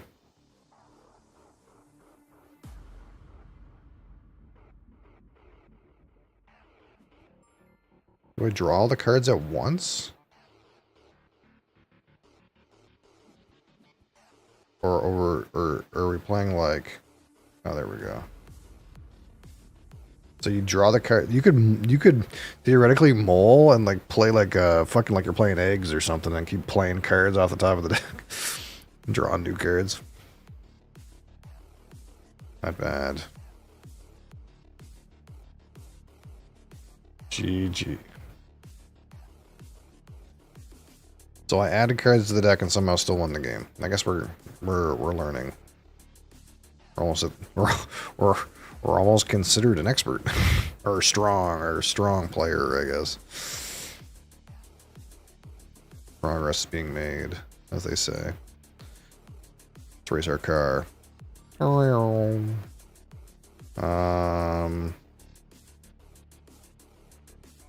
Discard 2 of these. Yay. Back to this game. New round.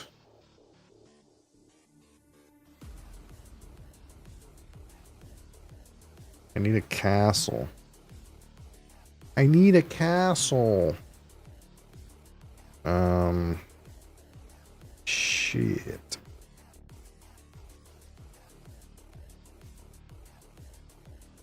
Dang.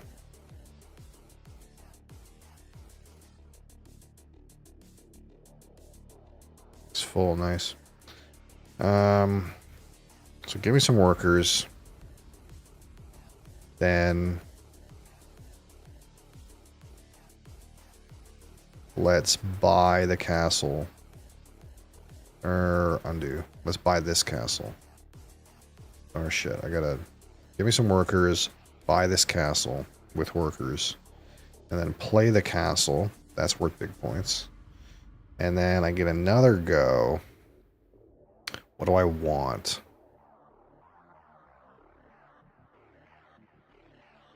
I kind of need a buildings. I got that building. I need to snatch up buildings. Especially ones that there's not too many of. I need one of these, though, for sure, to make us all work. This is really nice, too, though. Let's take this building. And hopefully everything works out. Alright. So there we go. Thank you guys for watching. You guys for being here. We're going to be out rowdy. Had this Beyond Reason Micro Pale Ale. Do not recommend this. It's an expensive Bud Light. Tomorrow we'll open new whiskey. We're doing that though. Still doing that tomorrow. So yeah. Thanks for being here. Hopefully I'll write a news post after this stream. I think I have time today. Till next time. Peace.